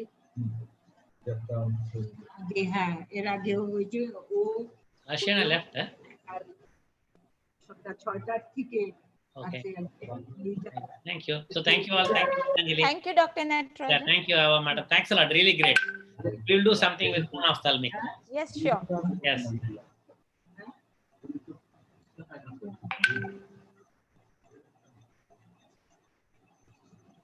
Thank you, Raman and Rahul. Yeah, thank you, sir. Rahul ji. Thank you. Yeah, Thank you so much, how was it? Rahul? Yes, sir. Yeah, it is good, sir. I think he is closing the meeting. Rahul? And Raman, what is the status today? Sir?